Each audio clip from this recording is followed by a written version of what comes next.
it just a bit more. So Dia, give me those hot initial thoughts, because post Split 1 playoffs, I'm actually glad to see these changes.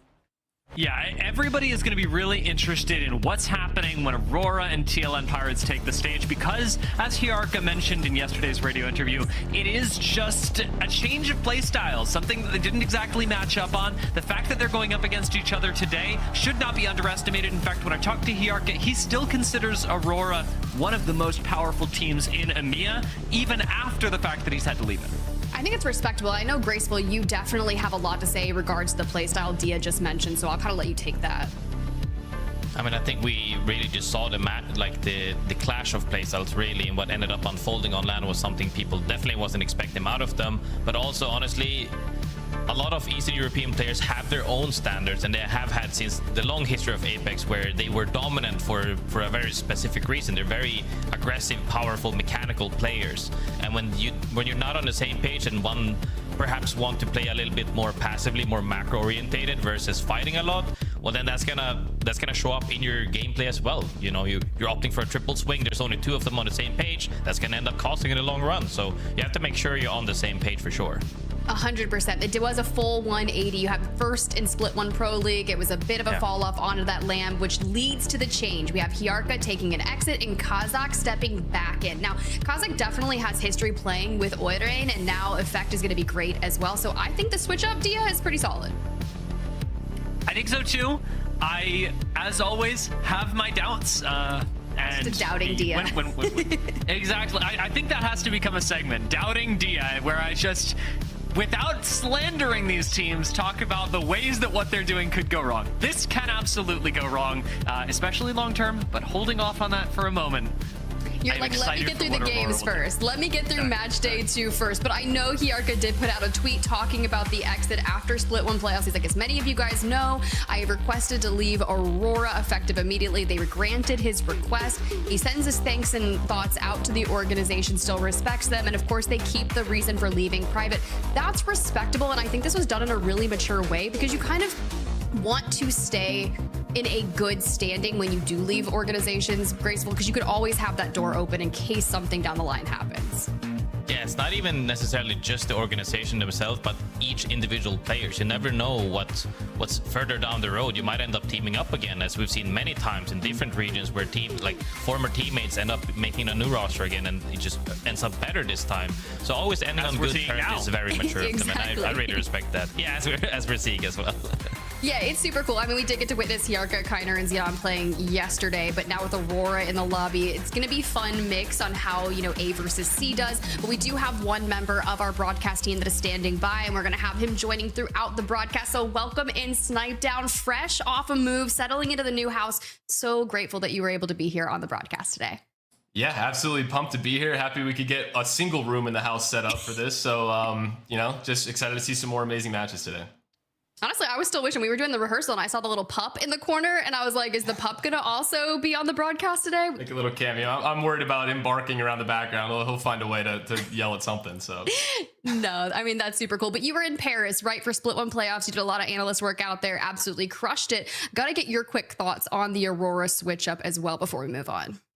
Yeah, I mean, I think you guys nailed it. I think Hiarka with his tweet was very politically correct in terms of just making sure not to burn any bridges, but I know behind the scenes there was a lot of animosity that went on there. I mean, this was a team that had all the pieces set up for success, first in EMEA and Pro League, then they get to LAN, and honestly, from after match day 1 and group stages, Grace and I were on the stage looking at their body language, and it was just, you could just tell the trust was disappearing as each match went off, and you could see it, like they really tried to like bring that back, and that only works if you have a good game or two after that. It doesn't work when you have 3 duds in a row and then the IGL has no trust, or the teammates have no trust in the IGL. And you can see that when all of them are kind of making their own plays, and it just fell apart. A 28th place finish was nowhere near acceptable for that roster.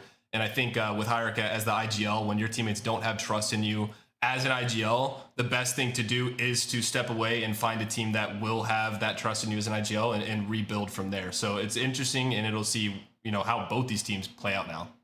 Now, how difficult is that being on land, kind of watching the implosion happen as a player? Like, I want to know, because Graceful, Snipe, you guys have so much history doing that as well. Not like breaking down on the stage, but just like playing professionally. Because I know if I was sitting on a stage watching my IGL and watching that chemistry just start to fizzle, that is so difficult to counteract. Yeah, I think for, players that have already obviously won events, you have a couple of those players on that team that, some might have been considered flukes or whatever you want to say it. But when you're out there on the stage and you don't have the ability to bounce back as a competitor, it really just takes a full cohesion as a team to come out there and know exactly what you have to accomplish. And it really does just start to break down. It's hard to get back into it. And if not everybody is stepping up on that same page, then body language on the stage becomes a big factor. And you have, players like Effect who are very animated when it comes to their emotions. You can tell, even when he did interviews on stage, you could tell like he was very candid on the struggles that they were going through. And for a player like him who has seen nothing really but success with Alliance, dominating all the group stages, that's a foreign territory for him. And that mentally is a challenge, knowing what you came from versus where you're at and trying to figure out what to do from there. Well, let's see with the changes and how they pay off in the accelerated Split 2 format. You've got 3 weeks to absolutely crush it ahead of the Split 2 playoffs in Vegas. But new things are here, guys. I was hoping we'd get to see World's Edge in the rotation yesterday, but today is the first day. The redone World's Edge is going to be joining us. We put out that tweet, guys. The hunt comes home, rediscover World's Edge. What was your favorite World's Edge POI? Mine is definitely Sorting Factory, so I don't know who is behind the Play Apex Esports Twitter account because they definitely know me. But are we excited, Graceful, to see World's Edge into the rotation? Super excited. I hope that it changes the pacing of the map overall. I really think that Landslide specifically has been changed the most now that Big Mod landed there, but also the fact that you're revamping some of the more less popular ones, like Server Camp turning into War, and then East Village now as well, and the Tree Settlement getting a little bit of a blossom now, actually illuminating the night as we also changed the weather more towards auroras in the sky, a little bit more northern light and stuff, and it's a lot of fun, I would say. Hopefully this spices things up because it has been quite stale. Everybody watches World's Edge and either they go, we've seen this map for 5 years, or it just plays out the same way. Whoever gets Gospels first wins. Maybe this can spice things up. I'm holding my breath for this. Do we have any teams that you think are going to immediately show out on the revamped World's Edge? Any of y'all?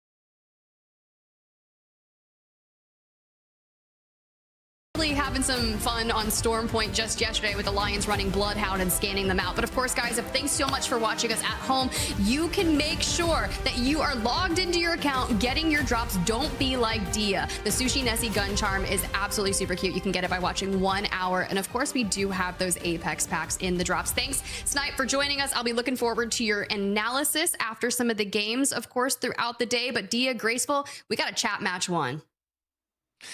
Yes, we do. World's Edge right ahead of us, and as we said, Grace, a lot of things change, a lot of things stay the same. You and I actually have opposing views on the landslide change. I remember we talked about this earlier this week, but with your position basically being that this is a much more powerful POI. Talk to me about why.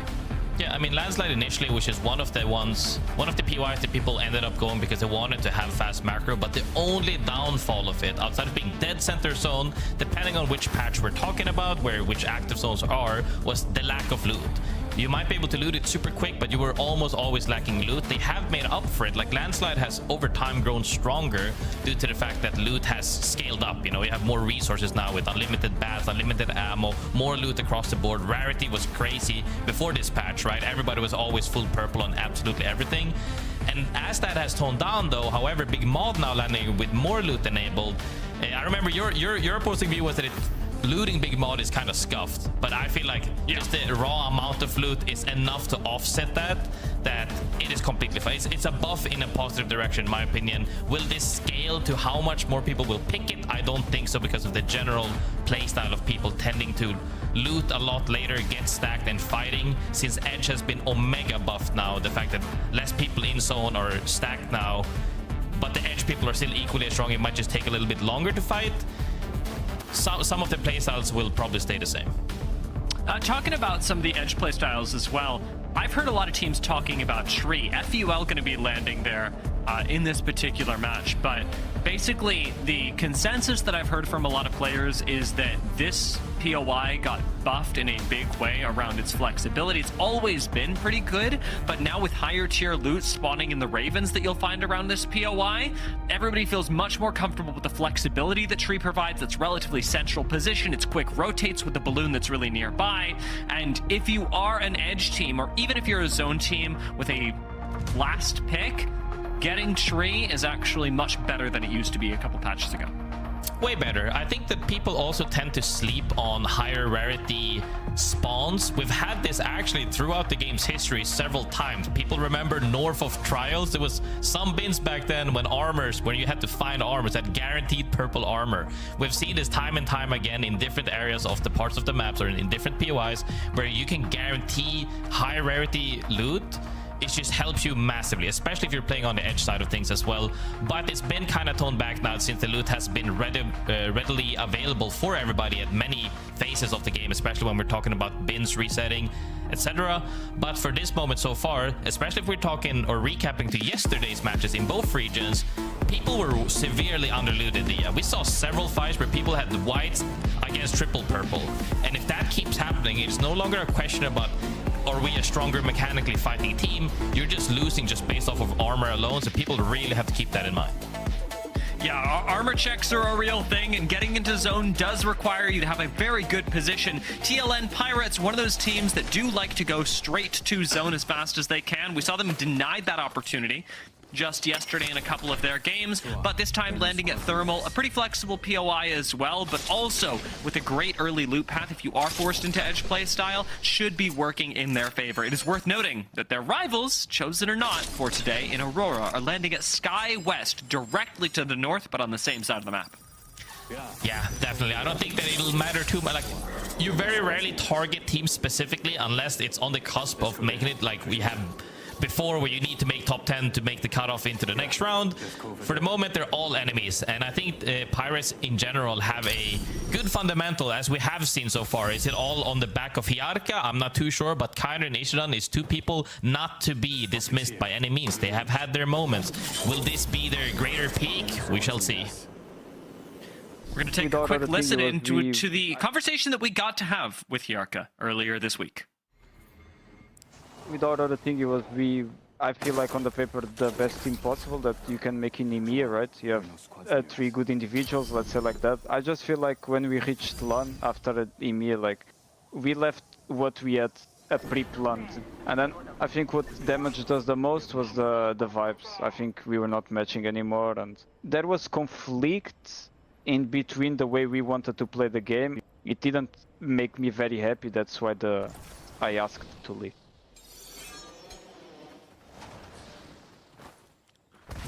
I mean, totally understandable, and I think that the way that Hiarka has managed this is actually really good.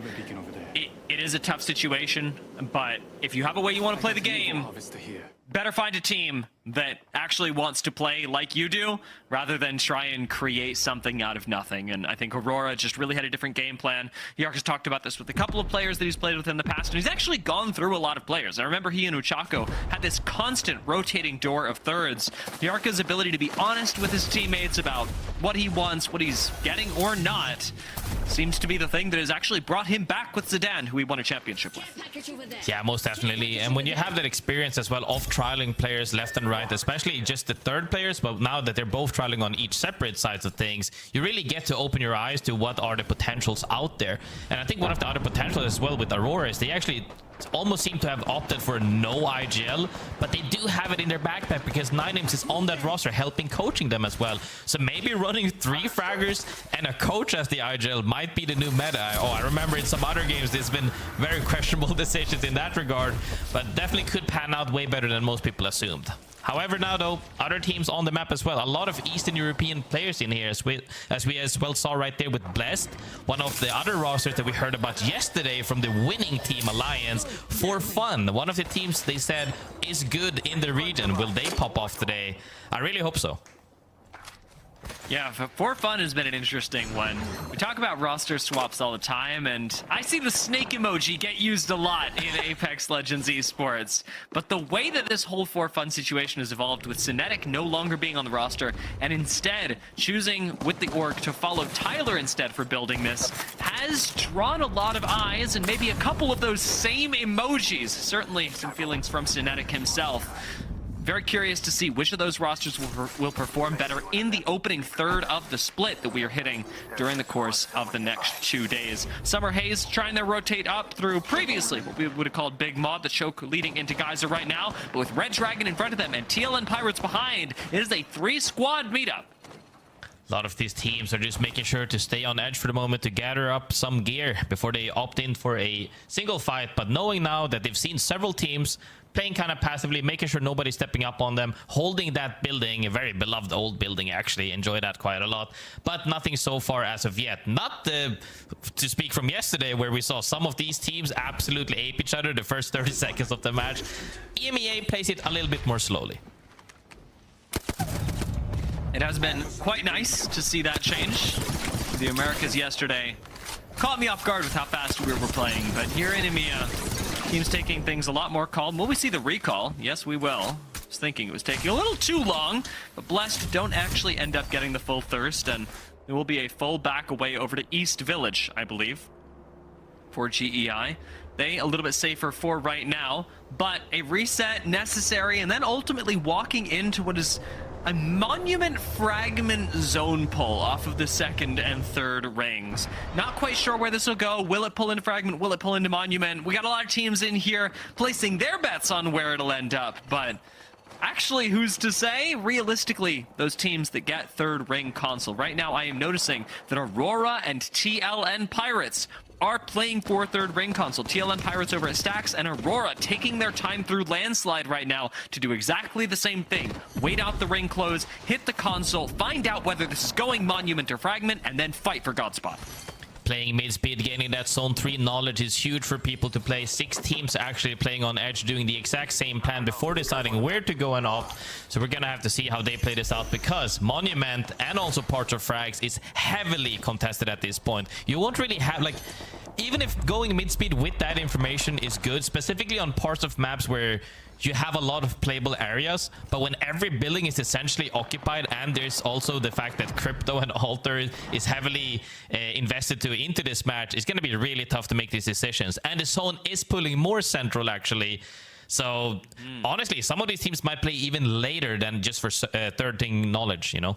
This one is so tough. I really thought the zone was going to hard commit here, but it's still technically split between monument and fragment. To me, Grace, this looks a lot better for teams like Alliance, who have taken the icicles outside of Epicenter, because that is one of the more flexible positions. And also, I've got a small preference for monument here. I feel like the ring is going to pull north. I mean, it could definitely. Even though Alliance is in a good spot to even get more knowledge from north side of them, they have to keep out several teams. 2 of these teams fighting right now. Alliance could end up third partying this. GEI and Blessed have got to finish the fight quickly. But with Insane getting shot in the back, might be GEI, the one that gets wiped out a little bit too fast. Again, we are going to see them try and back away into the Void Nexus. Alliance coming in for the third party, though. That's exactly why you had to wrap up the fight fast. But Alliance, quick on the draw, will take out Blessed, and Blessed are our first squad eliminated. That's why I said the only tough part is holding out every team, but if they're the team that gets to 3P, no team better than Alliance is making sure to mop up that fight really swiftly. GEI, however, managed to TP out with that Alter TP, seeing if they can get a reset properly or not, but Alliance will just keep holding the icicles to make sure that they own that part of the map. But what other better team than Aurora is also lurking in from the western side of Alliance? We might see a fight up there, up north, but we'll have to see right now as Pirates is just making their way slowly towards zone. I was just thinking Aurora Alliance, that was the whole rivalry last split. It seems like old news, but then you realize that actually that story may not be over. We focused a lot on TLN, but with Alliance's big wins yesterday and Aurora still being considered a top team in the region, their fight holds a lot of weight, and Alliance, definitely recognizing that, are going to back away, giving high ground up to Aurora right now. It is literally an uphill battle that Alliance have put themselves into. Indeed, Aurora managed to find an opening and take over Icicles for the moment. We'll see if they can hold it down or not, but you have to keep in mind, if any fight breaks out here, even Pixel Lumina could potentially 3P something, as Pirates, however, is fighting for the far eastern side against GEI that we saw earlier get that reset. Pirates feeling very confident with triple purple armor and utility in hand.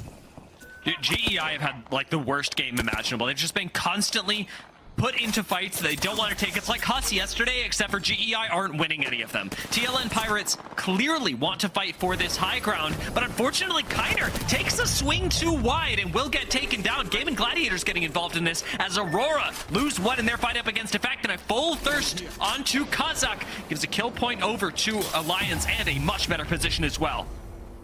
Fights breaks out all over the map right now as people are fighting for power spots, trying to clear out their backs as Aurora and Alliance go head to head, actually going 2 for 1 in the favor of Aurora as Akko is trying his best, the new addition to the roster. Well, not new at this point, but New West is doing his best to reset properly if he can, but it's going to be a tough reset.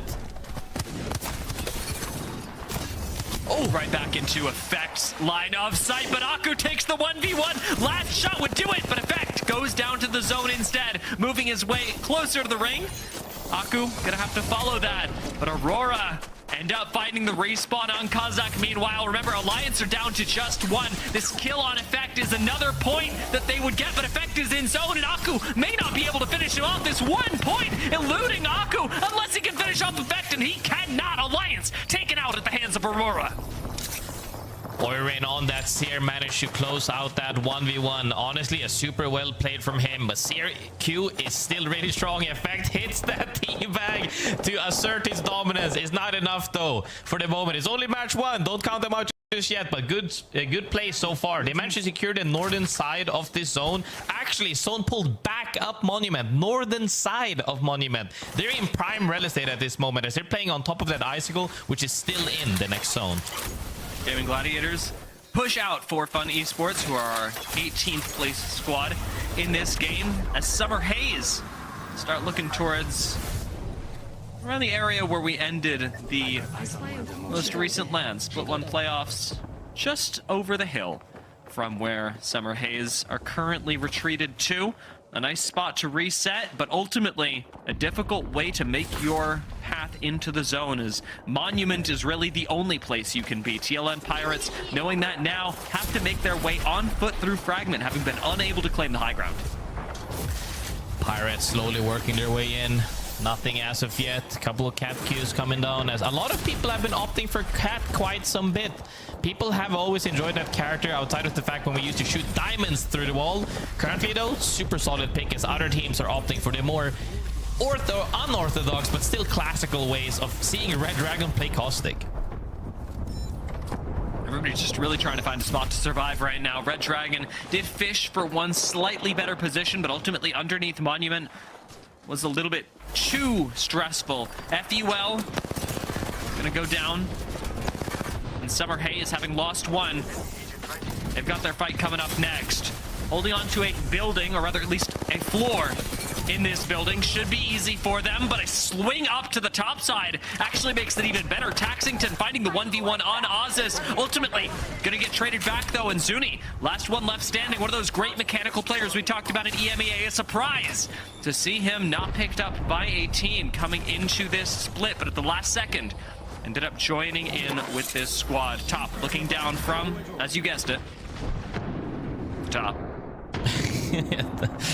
Top is doing good to go for the reset instead as well, as they, however, let them reset on the bottom as well. I cannot believe they let that reset happen, but both teams come out unscathed, but a little bit of rattles for the moment. GaiminGladiators, however, one of the teams that played solid yesterday, but not quite just where we expect them to be. Falls down 2 people right now. It comes down to Zane trying to make it out alive, and the hardest ones to rat out of the 6-match series that we have actually is the first 2 where Crypto and Alter is still alive. The Pirates do get their revenge on GG, who made the rotation up towards Icicles difficult for them earlier. Now Zane has lost 2 of his teammates, and very unlikely at this point in the game that you're going to be able to find a respawn.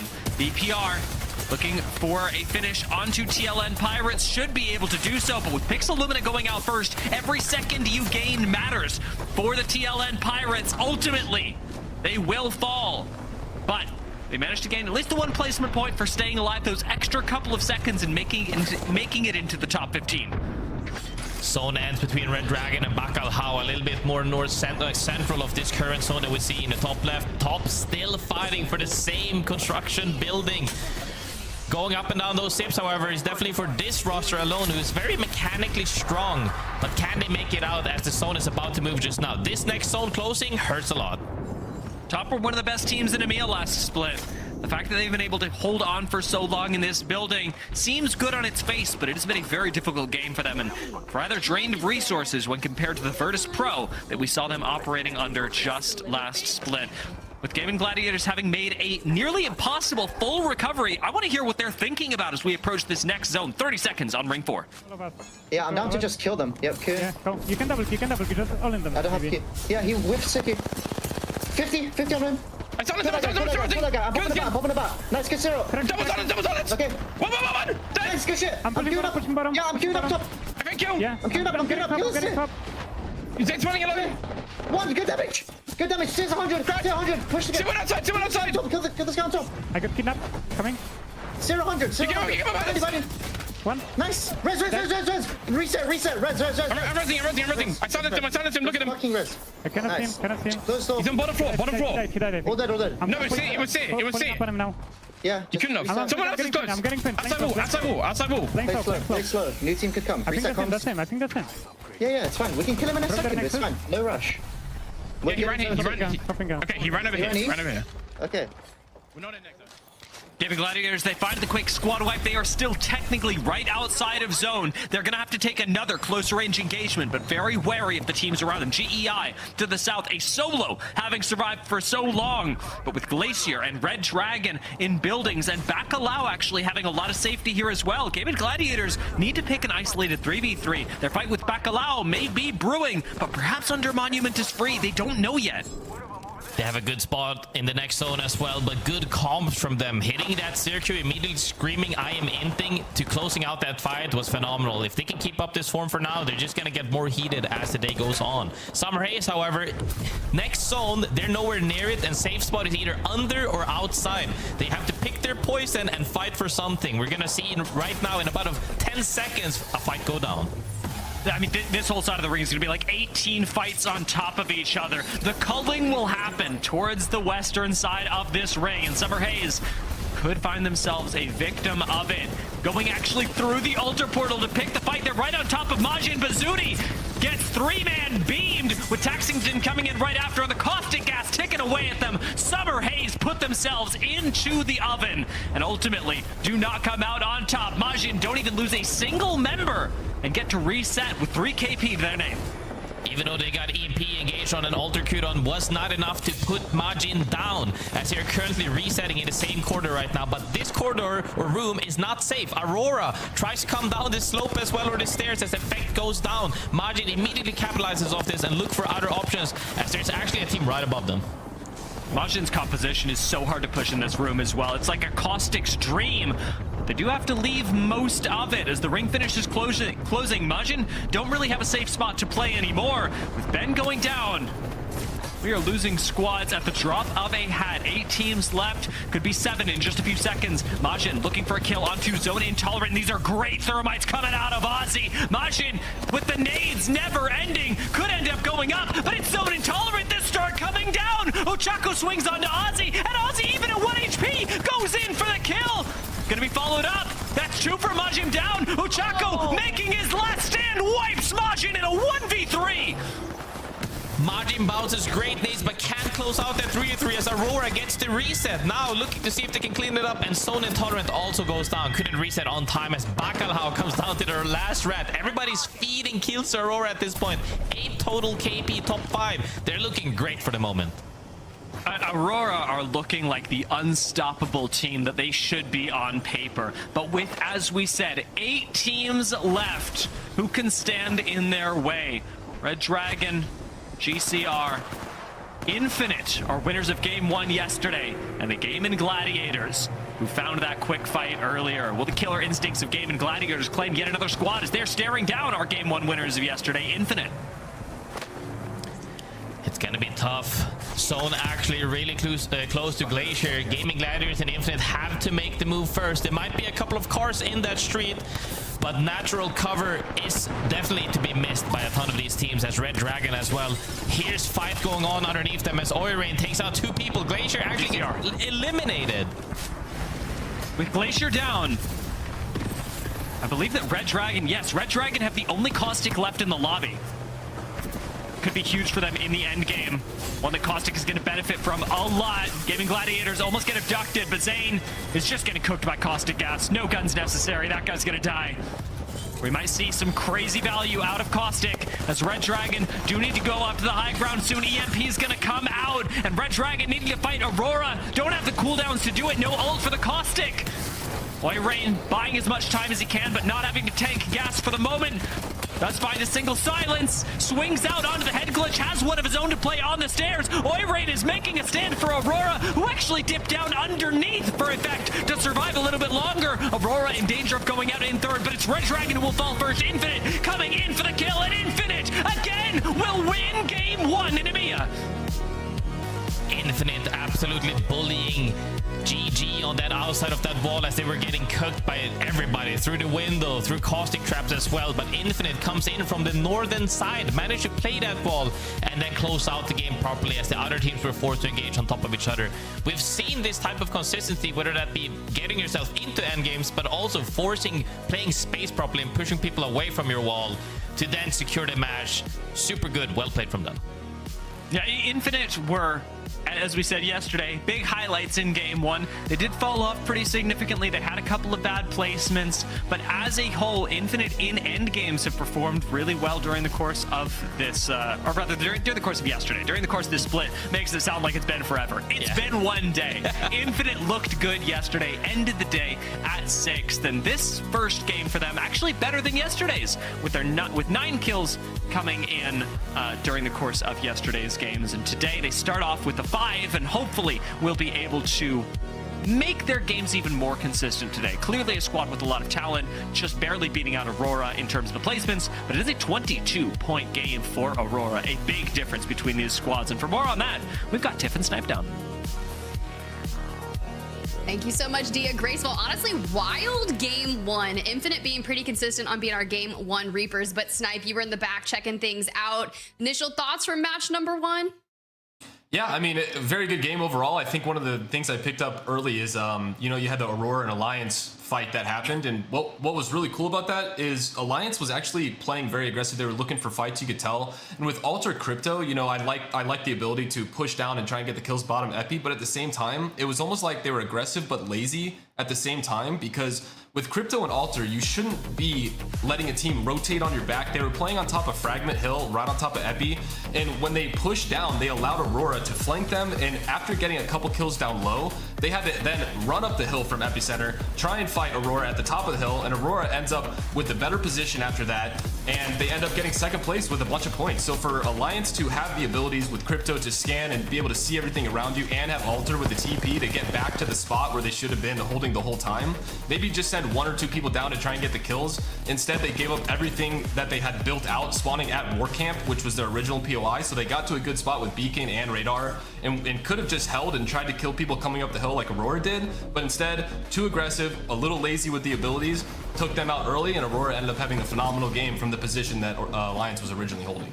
I mean, I'm really glad that you brought up this clip specifically, because when I was watching this happen, I was like, oh, I don't know about this one, Aku. We are full sending. But yesterday, at the end of the day, after Alliance 1 match day 1, we got to talk to Unlucky, and he was talking about their initial performances on Stormpoint and how they were just making these minimal errors and we were getting inted and third-partied. But when you break it down like that, that was just a minor error. But you can correct that and go forward in World's Edge. So now that Crypto's banned, what are you looking to see out of Alliance in match 2? Yeah, I mean, maybe with Crypto Band, they're gonna have a little more communication instead of just relying on the one person. So maybe just a little more cohesion. Obviously, I think they're a team that they want to come out game 1 and just dominate. But after having a poor game 1, I think they're gonna lock it down a little more heading into these next few games for sure. Heck yeah, I gotta lock it in because we do have Split 2 playoffs on the horizon. We have a really quick Split 2 just going over the course of 3 weeks, but tickets are on sale to visit the beautiful Las Vegas, Nevada. I say beautiful, but it is truly an interesting city, but it's gonna be cool. October 29th through November 1st. Over Halloween, Snipe, you breaking out the Mirage costume? Yeah, I might have to. I still have that. Actually, it's hilarious. In one of the boxes for when I moved, they literally wrote Mirage on it. So apparently they knew a little bit about Apex Legends. So I might have to make a bit of an appearance, but super pumped to be in here in Vegas. And, you know, it's my hometown now, so I might have to show some people around.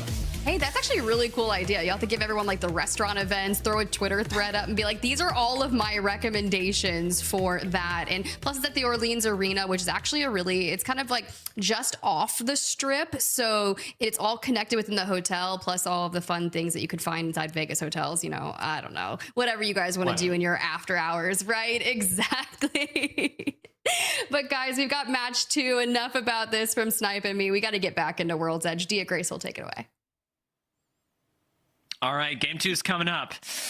Grace, something says that with Aurora winning getting second in game 1. I didn't mean to leak the script. They're not winning game 2. I didn't say that. With Aurora getting second place in game 1, maybe it's not the time for me to raise doubts about this team, but it is the best time for people to know that they are just doubts. You know, they're not anything crazy. So I wanted to talk a little bit about player discipline with you, because this is my concern around the Aurora roster that we are seeing succeed even now. Effect, we talked about this last split, best fragger in the world coming out of his days with Alliance. I don't think that was a controversial statement. Now, maybe that's changed a little bit, but I am wondering, as we head into the second split, as we had that explosive emotional land from the Aurora roster, whether Effect is a star player with a little bit too much power right now, who is ruining his own discipline by basically trying to play his own game. I want to know what you think about player discipline in fraggers and how they relate to their IGLs in terms of their long-term success. I think it is tough to say that it is black and white, because we have seen several different players have success when they have carved their own path.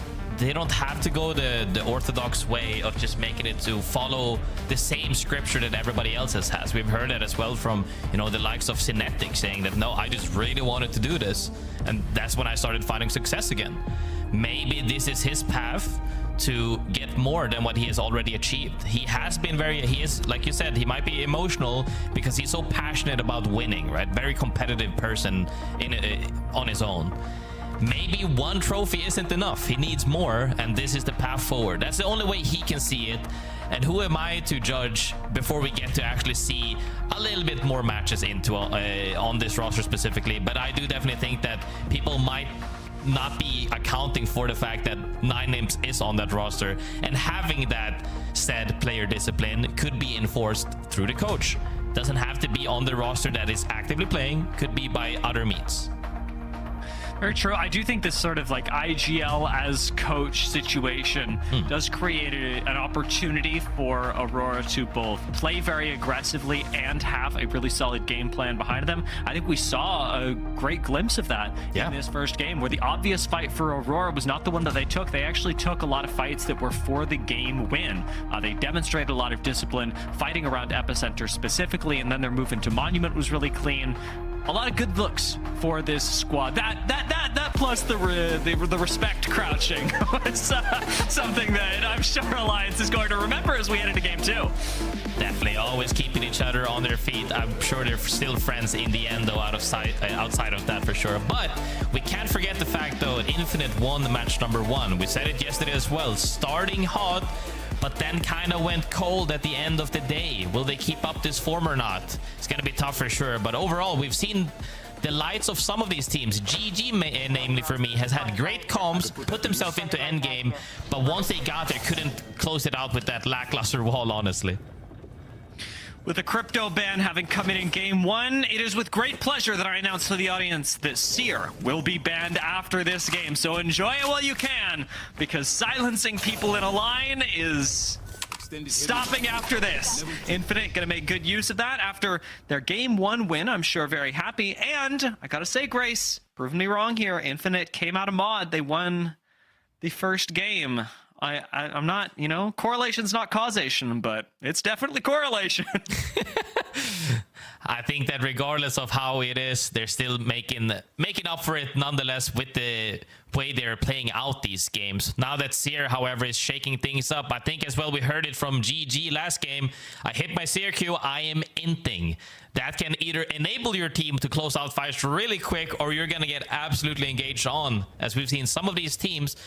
I'm not too happy about copycatting too much, because you know how metas is as well. Some of these teams start something, everybody tries to copy it, don't get the same degree of success, but they keep doing it because everybody else is playing it. Don't get me wrong, some legends are really, really strong, but if in your hands you're not doing well on it, you might want to try to switch things out, as we saw Wraith very prevalent in Americas yesterday though.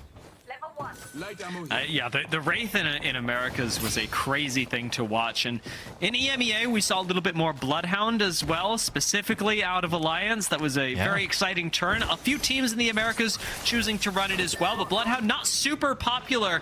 Once, however, we get rid of things like Seer and Crypto, some teams start going, well, if we want recon, maybe the best way to do it is actually with Bloodhound. Not a choice that we saw true last split in any way. And it turns out that in this ring, I'm very happy. We are going to Sorting Factory. So a little bit of a showcase on the new POI, or old POI. Old POI. The comeback of the old POI Sorting Factory is where the zone is pulling towards. Of course the devs knows and want the zones at the newer or former POIs. They need to make sure that everybody gets to see the work that they have put into it, and I'm so happy for that. However, on the flip side of things, the Lions playing far edge for the moment, seeing that the zone is on the other side of the map, hunting down GEI for the moment, trying to look for fights, which last game could have gone very differently had they won that fight at Epicenter. This is the thing, that it comes down to top teams that have the same play style as other good teams. It just looks like they died 20th, but they win that fight against Aurora and Epi, and they could have been the team that landed second place, right?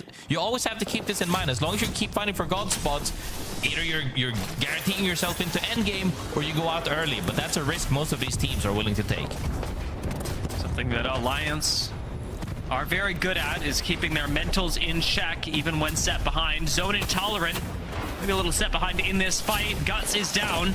Nuchako, after 1v3ing last game, says, you know what, this game is probably not happening. Tries to run, but Remix Powers chases him down for fun on the verge of a squad wipe. Our first squad wipe of game 2. Zone Intolerant get taken down.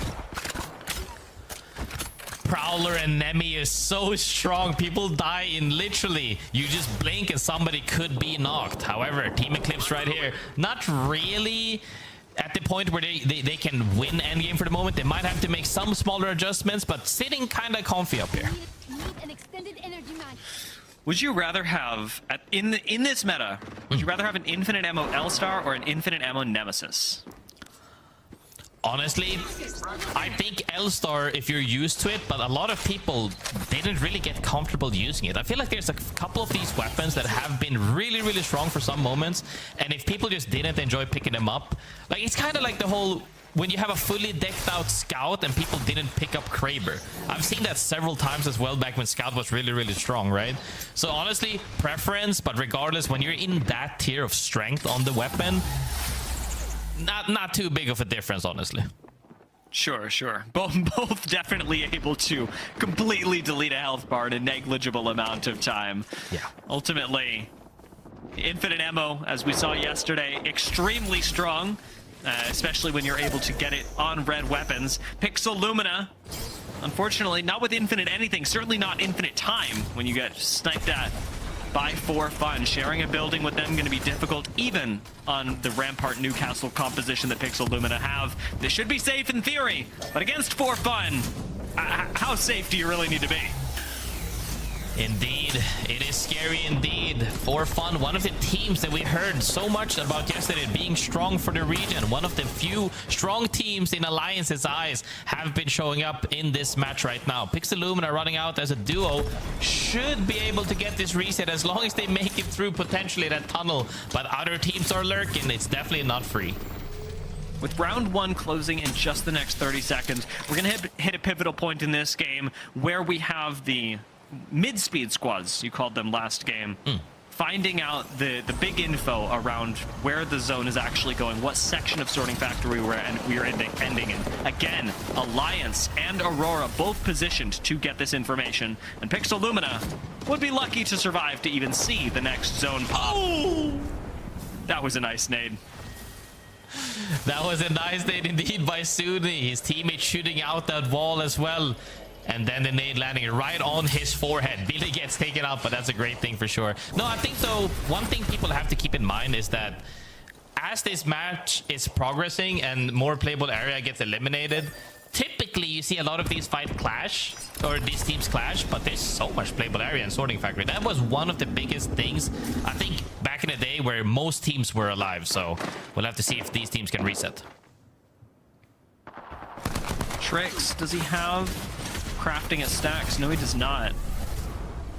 It looks like maybe Dome could have a crafter. This whole eastern side of the zone, not really great for making a recovery. North maybe a little bit better, since you're going to have to against Alliance. Those are some nice moves from Unlucky on the Prowler, and Aku getting right back out to safety. Have Alliance playing in a very different zone, the same exact spot that they played during game one. Moving through these icicles, knowing that they are a power position from which you can take fights, and now chasing down the last remaining member of GEI. Honestly, they've been chasing them since Zone 1. Speaking of it, you said it earlier as well in terms of mid-speed. One thing I would like to clarify for everybody watching at home is that typically what I refer to as mid-speed is after Zone 2 knowledge. So typically when you run early and you rotate really quickly, you get the first information available on the map to then play for the second knowledge. So you go, oh, I see the second zone, let's play accordingly. Mid-speed would be the zone after that, or potentially later, to the degree where you have more information later on, but you're giving up the fact to get early, in quotes, power god spots, hoping that the zone potentially pulled off of where people predicted. And if it did pull off, which we've seen many times over again where people are misreading the zone, it ends up netting them even a better spot that people initially thought it was pulling differently. Enemy there. Ace.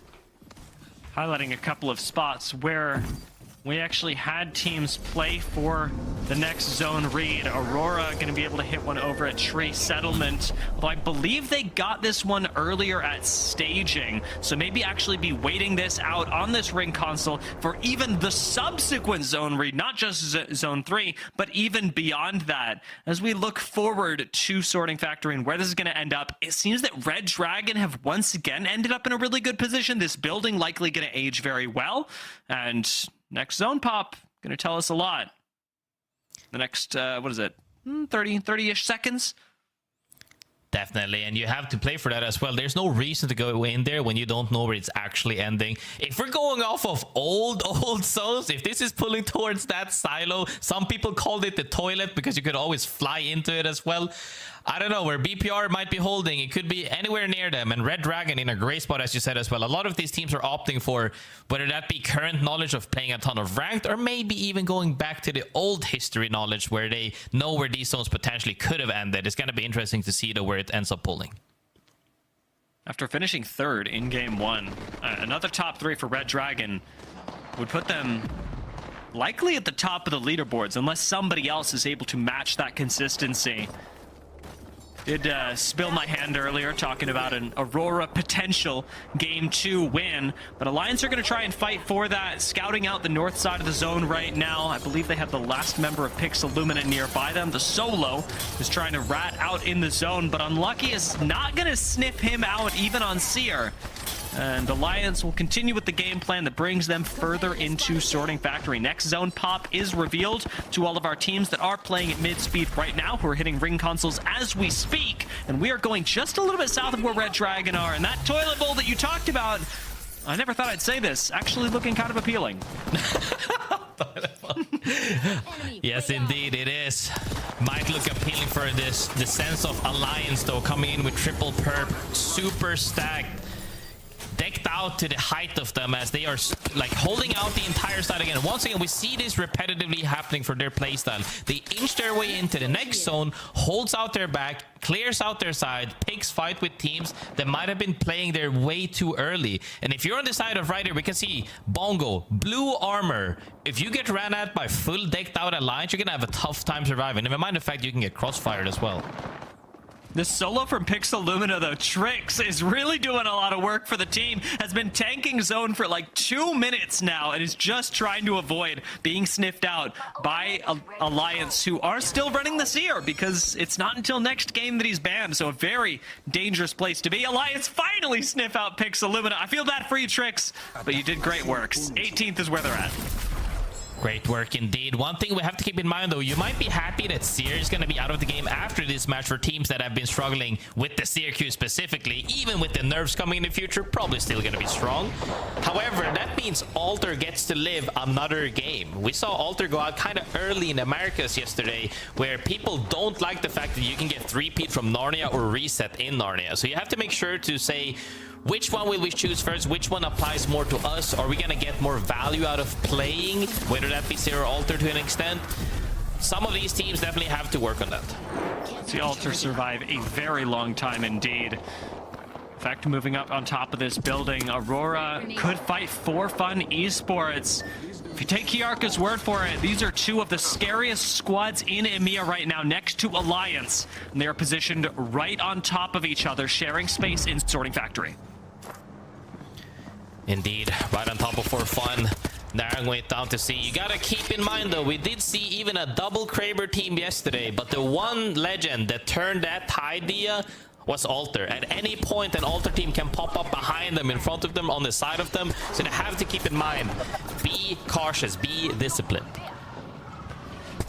Aurora do have a lot of teams to keep an eye on right now. Summer Haze, the one that has most recently attracted their attention, but even Infinite up to their north was the squad they were firing at earlier, with everybody rotating along the same path. Weirdly, ForFun Esports, even just underneath them, are the least of their worries. Aurora are going to have a lot of squads flanking them as they move towards the next ring, and a ring that is increasingly pulling out into the open. You saw that zone pull, Graceful. We are going to have basically no cover to work with for any squad by ring 6. Honestly, it's going to be fun to see how some of these teams work this out, and I definitely want to hear what Alliance have in mind. Fucking bin on high gun, okay? Yeah, we can play easy. Yeah. Yeah, we actually path to the bin on high gun and play there. Okay. It's We should do it at like 10 seconds. Yep. In like It's a 6 it's a classic team out there, though. Hacks, just saying. Yeah, you guys go early. I'm just gonna stay in anchor for you guys. Oh, Right, shot side. bro. Keep building. No. Who's this guy? Yeah, I'm good. I'm ready. Get it force already. Casting play up. I'm ready. Come. Yeah, I'm anchoring. Let's go. On to me. Yep. Maybe don't shoot. Come Let's on. go. I'm not that. TP. Okay, Yeah, TP. Okay, no, I gotta wait. TP then. 3%. Okay, I'm taking this TP though. Okay. I'm pulling here. Yep. Good. We can still do the same play. Just Yeah, do that. They have no shield now. yeah. What's playing out? Fight people left. I can on left. He's picking. I'm here. I'm picking for you. 7 down. Yeah, 7 on him. One more. Please shoot him. Yeah. Kill I got fucked. Left foot. Yeah. We should take that pad in front of us. Yeah. Well, Alliance's rotate is looking rough. Aurora have just cleared theirs, eliminating Summer Haze.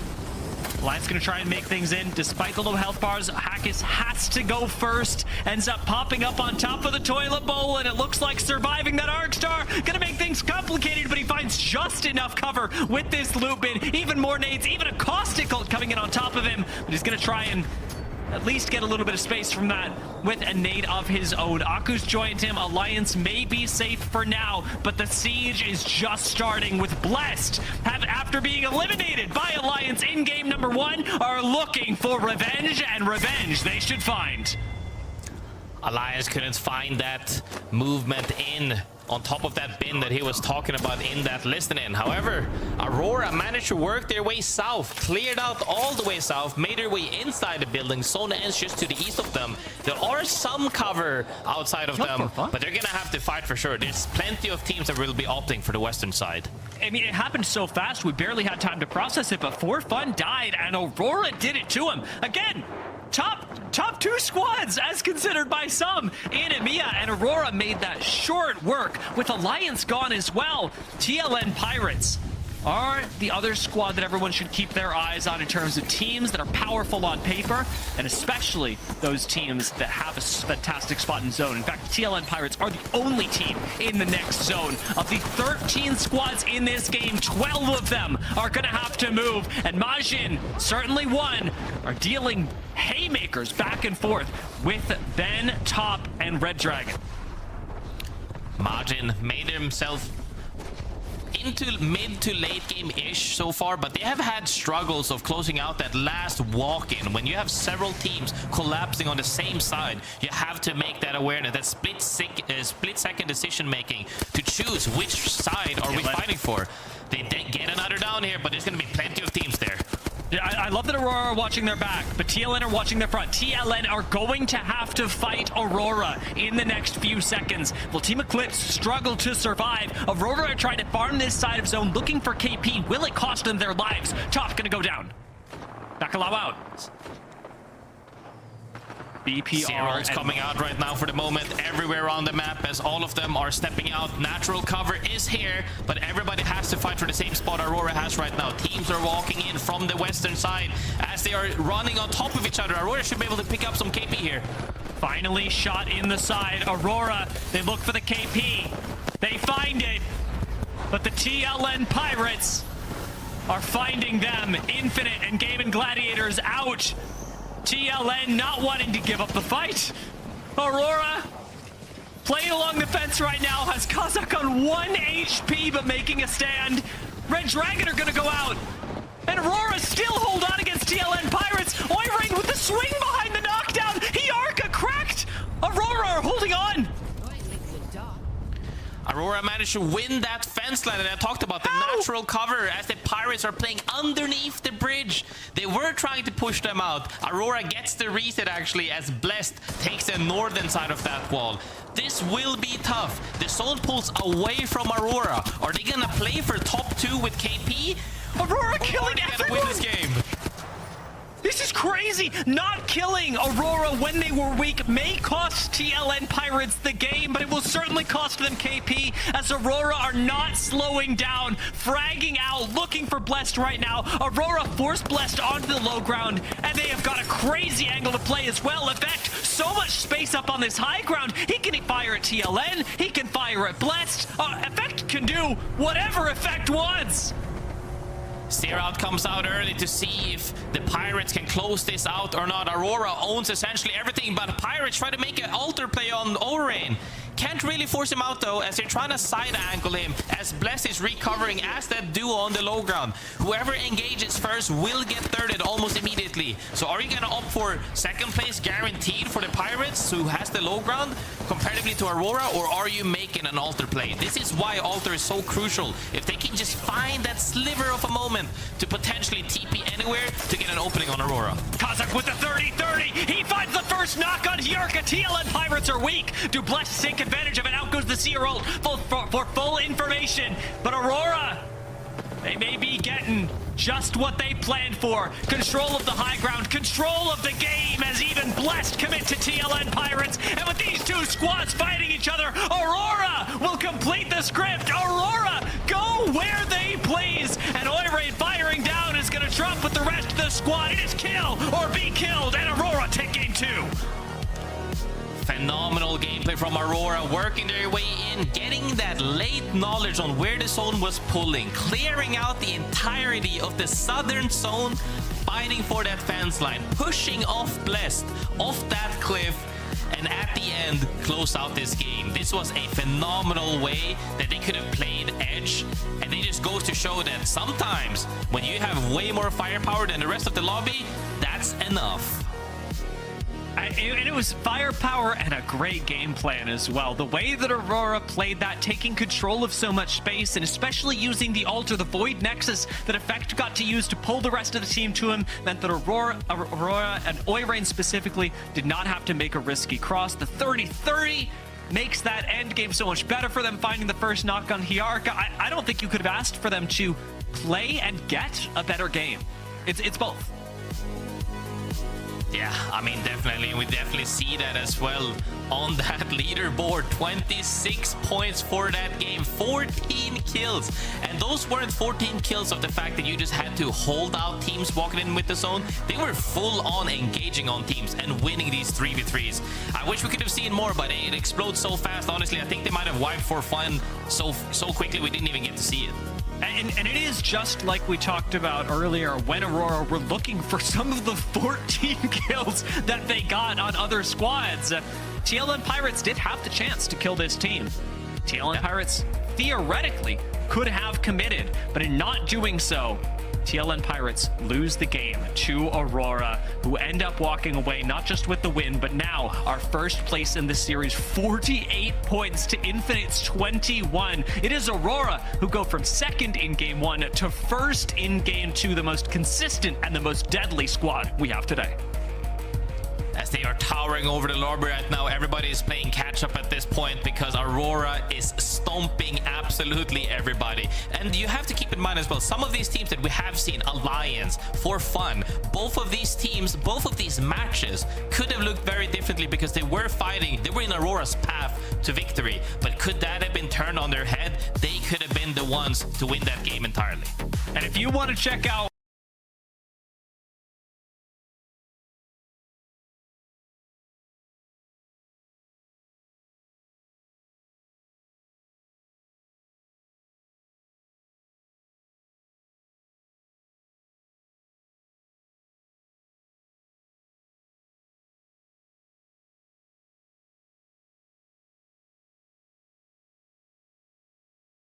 your viewing experience to the point where you can watch the mini-map and the broadcast at the same time. And the mini-map, oh, Dia loves a mini-map. But you know what else Dia loves? Dia loves a break. So we're going to take one before game 3.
In a Sky again game. I put the fucking sorting factory energy out there. It happened. I'm putting the goddamn Sky zone out there, man. I'm putting the energy out. Tree would be fire. I honestly, I can't go back on my word now, though. I probably should have put the tree energy out. It's my bad. That's on me. That went on me, kid. What game are we going into? This is going to be game 3 with Aurora up by 27 points right now, man. Pandas, I love you, buddy. 27 points ahead of the pack for Aurora. They are having a fucking great set. They have 27 kills in 2 games. I want to point out, I didn't even look at this till now. Aurora has 27 kills, right? 27 in 2 games, brother, right? The next highest is 10. There's only 2 teams at double digits, and one of them is at 27 and the other is at 10. Even with 2 teams at double digits through 2, it's still a 17 kill differential from the first to second place squad. That is fucked. If Aurora could keep this streak up, brother, they're already almost at the halfway marker at 100 points through 2 games. This could be an 100-point set. Those don't happen too often in ALGS. They're major statement pieces, and they usually don't go through because someone usually has 1 bad game out of 6.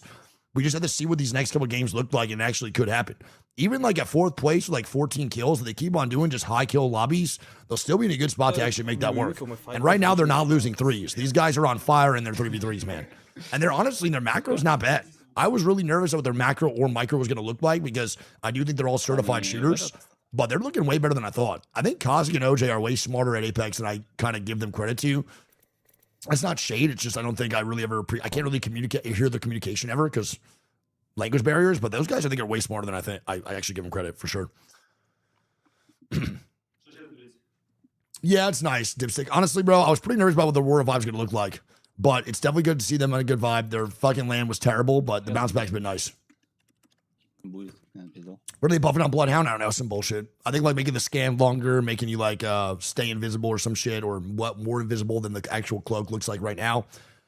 All that stuff. Sorry, I'm playing Blood comp. Yeah. I went down sharps. Same, but Bloodhound. And here we go, baby. Game 3, chat. Don't forget, 3 more games after this one, and then I'm staying on, and we're immediately getting into.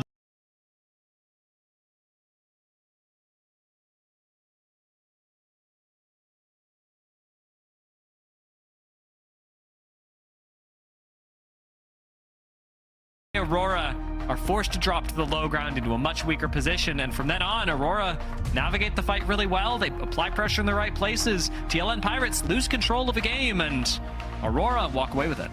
I mean, that's crazy, right? You've been leaking the script kind of all day. Would you have any insights onto what's going to happen now with that Seer ban? Like, who's winning this one, Dia? Boy, with the Seer ban, I mean, I may as well keep it going, right? See how far I can get. I'm gonna say ForFun win this one. That's what I'm thinking. Yeah. Okay, I feel like we need to see a lot of ForFun on main so we can really grasp how they're feeling. We know Snipe's probably in the back, just like tracking all the comms and looking across. But as you see the series results that pop up below, Aurora, I was on 40, 41. Aurora after that win have 48 points, which is more than double than the 2nd and 3rd place team that are currently tied. That is just a banger start to your match day. Let me just tell you, if you come out with that much confidence, that much dominance, and you are just bodying every engagement that you're taking, that's only going to keep stacking. And if you've got 48 points after 2 games, what does that lead you to towards the end of the day if you keep up this? I mean, they got 13 kills in map 1, 14 kills in match 2. Can we see 15 out of them, Dia? I want them to best on record. Yeah. Like, do better, Aurora. Dip just wants blood. Dip is like, no amount of carnage is enough. Run it, everyone. Aurora, very well deserved couple of games. Wait. And the Pathfinder? Yes! That's what I was curious. Okay, so Kozak has been the one that's been switching, right? So Kozak ran Crypto gets banned. Kozak runs Seer gets banned. And I was looking at scrims and seeing like what he was playing with, but the ban order from what they most recently had in scrims is different, right? Alter got banned in game 1 in scrims. But now that we've kind of shaken some things up, Kozak locking in the Pathfinder, my guy. Now we can focus on movement and getting aggro. And I know that dude excels on this. And if you want recon, there's been a couple of other teams that went a different direction, went towards the Bloodhound that we talked about. Alliance are one, Summer Haze are one, and GEI are another. Those are 3 Bloodhound squads in game number 3. Now that recon is coming at a premium because we've already taken away 2 of the premier recon legends. Those are going to be really important, especially around Grandma's house on the entrance into this zone. We're going to see a lot of people hitting the beacon over at Big Mod as ForFun are looking at right now, and Ben just passing by the Grandma's house that is north of Monument are also likely going to be in a high traffic area since we get a lot of late rotates into the Skyhook zone through that choke. And hear me out, this is gonna be disgusting. We're going Skyhook. You have Mad Maggies throughout our lobby. You've got altars for all the people that are just gonna go in these different buildings. And then you have the Rogue Pathfinder for zips up to the top for the flanks. I feel like if we're going deep Skyhook, which it looks like it's gonna to get real nasty for a fun end game, but you were talking about ForFun, and as they kind of make their way over, we jump into zone Intolerant, who's just on the outskirts. They've been poking and prodding at each other, but if ForFun can rack up a nice team fight and then kind of keep moving forward, I would love to see that script you've been cooking up come to fruition again. Zone Intolerant did get first blooded in the last game, so have to play a lot more carefully for the rest of the round, because dropping 1 0-point game, everybody gets 1. Dropping 2, things start to become problematic. Russian just forcing their way in through the Watson fences. This is not a crazy fight brewing just yet, especially because the team on the other end of this has access to a building. Majin, though, likely going to lose access to one of their own. Oh, okay, the influx. You see the fences going up from Irie here, but still the frag grenades backing away behind the knockdown should help them. But as we go to the stairway to get them back up, I love that they'll have plenty of time to make that happen. You have Blessed on the right, Max Strafey up there on the top, and I will forever say Max Strafey over there in EMEA. We know it's Max Strafe. All the way back to the Nasky days, guys. It's just something about the muscle memory. Nostalgia. Nice. Nostalgia. If we're bringing Sorting Factory back, we're bringing back the old way I said the names. You can put me in the cage. I know I'm a grandma. The cage that you got in the basement where you keep the analysts, Tiff? We can't that sounds crazy. That sounds crazy. You literally... all right. Where do we think we're getting our analysts? It's Tiff's basement. Just why is that so Rick and Morty coded? All right, regardless, back to ForFun, back to the chaos, and Remix and Glacier taking entirely too much damage. Tyler FPS on the back line holding with the Hemlock, but it doesn't seem like we're getting enough damage. For a team that died to Aurora in under 30 seconds last game, we were very complimentary of ForFun Esports. So I want to see it happen now. I want to see them take a fight that is just as quick, just as convincing.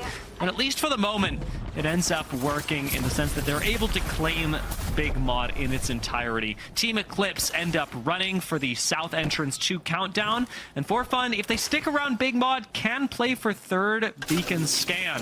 Getting a little bit of extra information, and this gonna go very well with that. The UAV is actually a bit early for my liking. I'd rather wait out the next zone close, hit the survey, and well, whatever. I mean, do as you will. As long as you win, that's what matters.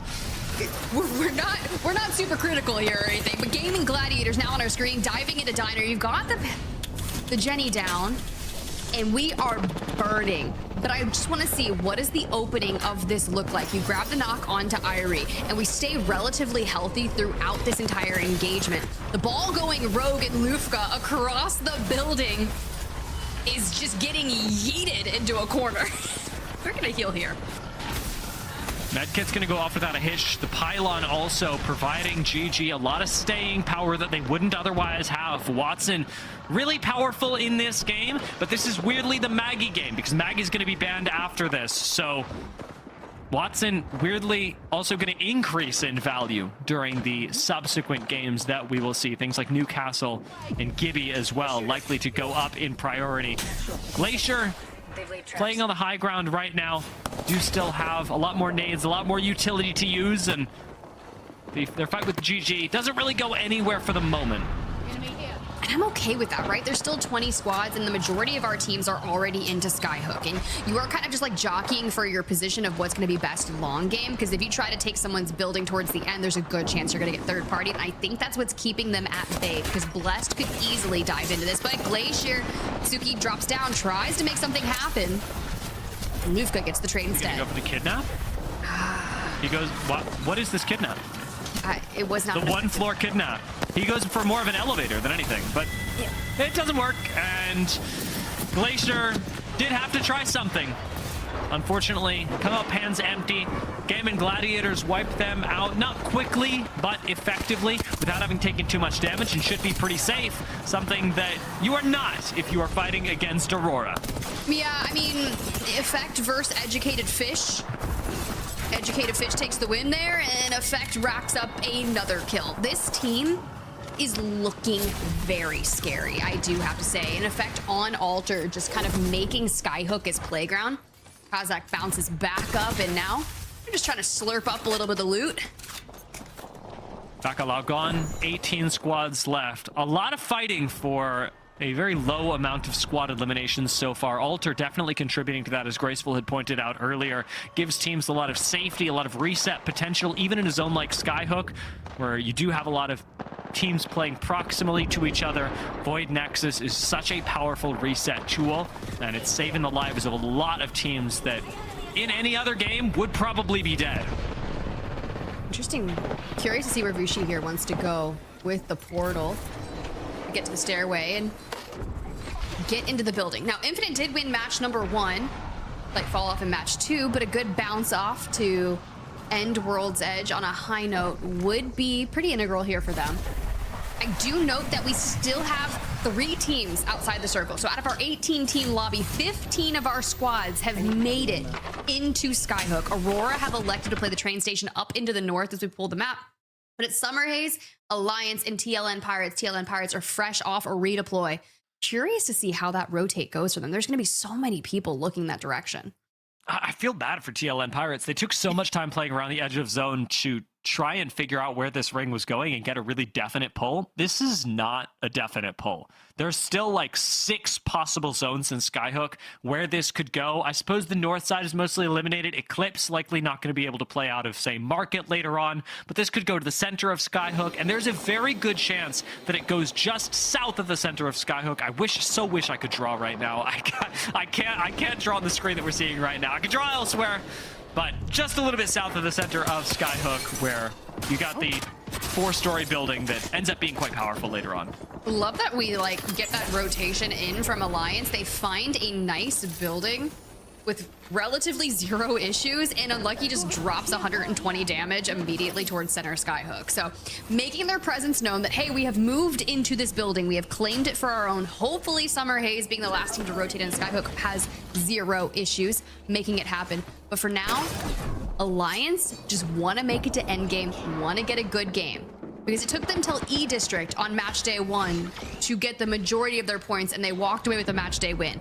But with what Aurora has already done to the lobby, that gap is going to be difficult to overcome.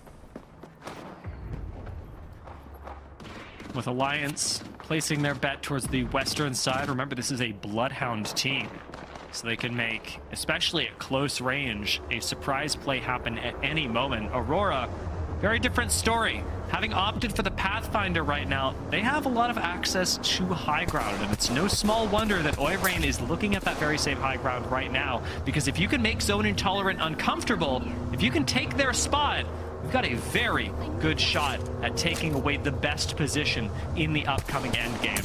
When we get a moment, we'll end up pulling up the minimap and talking a little bit more about where this zone goes, as Zone Intolerant going to have one of the best positions. There we go. So not going to end up going likely by Blessed, but instead FUL, Alliance have a good spot, and it's probably ending somewhere in this corner. It could go a little closer to Pixel Lumina, around the areas that we're thinking of right now, but tough zone. Oh, could it go? It actually could go really close to Zone Intolerant as well. It could basically. We have seen that. I feel like if there would be more of that center spire in if we were going to go that route, but we have obviously seen that one, a very notorious type of circle there. But I do think your hunch is correct on the Pixel Lumina kind of pull towards it. It's going to favor. For Aurora, I would say I'm worried about them being on the opposite side for the pull, but based on the engagements they've been taking and how quick they've done it, especially in World's Edge match 2, right? They immediately walk in. I thought they were going to take a fight onto TLN Pirates for zone, but dive off to the left and take down ForFun instead. So keep tabs on them on how they decide to fight their way in. Other teams like GEI, BPR, and Infinite are going to be around this area towards the left of Aurora. I don't love the position from GEI, but that's not Flame, because I don't think they love it either. Nobody really wants to be here at this point, but GEI have got 7 seconds to get out. This next zone is going to be the dangerous part, where ultimately we get to see, and GEI get to find out where the next ring is pulling. The unfortunate part is that everybody learns that at the same time. Everybody's going to have to move towards the southwest side of the ring. Right now, Aurora slow wrapping on GEI, seeing if they can pick up a couple of unexpected kills in their favor. Oh, interesting.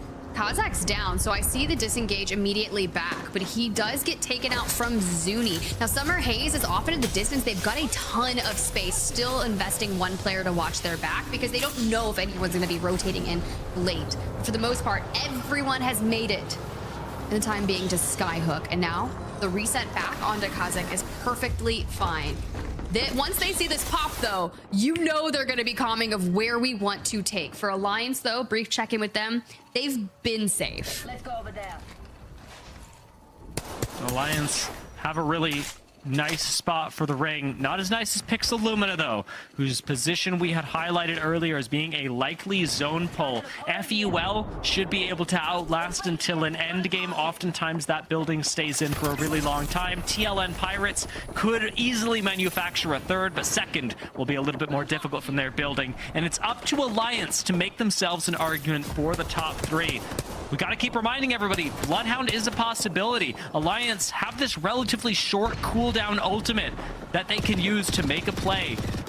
But it is difficult to know whether you clear your backs or look for a spot in front of you first.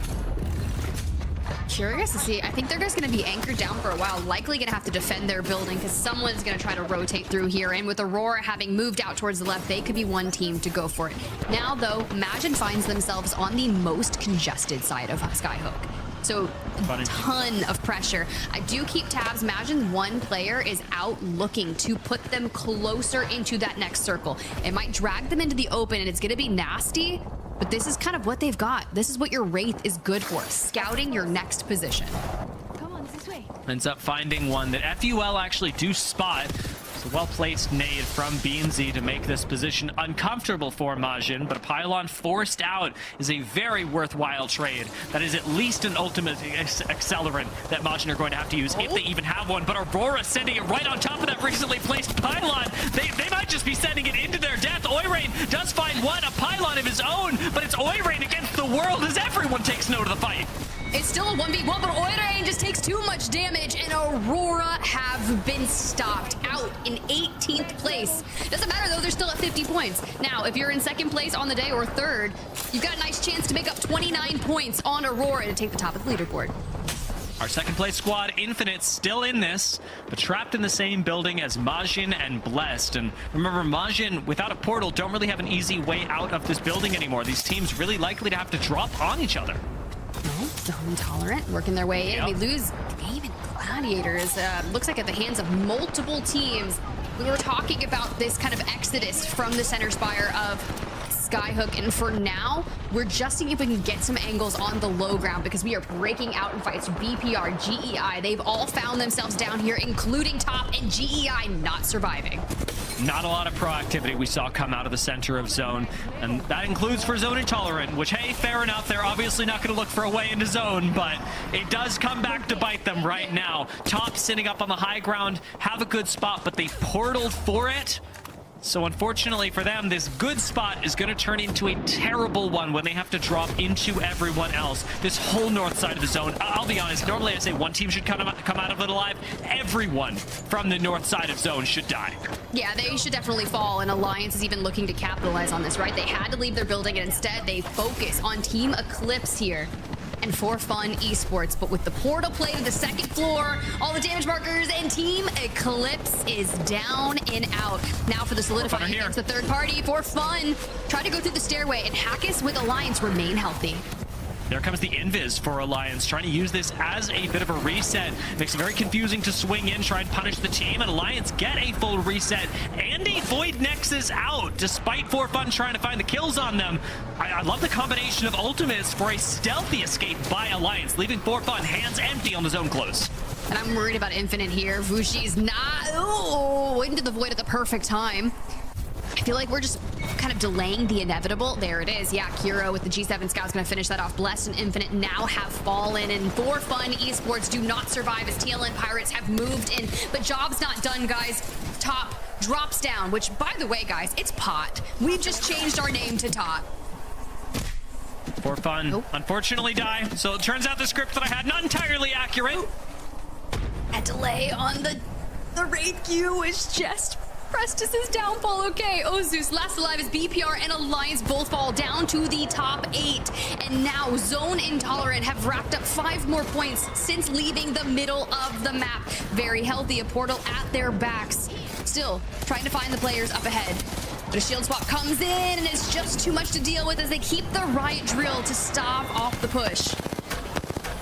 Red Dragon in yet another end game. Zone Intolerant actually having made it through the north, being the only survivors up to this building. Playing up against FUL and Ben, the solo of Ben, who is trying to rat out Miscam. See how long he can survive on this bottom floor, as FUL have not actually scouted him out yet. FUL, we did mention in this building, could easily get themselves a second place. But who's going to win the fight for first? So many of these buildings, and it's about who leaves first and who ends up taking the fight. Well, Pixel Lumina was here in a really powerful spot early on into the Skyhook rotations, but have not really found anything for it as of yet. But they also haven't been just with, you know, they're wraithless, right? They're not portaling and being aggressive and looking for fights, but you've got Tricks with a Kraber in their hand, so we've just got to line up some of these angles. TLN Pirates as well as Red Dragon occupying their own building. Summer Haze at the back of Pixel Lumina, and then you have that crazy Zone Intolerant, FUL, and Solo Ben. If I had to guess, Summer Haze, Red Dragon, and Pixel Lumina are going to fight over the fence line. The solo of Ben going down is one thing, but Zone Intolerant losing 2 is another. That means TLN Pirates are going to come in for the third party here. We're going to get 2 fights happening on opposite ends of the zone. Who will win both? I mean, Zone Intolerant, it's going to be really tough when you got only one left. TLN Pirates getting the full on a couple and now setting their sights straight onto FUL. The riot drill burning through the second floor, ticking. But as we look for the swing, tries to catch the play out and does just that. Zone Intolerant eliminated. Now TLN Pirates just have to finish off FUL to claim the north. It was Pixel Lumina, Summer Haze, and Red Dragon that fought. Red Dragon, the first team to go down. Summer Haze, though, finding a little bit of safety. Do get swung on with Calamity being the last member left standing. Pixel Lumina is going to look at this. TLN Pirates looking at the result of this fight. The fence still belongs to Pixel Lumina. What's happening with FUL behind TLN Pirates? Who has the chance to look at Pixel Lumina? The answer is no one. Everybody leaving the building at the same time. TLN surely going to fight FUL. Pixel Lumina could find the win. The Maggie Ball explodes. Pixel Lumina's a game. TLN Pirates, they go down, and Pixel Lumina, they get to walk right into a free fight, winning game number 3. Yo, can we please talk about that Maggie Ball? They literally portal out ahead of them with the altar, boop them on the nose for TLN Pirates, and Pixel Lumina walk into clean match 3 up. Brilliantly done. Patience pays off. I just hope they were able to rack up enough kills, because when we checked in with them, they really didn't have a lot of momentum, but clearing up the one fight before they took the fight to the north, they had to have at least had 3 to 4 kills. Right, Dia? 3 to 4? Yeah. My math is mathing? Yeah, 3 to 4 definitely. Yeah. They probably got 7. This looks like a pretty active game for them, because remember they were able to clear out some kills likely on the eastern side of the zone as that was closing in as well. They may have gotten in on a few teams that had to leave their buildings. I could see this being a pretty good game, but the win, of course, mattering the most for Pixel Lumina, able to convert their spot. Huge game for FUL as well. We talked about the Maggie Ball, but them turning the fight around on TLN Pirates in such a huge way gets them the second place we talked about that they could likely have gotten from their position, but that almost got wrestled from their control by this weird fight that TLN, FUL, and Zone Intolerant got into. And honestly, for them to have 10 kills, they grabbed that 3 onto them at the end. So it brought them to double digits. A really nice performance. Give them 19 total points, which actually outpoints Pixel Lumina, who did have 6 kills, by the way. Both wrong. And we split the difference, right? But when you pull up the series results, it's still Aurora all day with a 24-point lead on FUL and TLN Pirates, who have both climbed up substantially. Red Dragon and Infinite rounding out the top 5. Infinite's got most of their points from that initial match 1 win, have been kind of tapering off ever since. This is where that kind of halftime check-in comes in, and then Alliance is like, oh wait, we actually get to play the game, so I'm assuming in the back half they're going to get all their points. I have been impressed with the teams that are consistent as well. Well, I can't count out Alliance because of their insane performance on E-District yesterday. it's Red Dragon that are really standing out to me right now. Not a super flashy squad, but we keep mentioning them in end games. They have not dropped out of the top 5 yet today. These are 3 games where they've placed 3rd, 5th, and 5th. Their kills vary. It's not flashy, but they're 4th right now with, honestly, their big game yet to come. They're doing a great job of converting their top 10s into top 5s and obviously making top 10s with ease. This team is looking really good right now, and I hope that they can continue that as we change maps. Hey, I hope so too. But of course, you're right. We do have to change maps. So let's hit a quick break and we'll see y'all on the other side.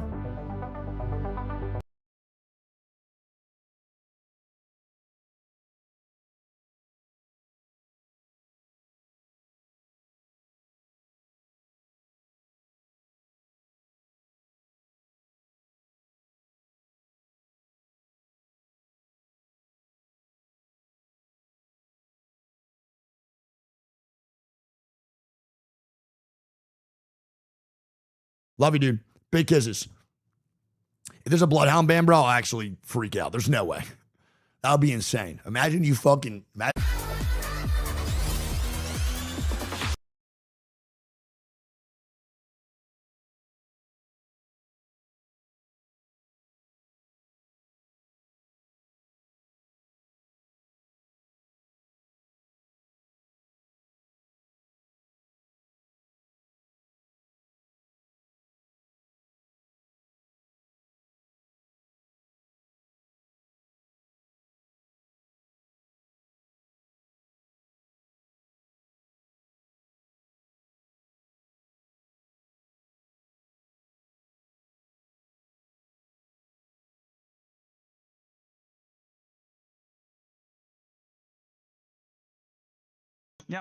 Mas eu disse para puxar, só que depois veio a gaja do quê? A alter do quê?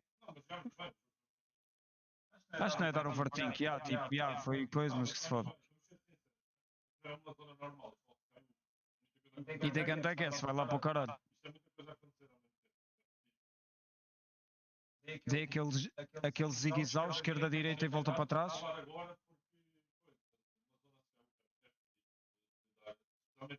É fodido.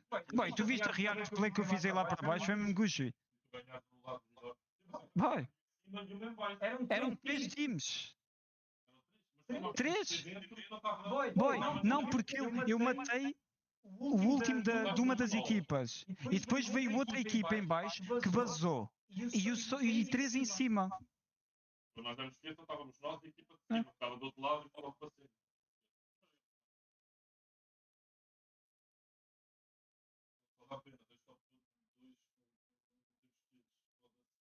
Dá pena do quê, boy?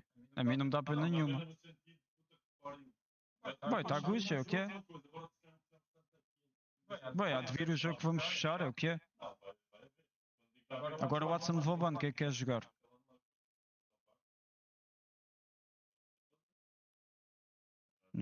Alta está em jogo, Red está em jogo, Neg está em jogo, ninguém vai estar a ter recall. Tem que ir de alter, não é? Tem que ir de alter. Ei, mas eu quando dei 100 a todos, boy, se nós os matamos. Mas dessa equipa temos o nosso lado todos os 3. Eu estou a dizer mesmo, dando forte nas escadas, o que é que eles vão fazer? Não só jogar para o resto, só estão a dar um da vida. Devia ter dito just run out them. Yeah. Já têm vídeos, ok, mas já tínhamos um nó. Vai, Precisávamos de quê?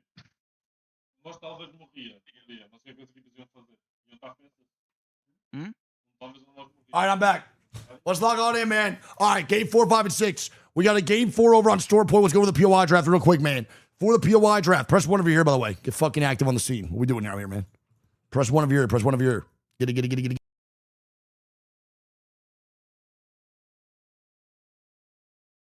it. Press 1.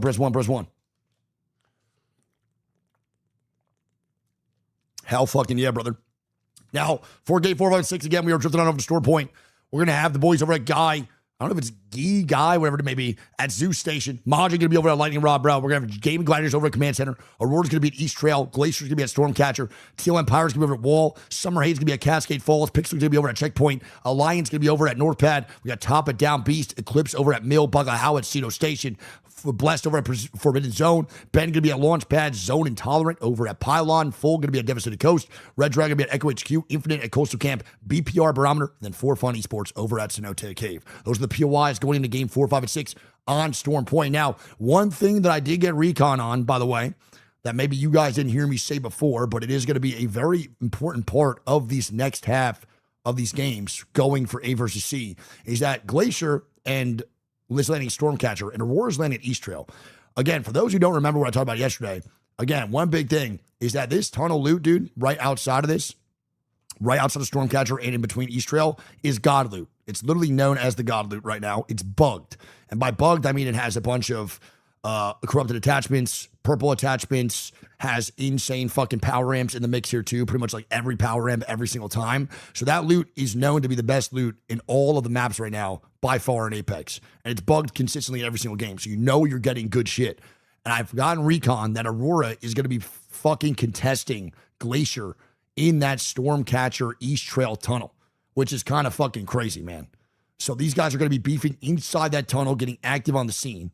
So I think there's going to be a very, very early fight for a contest. I don't know if you guys remember, it was very similar to what Us and GK did in that America's Scrim block where we watched them beef inside that tunnel nonstop. So we'll see what Aurora and Glacier do.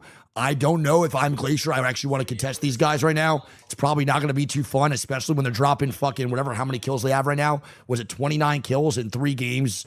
It doesn't really seem like they're just going to fucking take this fight. I feel like Glacier will maybe back out if it gets a little bit too mixy, or they might not even try to go for it. I will say, the fact that Aurora is picking that as the 39th pick means that they are going to int their fucking face off for that tunnel loot. There's not a doubt in my mind. You don't go East Trail, bro, without thinking the whole time, if we don't get this loot, we are fucked. Because that POI is so dog shit that if you don't get that tunnel loot, you are chalked for the rest of the game. You have no option but to go and fight that. So Aurora's going to be there, getting active on the scene. We'll see what happens here in just a little bit, chat. Now, I want you to spam for this game 4. What POI are we ending at for game 4 on Storm Point? What are we thinking?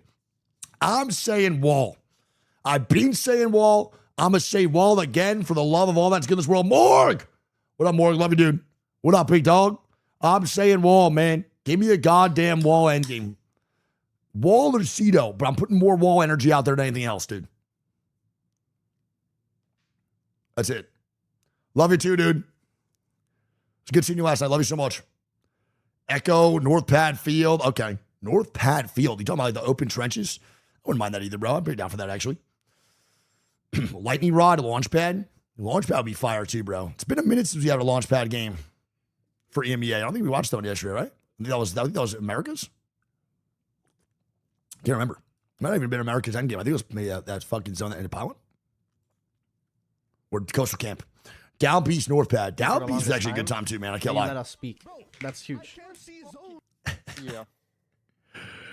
Dude, get this shit going, man. I also want to point out again, since we started like an hour later, dude, we're going to be transitioning very smoothly into the Americas shit, bro. This is going to be perfect. We're literally not getting you off after the stream or after the EMEA games. We're staying right on, bro, into the Americas transition for A versus C. Don't forget, we have another 6 games playing today. And yes, the Falcons are playing. Stop asking me. Yo, Curbs, thanks for the 19 months, man. Rico, thanks for the fucking 20 months. Macklin, thanks for the 2, bro. Rochi with the 14. And Kerr Ebsy, thanks for the 19, man. Lil Puff Cloud with the 14 months as well. Nico, thanks for the sub. Patty, thanks for the gifted sub. Thanks for your own sub of 8 months. Chubby Weenus, thank you, bro. Gentry, Critical, Ace of Hearts, Caden, Dornsky, Riddler. Thanks for all the subs, guys, today. Man, we're closing on 5K subs again, and that means a lot to me, dude. I love you more than you know. Thank you guys a ton. And also, if you're new to the stream, please do follow. We're closing on 1 million follows, man. Shut up, Perez, before I ban your bitch ass, bro. All right, again, a little bit of re-up before we start on up. Watson banned, Sear banned, Crypto banned. Yes, you heard that right. Again, what up, Stephanie? That is going to be, again, no fucking altar ban yet in going into this game 4. Game 4 will still have altar available. Yes, I know. Crazy. Can't believe that Watson's getting banned before altar. I don't know what EMEA is on, but the games are so good, I really can't even fucking be mad about it. Genuinely, dude. I can't. The games were so fantastic, it doesn't even make me a little irritated that altar's not out yet. I will say, though, dude, would you guys say right now, genuine question, genuine, would you say this, Watson right now, I don't know how to put this. I'm trying to think how to put this. Watson right now is better than peak Catalyst or no? About Steffi? About Jane?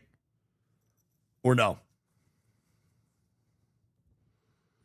Because Watson right now is really good. Very, very good. She really is holding it down a lot. No, 100%. There's actually a good amount of people saying yeah and no. I'm curious. I don't really know. I just want to know what you guys think, truly. No, yes, because I can actually see such a Chad. Me or Watson? Thanks, dude. Facts. They couple with Newcastle. They do Newcastle combat better. Now I'm a Watson main of 6 years. Yeah, I think Peak Catalyst might be better. Cat was pretty nuts on Peak, but Watson was pretty crazy too. I can't lie. No sayers are not bars. Like truly, of Cat, of course. Yeah, I know. I remember Peak Cat, dude. I fucking hated it. She was disgusting. But like right now, bro, Watson's pretty gross. Like Watson's really good. Like the way that Watson's able to lock down certain buildings and certain floors right now is pretty fucking insane. Those doors, the electric doors, low key made a fucking huge movement for Watson mains to be way better at what they're doing. Zombies, 3 months. Watson is a little baddie, so I ride with her. From Loba's butt sweat. You fucking cheating prick. I'm fucking letting Loba know, dude. That's it, bro. I'm letting her know. She ain't gonna fuck with you no more. All that Greek take her. You piece of garbage. How dare you? Go, it takes the 3 months, man. How dare you? We should have Reese brought out the Vantage Game 2 last night. Yeah, it's Game 2. Oof. Yeah, I mean, Game 2 Vantage is definitely a statement piece. I don't really know. It's more of a statement or just a fucking white flag, but they played good, so it must have went well. Who's playing Watson? Who's playing Cat? I mean, who E/slash was the best Cat? That's a good question. I mean, overall, throughout the world, I don't know why, by the way, so there's a long break, so we can bullshit right now and talk a little bit. Best Cat of all time, best Watson of all time, I think low-key, everyone's going to have different answers. I really do believe that. From a competitive standpoint, I think I have my answers, but I think some will always have a different one. True. That's just how it is, dude. For me, I think Jen Burton is my number one. And that's if Jen Burton was on my squad or not. I gotta say it. I think Jen Burton is literally unbelievable, man. He's so fucking good. He's pretty terrifying on those characters, man. You know? I think best watching could go to maybe someone that's more we used to watch like way back when too, but I think Jen's probably the best Cat. Maybe not best Watson though. Best Watson of all time is Prime Player K. That is a great fucking take, dude. That's a great fucking take. Player K is a great take, actually. That's a really good take, bro. Nathan was also a very good Watson. Dude, these are actually great polls right now. You guys are fucking cooking. Low key. You Player K Watson, Easy Flash, and Blackhead. Dude, that's a good take. 100%. That Player K is an insane poll. And low key, so is the Nathan one. Nathan was a disgusting Watson, huh? How do you guys, dude, this might be also crazy, and I don't like to ride the nostalgia or like talk about players that retired because I like appreciating those here, but just to appreciate Nathan, dude, wouldn't he be disgusting right now? Wouldn't Nathan in this current meta be just disgusting, bro? I feel like he would be fucking unbelievable right now, bro. I think Nathan would be insane, dude. Genuinely.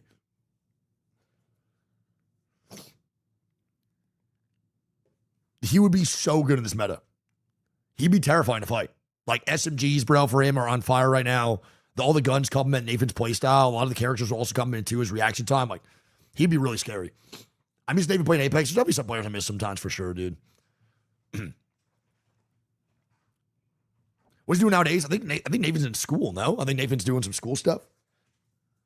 He's literally that tweet of like, yo, I quit Apex, and now I got a car, I got a job, I fucking go outside, I'm shredded, I lost fucking 75 pounds. He's literally that tweet. Pretty nuts. All right, here we go. 30 seconds of the breakdown. Again, one more time for me, bro. Game number 4. Where do we think it's ending on store point? Say it one more time for me. I saw it on Aceto Station. Spam it one more time for the kid. W streamer, W interaction. Mr. Blizzard, 60 months to go, man. I almost have a 2,000 day Duolingo streak. God bless, bro. God bless. Wall, hell yeah, I fuck with you, bro. Wall's great. I'm with you on that one. All right, we'll see if also Aurora can hold on into this lead, brother. I mean, Aurora still has a chance right now at the halfway marker, a 50-point set, a 50-point half. They have a fucking chance at a 100-point set if they score 50 for the next ones. I will say, it's definitely not going to be easy to score 50 points in the next 3 games. I think it's going to get a little more aggressive, a little more inty, which I think there's going to be a little more RNG involved with third parties and character abilities, etc. So I think it's going to be a little bit harder, man. A little bit harder to do what they just did in these next 3 games.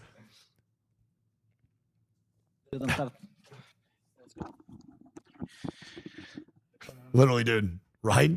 Crazy cost. What up, buddy? Wig is 34 years old. Too late to go pro in Apex. I mean, it's not going to be easy, but I don't think there's really a time frame right now for like an age that we could say is like the cap. There's never is a cap at age for like that stuff. Truly, like I really believe that. So nah, man. I mean, it's going to be a little bit harder, I think, for sure. There's no way what he said is I don't think your age really matters. No.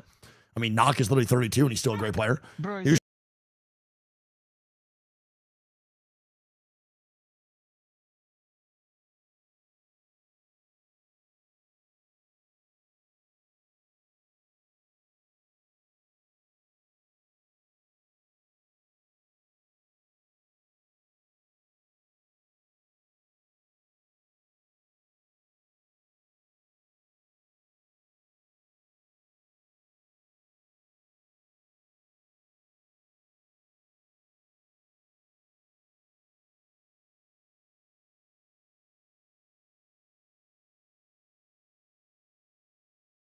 That beautiful, beautiful map in the background. Watson getting knocked off. Dia, I keep saying this over and over again. If Alter is in the game, some of these aggressive teams are so favorable winning these fights. And I don't know, some teams are getting abused. Am I crazy? I definitely thought Maggie was banned. I said that Maggie was banned. Anybody that heard me? Apparently Watson is banned. That's my bad. Maybe they were tied. They might have been tied. It's possible that they were tied and Watson won the tiebreaker. Given that, though, given this adjustment that we're making, I guess Baby Comp isn't popping up on Stormpoint. And thank you, Tiff. I'm getting confirmed that that Maggie and Watson were tied, with Watson winning the tiebreaker. So I'm not crazy. I was just wrong. I think it is completely fine, though. Speaking of else, though, we see a couple of Bloodhound picks on that map. Rampart coming out hot, as well as Valkyrie is seeing some gameplay. Maggie now as well getting picked all over the place. But still, the one looming threat of all of these teams that keep winning fights over and over again, Alter is definitely favorable. And the fact that we have not said goodbye just yet is wild. Another Alter popping up on effect screen, although Aurora have chosen not to run Alter, instead going with Sparrow Alter, that was the thing that was standing out to me, and Bangalore. Rain down though, and nice positioning and just movement from effect to find the answering kill, puts Aurora in a winning position with them having high ground. So far, so good. Getting that down comes down to a 2v2 here. Aurora, one of the teams comfortable to fight, and that right there is what I'm talking about with Alter. Being able to pressure so much, but is it enough as he actually almost gets dropped on? Kazak gets that down though, comes down to a 2v1. Aurora is looking to stabilize potentially. Glacier shot in the back by Kazak. Great team fighting between these two. Effect and Kazak able to win the fight. And despite not fully wiping out the squad, it is more than enough space that they buy against Glacier to pick Oirain back up and keep their game going. As we've seen as well, if people have noticed off that minimap, Zone is pulling towards launch pad all the way southeast of the map. And we've seen this zone quite frequently. A lot of playable area though, even though it's open, somehow very playable. Glacier running for their dear life on that Maggie. One of the characters, honestly, this is crazy. When Maggie came out, Ball was like, oh, we're balling right here. We feel fast on that ball. All of a sudden, in this meta today, Maggie doesn't feel that fast. You feel like you're getting caught up by absolutely everybody, even Gibby. Yeah, Maggie feels way more like utility than speed at the moment. Yeah. And to see that change has been really crazy. But, I mean, Axel has done some wacky things to the meta, and certainly making Maggie not seem nearly as fast is one of them. Quick note for Glacier, they did end up getting the Crafter in Command Center as GaiminGladiators had rotated really quickly out of there, so Glacier should be able to find a respawn. It looks like they're heading over to Cascade to try and do that. A risky spot, but better earlier than later, so closer is better, I guess. Even here, though, once again, we saw this zone pretty close to devastated coast, but a little bit more towards launchpad. Could pull south, though. One of the teams, once again, as we talked about, Red Dragon, current top 3, once again in potential endgame spot from here. They should be able to work their way through, and if they can do that and put themselves once again in top 5, maybe this is the game that they can close out. The high ground position basically unassailable for the moment, so Red Dragon should be able to hold on here, get their evos up, and have a very safe game for the majority of it. We are seeing a couple of Valkyries and Newcastle scattered in here as well, especially on Stormpoint. You get a lot of value out of Valkyrie, so it's nice to see her coming in just as we tick over to that map. And Newcastle, without Gibraltar, isn't going to be as effective, but I think still can define your game in how much easier you're able to dive deep into zone, get as much value out of the legend as possible, and play otherwise untenable spots. Yo, I gotta say, did you see that? It was a golden rampy. Nobody picking it up. You're telling me you're sticking naked R9 and other weapons over gold rampy? That's disrespectful. Whoever made that weapon is crying right now. Tears are streaming down their face as that poor gold weapon gets left behind on that crate. I feel bad at the same time. You understand. Rampage has been done dirty. Yeah, like, dude, I saw the state the Hemlock was in, and there is no way that we're saying that this is an acceptable place for the heavy weapon meta to be in. Hemlock is too good. Flatline is in a weird but effective spot, and the Rampage. I mean, why? Why would you pick it up? Honestly, it could be used with that thermite to maybe close. Like, honestly, you could use it. I'm not saying it's great. I'm saying it's definitely usable. I would have probably picked it up there instead of a naked R9. But I digress. All right, we'll have to see, Alliance once again on that hunt, as we've seen over and over again. They are at the far edge of the zone, waiting for that zone to close in, taking their time, getting stacked, and taking these fights. And a huge down comes from Hakis on that roof. Free fires on everybody as Alko gets that down with P2020. Comes down to a 2v1, and they should be able to reliably either reset or close this fight out. You gotta feel bad for Glacier, who start their game with a fight against Aurora, walk all the way across the map just to die to Alliance. It is rough indeed, but this is the issue. With that buff, or I should have buff to the sound, nerf to the rest. Call it whatever you want. When you rest, the whole lobby pretty much hears it, and you are gonna get absolutely punished for that. Aurora, speaking of getting punished right now, comes down to Kazakh, one of the dominating teams so far, but are currently running. Yeah, in fact, getting his banner picked up at the very least, but Kazakh, last member standing on the Sparrow, is going to have to pull off a res, and I do appreciate that at the very least he's not killing time waiting to try and get Oi Rain. The focus is getting to the crafter as fast as possible, getting the respawn as fast as possible. Because this does happen really quickly, Majin have to move fast if they want to delay it, and actually watching the respawn go down now, you know Majin want to finish off Aurora, but they can't because the res comes in too quickly. And already, Aurora are a full 3 again. Honestly, that rooftops ends up saving them as well, because even if you were to go all the way in, you're still fighting against somebody who has upper high ground on you, as both of his teammates are falling down to potentially fight you. Are they gonna re-enter this, looking for this fight as well, or are they just going for their boxes? Yeah, I think it's the boxes. Getting a little bit of extra loot. Majin can't do too much about it. Negative rotating back into the zone would be bad for them, and Aurora can actually just move through the red, wrap around on Majin. You have to be careful. You don't want to pick another fight with Aurora. You did win one, but it's Aurora. Majin need to get to zone. Speaking of zone, Red Dragon currently still in that zone. Might have to move in a little bit deeper if it does pull up more north rather than on top of them. And this is the scary part as well. A lot of the times, we talk about buildings being safe. The one time no building is safe, never mind the fact that Alter is still in the game, you can either get kidnapped or just ran through a wall. Maggie is played heavily, so any indoor building will get drilled, so you have to be mindful. But mindful right now, huge fight is about to break out.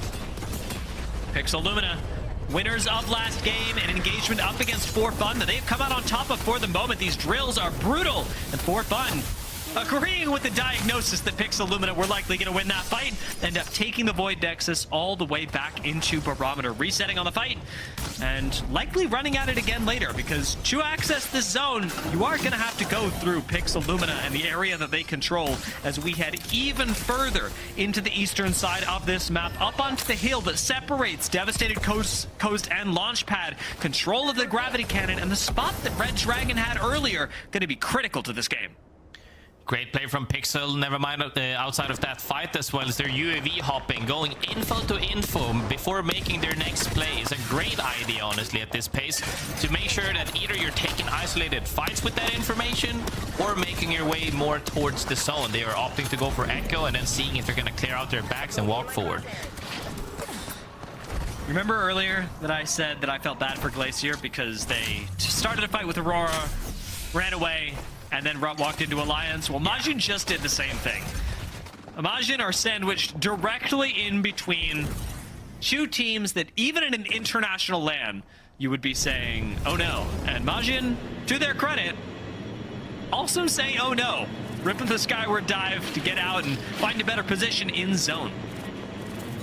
One of the few teams running Valk is a great thing for Majin, working their way in with this knowledge of knowing stuff is safe. And this is the building I was talking about, okay?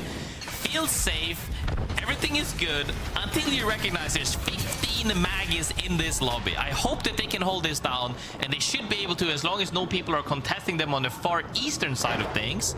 Majin currently made their way in, and that's great. Rampart Newcastle does make the building a little bit easier to play, but lack of Watson really going to hurt a lot of squads with Maggie getting so much playtime, so much attention in this particular game.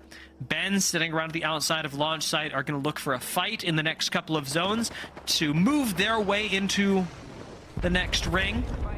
Probably going to be defined by teams rotating out of Launchpad in the next few minutes, though, because squads like this, squads like Aurora, GEI, who are fighting around the north side, it's all well and good, but the game is going to be played significantly further south of here. Indeed. Aurora, however, still on the hunt, even after seeing that huge, essentially a int on path for the moment. Back to their normal ways of scavenging the edges, taking out every team on their way in, as they're clearing out the lobby for the moment. But on the flip side of things, in Pylon right now, Alliance in a fight with ForFun, I believe. Without Unlucky, they don't have scans, they don't have information, and they don't have the fun invis either. They do have the chance to recall back to the Void Nexus. Hake sets that up for the team, gets Unlucky back.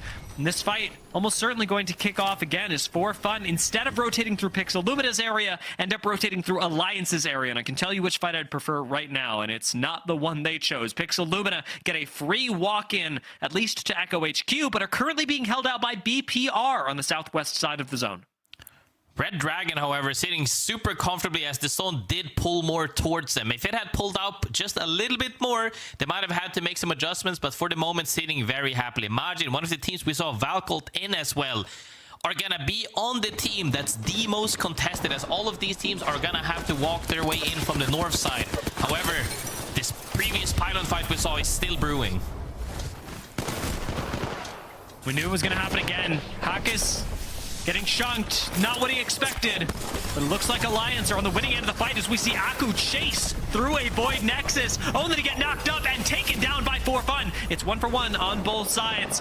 Alliance looking for their way back up and into the fight. Kaisha, nice angle by Hakis, will take him out, and Alliance take control of the fight just in time, eliminating ForFun with no third party to come in. This is the thing, when you have the same playstyle, but you manage to play on different sides of the map. Alliance clears out all the way on the west. However, one of the teams that have to work their way in from the north, GaiminGladiators. I definitely need to see and hear what they're thinking about. So let's have a listen in with GaiminGladiators. Anything else to get pushed randomly last second? Yeah, I'm also expecting that. If they do, just pop my gas as well. Yeah, I'll just pop it. It's free. Free as fuck. What's in that drop? 30. Someone has a Kraber. It's like, somewhere yeah, area. that's a Blackheart team. They could just be fucking invincible. Oh no, it's this guy. This guy right here with Cobra. The Bloodhound team's evacing.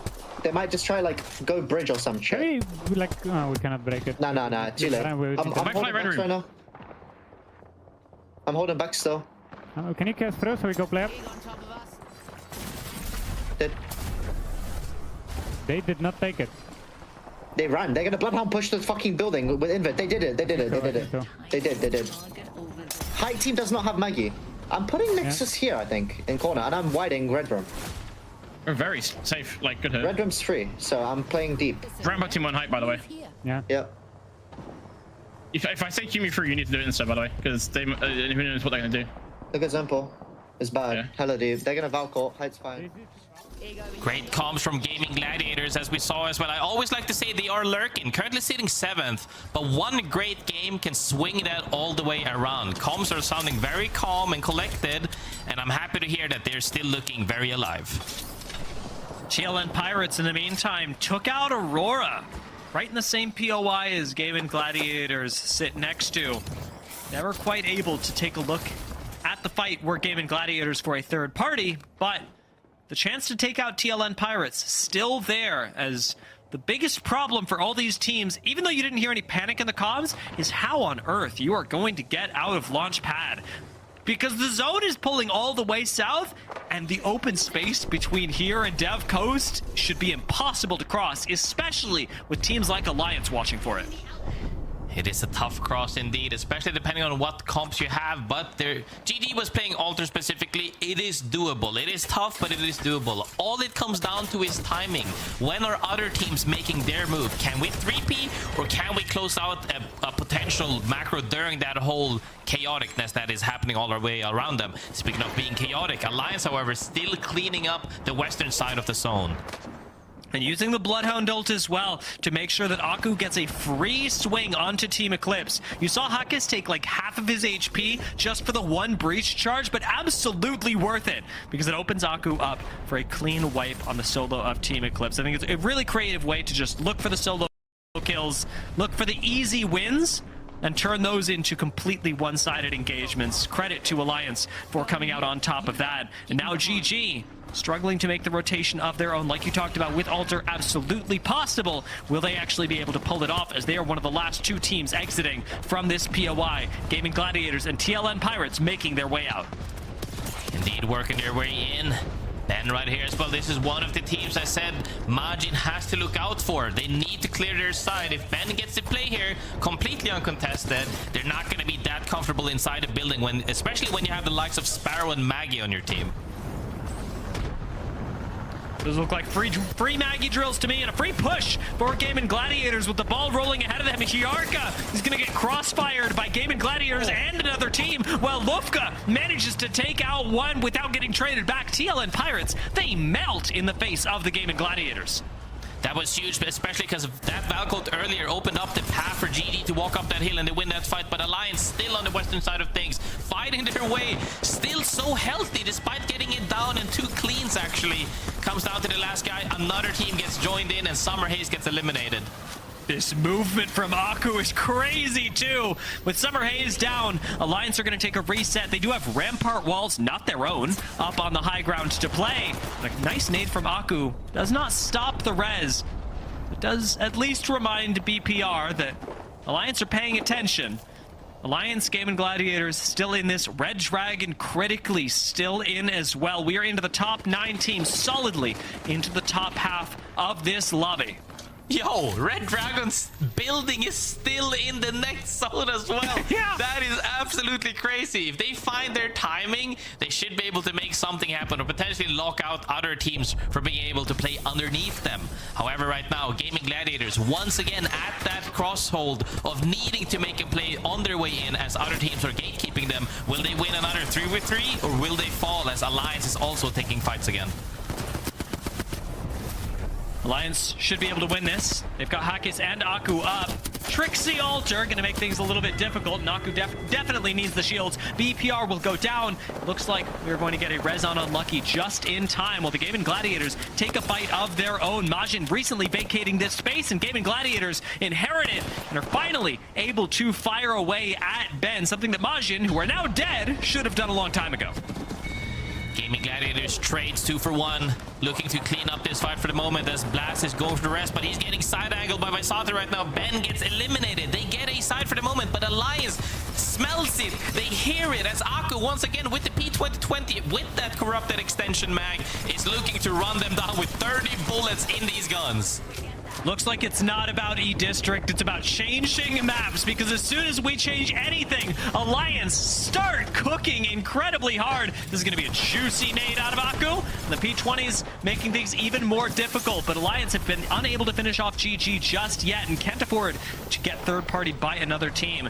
Alliance are playing extremely split up on this high ground to make sure it doesn't happen, with Unlucky focusing on Red Dragon while they try and clean up Blasts, and it seems impossible. Hackis is going to swoop down, try and do it himself, but through the caustic gas, he just can't. GaiminGladiators refuse to die.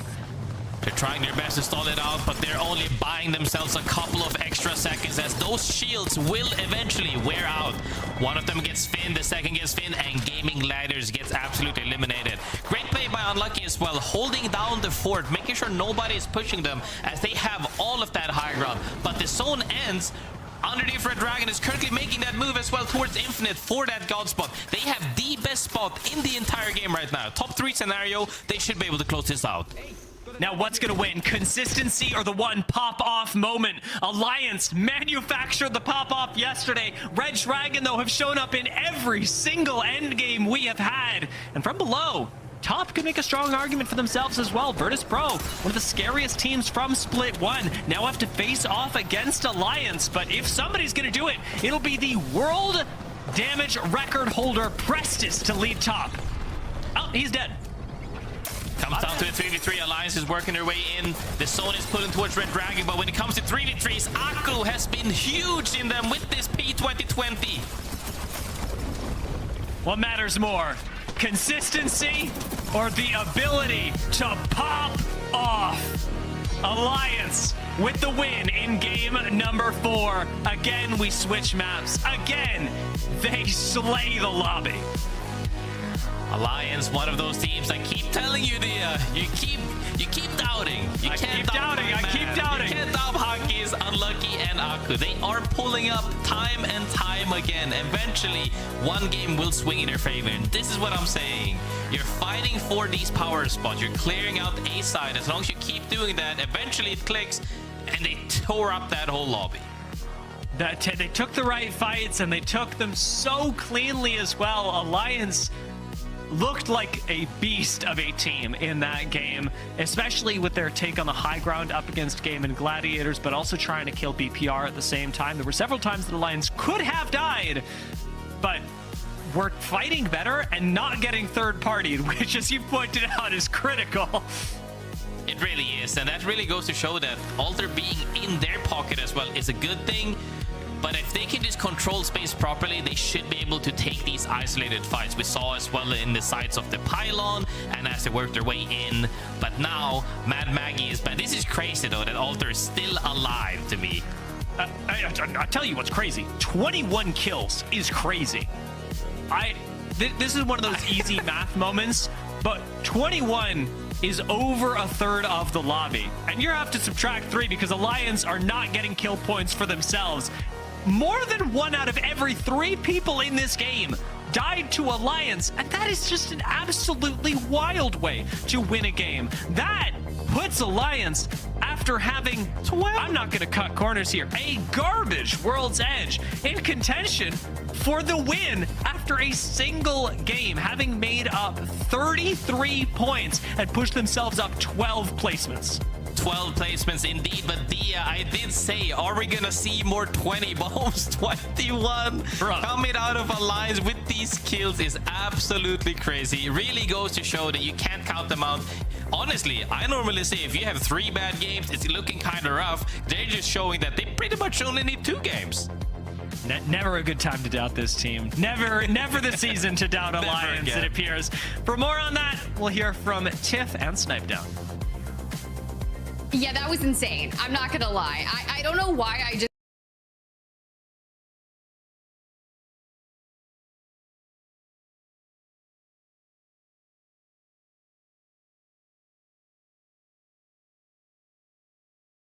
Alliance with a fucking massive start to the half. We'll see if they can keep on cruising for a bruising. Will Aurora finally step up? Their last 2 games have been duds. And after they shot those bodies in game number 1, I think Alliance really wants blood back. And I think they want this first place over Aurora. They can go back-to-back in their first 2 days of Pro League for to start this split. That would be amazing for Alliance. They win yesterday. Can they win today and go back-to-back? We'll lock on in. Game number 5 and 6 on the way for Storm Point in just a little bit.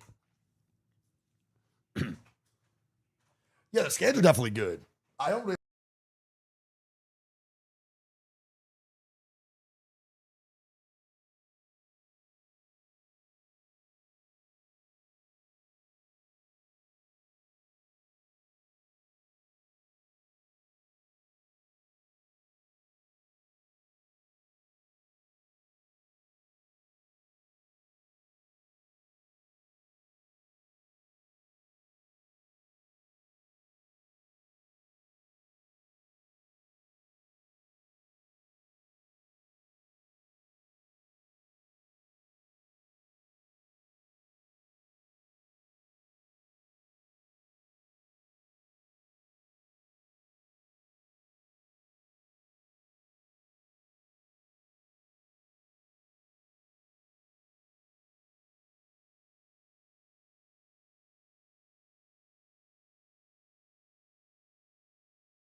Hey, shout out to everyone on the 2%, bro. Make sure you like the stream, bro. Please help me out. Also, if you're over on Twitch, man, make sure you hit the follow button as well. We're locked on in, man. Closing on 1 million follows. It would really mean a lot to me.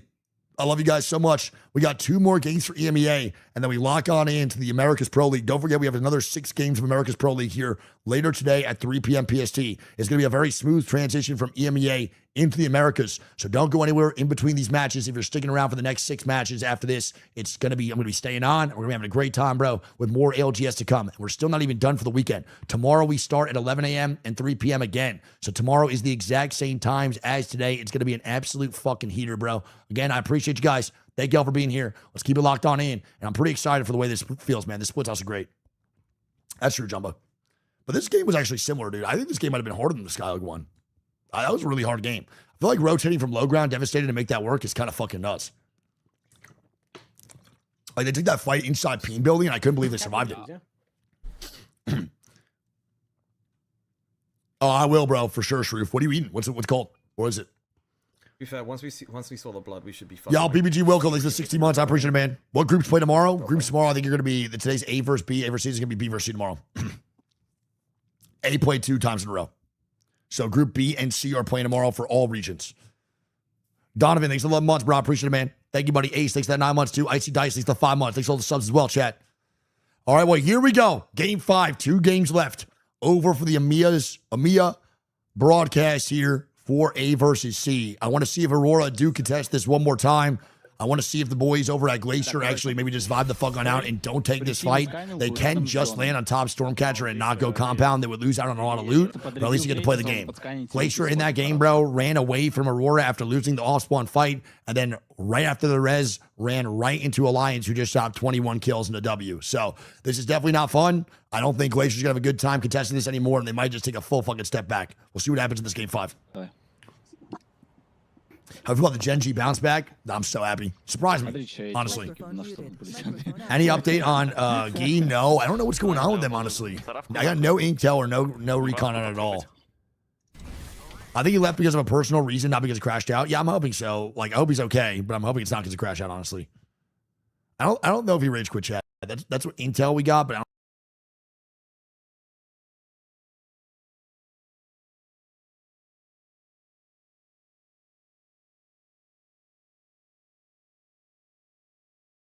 Who are 17 points. The issue is they've only acquired just a handful after that, but that's okay because it only takes 1 game, like we saw from Alliance, to really turn your series around. But doing it in match 5 on old reliable Storm Point, I'm ready. The only thing we should be ready for is the speed demon himself coming out. Everybody is picking Gibby. The Val Gibby Newcastle comp is alive, or if you're swapping Newcastle for Ramp is also fine as well. That man himself, the brother himself, has been stopping people down, because we have seen quite a lot of Prowler and a lot of P20s as well coming out. You know, some SMGs, Car Prowler and then P20s. We're finally back to potentially seeing some peaky action. And you know, us MEK players, Tiff, we're all about that shotgun. We truly are, and honestly, I just enjoy watching it go down. When Graceful starts running down lobbies and ranked, it's truly exciting, which sometimes that's what these Pro League days kind of feel like, especially after witnessing big games out of Alliance. But they are going to lock in that true baby comp. You got the Valk, Gibby, Newcastle.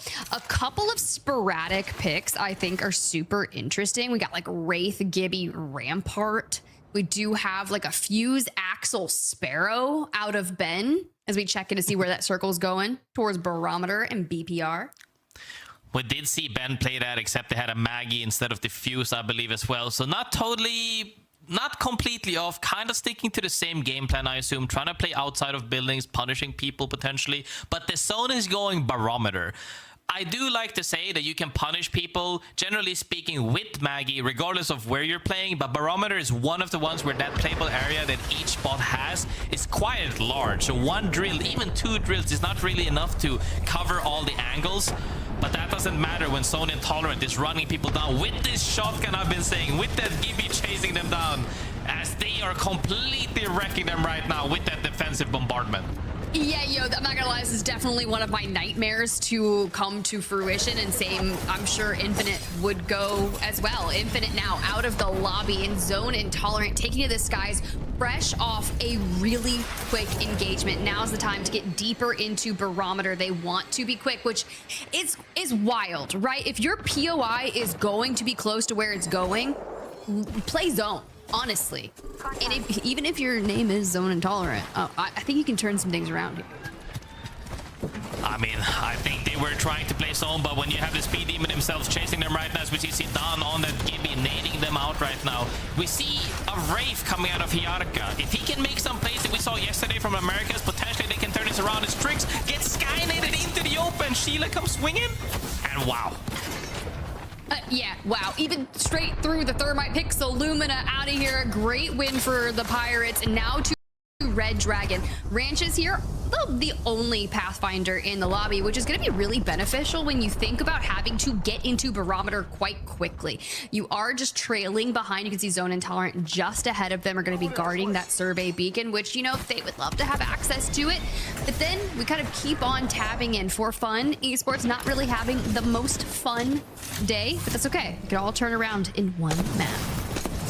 One of the things that I get really surprised about, outside of the fact that ForFun Esports is currently sitting 20th, not good for those fans at all, but also after that interview yesterday, getting counted for one of the better teams in the region, having such a lackluster day. And this is the issues I have in general with having several days back to back to back. You're either thriving or you're absolutely dooming and glooming for the moment. Because if you're having bad days back to back and you don't have time to work on your issues, it's gonna cost you heavily for having a poor Friday, Saturday, Sunday, or long weekend as an example. Whereas if you're thriving, getting a great first day, you're rolling off of that feeling, that momentum and morale boost, and you probably are gonna keep slaying out. Yeah, I'm not gonna lie, that momentum definitely just got halted right there. Ranch is picked up by a triple take, has to blow the bubble, get it down so we can pick him back up, because as soon as they see that knock, the defensive bombardment immediately gets thrown onto them. So timing inevitable. Blessed also investing some of those missile swarms. But Ranch is back up on top, back into the building for the safety. That's tough, right? I mean, we got like 2 blues and a white shield. At least they made it in.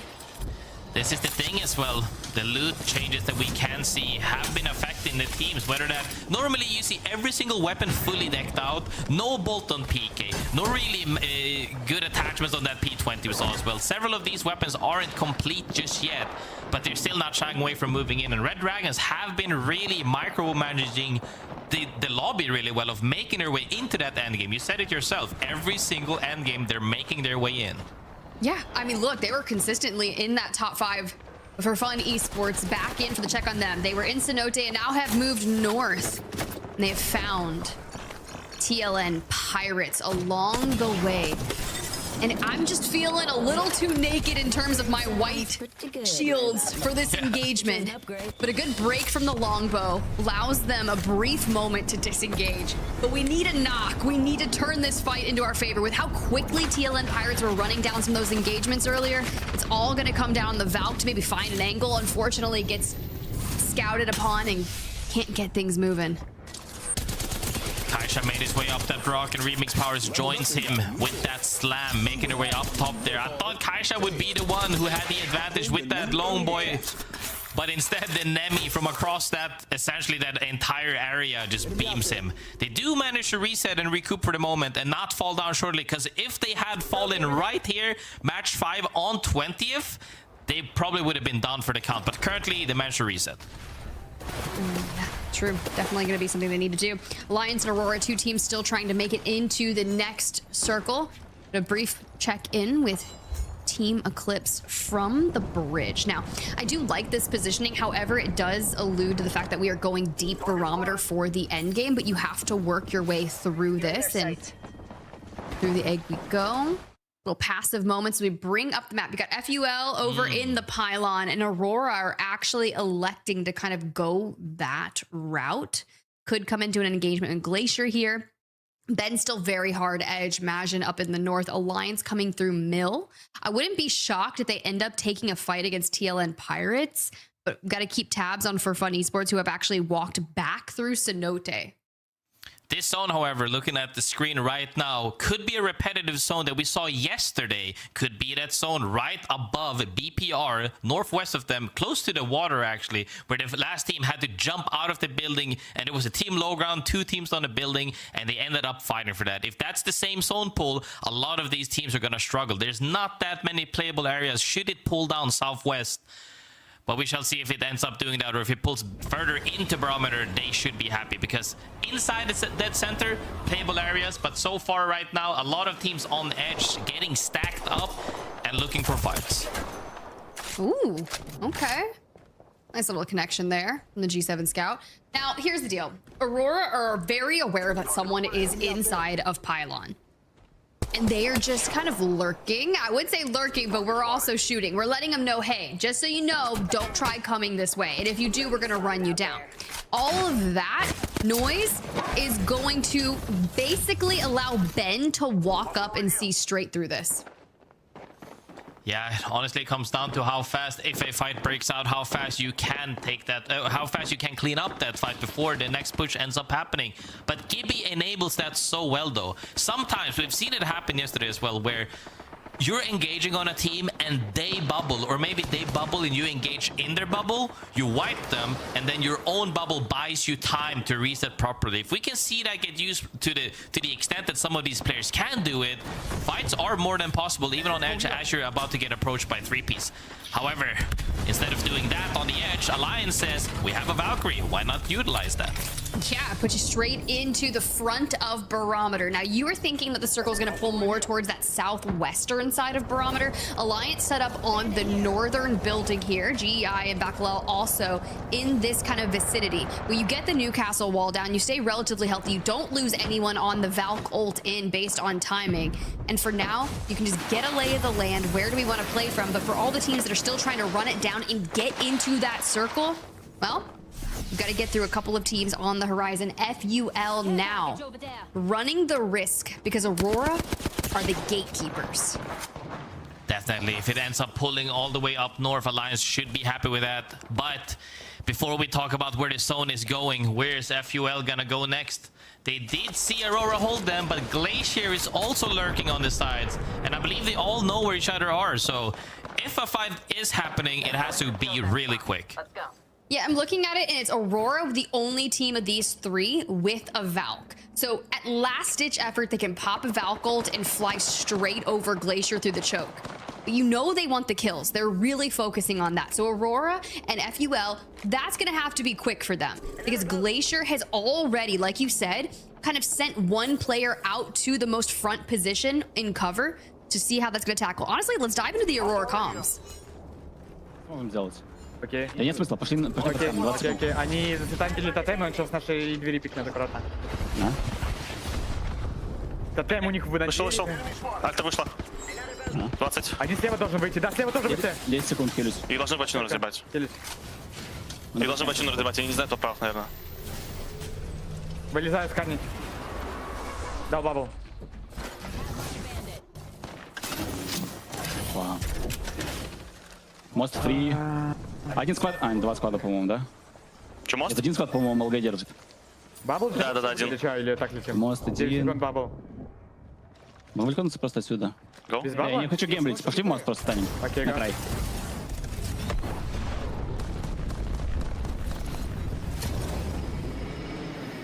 Аксель есть, если что. Да, Я сразу два войдем. акселя у нас. Я тебе могу дать еще один. Не надо, я не Под смогу. мостом Есть мост. На другую сторону, Ничего. нет? Вот это фри, что? Куда летим? Давай. Туда? Все, глубже, пацаны, просто. Бля, Окей, летим глубже. Долетать спокойно? Да, я долетел. Нет. Я лечу так. Я бабл дал. Давай, привет сразу. А куда мы дальше идем?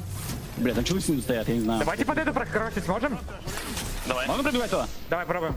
Пройдите. Я подаю. Rather than kills, they were opting for that information with that UAV, looking for a Valko, but it is looking very dicey. They might have had that info, but can't quietly reset properly as everything is raining down on them for the moment. They have gotten some bubble resets, but will this be enough to stabilize properly as every team right now is looking down to pinch them? It was all about the timing of the bubble, and unfortunately, Littering down, and Kazakh the Newcastle jumps onto effect the Valve, gets him going, immediately going straight into the bat. That nade, and now another ultimate raining down on their face. Aurora doing everything they can to survive, but it's not enough. Aurora out, Glacier out, and Zone Intolerant from above take the win. Now the delayed engagements that we were seeing with FUL and Ben, the fight breaks out. Aurora might have been better off if they would have walked it in, because Ben, they're starting to turn the tides into their favor. Gonna have to say though shortly on Aurora right there, pulling the Valk instead of that Gibby, huge mistake, not once but twice as well. Definitely needed that bubble if they wanted to recoup, but couldn't find it in that moment. FUL, however, got taken out almost fully by Ben. You indeed said it. They did get to have that 3v3 and could have been better. Maybe if they just landed a little bit before them and then fought backwards. For now, they're gonna have to go back to the drawing board and see what they can cook up for next game because they're out for the moment. However, Are they just taking Aurora's wall? yeah. They literally take Aurora's wall, and Zone Intolerant's like, yeah, okay, we see you down there. We already took down one team here. We're not scared to destroy your wall. Beamsy's like, please just leave me just a morsel of cover. Zone actually pulls up north. Alliance Crazy. isn't quite safe just now. It is southwest of them, but it is somewhat near. They can definitely make this work and make this happen. Every other team on the southeast side of things, as we can see, GaiminGladiators, Red Dragon, Zone Intolerant, BPR, who was initially safe, but the zone pulled away from them, now have to work their way in. That's crazy. It's crazy now that after you see Aurora fresh off that getting taken out, but FUL and Ben still in it for fun now behind the mobile shield, scrambling as they're going through it. Calamity and a Nemesis doing as much as they can. We are being inundated. I see frag grenades, I see crossfire, I see no coverage, and we see the lobby for ForFun. Honestly, they've been getting at it the entire game. People have been looking to run them down, and they get ran down once again. Currently sitting in the 20th, I believe it looked like. It's gonna have a rough time for sure. But Red Dragon, one of the teams that we actually congratulated on being in every single endgame for the moment, is in top 13 for the moment. One goes down, but the one person that can reset that is Gibby. But Zone Intolerant is looking to make that hard for them. Yeah, they've just had the high ground. They've been able to put pressure down below. You got the kill leader of the lobby. They're putting up numbers. And if we've got 3 kills and 4 assists, we're close to double digits. This one map alone has been changing the narrative for them on their match day 2. And now bubbles down. Red Dragon looking low. Mastiff from a distance hitting like a snipe, but Guts on another angle completely takes out Red Dragon. Another team bites the dust and immediately pop onto the reset. Zone Intolerant gets that while other teams in the lobby are focused and occupied with other things, so no 3P for them. TLNP right now under this bridge. Gets a pin, but there's still people lurking around them. Top bubble forward, they drop it midway, and they're trying to stay into the coverage, but Team ECLIPSE will make it out with one player left alive, so not completely out of it just yet. Amped cover, thanks to Kiner's Rampart, will allow them to find some angles that they can play underneath the bridge. But just holding the western side gives them so many angles to look at. You have top up north, east of them. The solo of Team ECLIPSE down south, but with a circle still pulling, we've got a bit to go. Definitely, this should still pull up, though, as it does indeed ends in the open like it always has. We're long gone from the days where it ends inside buildings. It is now completely in the open. Some of these teams, especially the team that managed to fight for the top platform, could be GaiminGladiators, Zone Intolerant, or Summer Haze. Whichever team gets the last 3P, essentially, should secure themselves a top 3 scenario. All right, well, Alliance still in the mix. That early Valk ult has paid dividends for them, about to be inside the top 10, but Summer Haze, 22 points, taking down BPR, Catwall on the horizon. And we're sectioning this one off as we can find the coverage. A brief moment before, do we take the fight against Majin, who have found themselves inside a circle on the low ground, just up ahead? They're definitely fighting for high ground here. There's no way they could look to poke them and get some KP out of it, but there's no way they send them. If they do, they're absolute papagas. They should never do that. They need to make sure to push every other team, especially GaiminGladiators and Zone Intolerant, away from them. They should not be allowed to come up and join them here, because if they come up and they fight for that spot and they lose that, that's their free ticket into top 3 this match, guaranteed. They don't need to go too far. They just need to move up to where they hit the piercing spikes, and Alliance fighting for what they need in terms of space. They're in the next circle, but GEI, Bacalhau, and Ben are just ahead of them. Ben eliminated and through the chaos into the electrified bubble, keeping their eyes straight onto the peek through it. I hear the audio cues for the ultimates. A walk-up is what Alliance wants, but for now, we need to be safe here. Summer Haze plays that platform that Alliance was so dearly looking at as well. They need to make sure they're not getting peeked at from that moment, but a fight happens just northeast of them. Bacalhau looking to reset properly, but fights are breaking out everywhere. Top as well. Little battle for the north. A battle for the north as Bacalhau has fallen, and Taskmaster, that health is ticking down. Shield bats coming through, but we need to hit the finishing touches onto GEI. They're behind the amped cover, behind it, and they do just that. But for now, everyone looking at this engagement, Alliance still going through it, people targeting them because they don't really have a lot of coverage. You can see top just ahead of them, but back to Summer Haze, who have moved onto the platform and are looking down on Majin. Maybe they can get a couple of free KP here, but they have to keep in mind there is an altar brewing underneath them. GG, like I was talking about. They're definitely just waiting for something to happen up top to then join the fray. But if nothing happens up top, Summer Haze should be looking to close this out potentially with that Gibby and Fuse in hand. Top not going to make it out. TLN Pirates finding some of those kills. They also finish off Micey. TLN Pirates playing very low.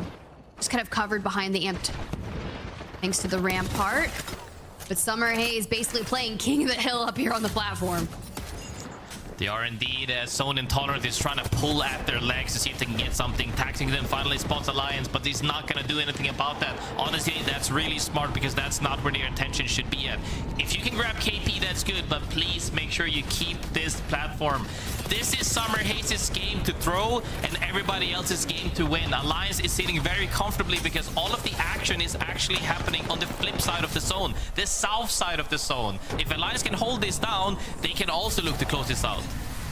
Well, here it is. TLN Pirates on the shift. They move further north to decide to walk it in, and that's great because Majin was staring at him. We have to approach it from a different angle. But here it goes. This one has to be quick because you know Summer Haze is going to look immediately at this. But Alliance getting sent from Zone Intolerant through the bubbles we go. Prowler's up close, and Zone Intolerant still all 3 up. And as I say that, Aku with the trade, and it's Alliance that are falling. The one who fell was the Gibby, if they can get the reach that is good. However, TLN Pirates right now is looking to fight that. It goes back the other way though. 2 downs for them. Bounces, and Majin may be able to pull that one off. GaiminGladiators, who've been playing under the radar, finally making their presence known here in the map. And Blast, okay, we just need to see if we can rip Summer Haze off the top platform. platform, and they do it. Summer Haze eliminated Zone, Intolerant, and into the final two. But the reset is needed for both of these teams. The defensive bombardment comes through, and Zayn has to hold the line against the three-piece of Majin. Great timing on the bubble. Great timing indeed. Majin is looking to close this game out as they did see that they were incredibly low. The one character that can't go down was the Gibby. Majin should be able to close this out. Blast down as well, and they get it. Majin, they take match number 5. From the low ground to the climb up. They clean that one up. It's all about that timing, Tiff. I was talking about this fight that was brewing for the past couple of minutes. GG is just looking to make their way up because that one character is still alive in this game with that altar, makes their way up and wins that fight over Summer Haze. If they're not focused, somebody catch you lacking. They're dragging your feet down from the top of the hill, but Majin worked their way from the opposite, like from the far western side of things, managed to win that. If you would have taken a screenshot when we were in like maybe 5 to 6 teams left, I would not have pegged Majin to take the win there. Because like you said, Summer Haze has got the platform. TLN Pirates are just south of Majin. So even with TLN Pirates looking at Majin, Majin can't really do much because Summer Haze is keeping them in check. But what TLN Pirates do is they carve to the north. Majin moves as well, and next thing you know, after GG moves in on Summer Haze, they're like, oh my god, we've got this. They get 20 points out of match number 5, and I'm actually super impressed with that performance. We might talk about 20 points, but look at that place number 3. 17 kills goes in the favor of Zone Intolerant, climbing 9 points. We saw a 12 rank skip, and now we see a 9-point skip. Some of these teams are actually finding their footing in these lobbies, and it really goes to show that depending on which teams or which groups you're fighting for the day, things can change drastically. They really can. I mean, at one point after 2 maps, Aurora was more than doubling second place, and now we are just within a few points with 1 game to go on match day 2 for EMEA. Honestly, I'm not even sure who's going to be at the top and claim this day for the win for themselves. We'll see more after this break.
and Alliance to continue, currently separated by 2 points with Aurora in the lead. This is the battle for the top of the leaderboards, Grace, and it is a battle that has followed us all the way since Split 1.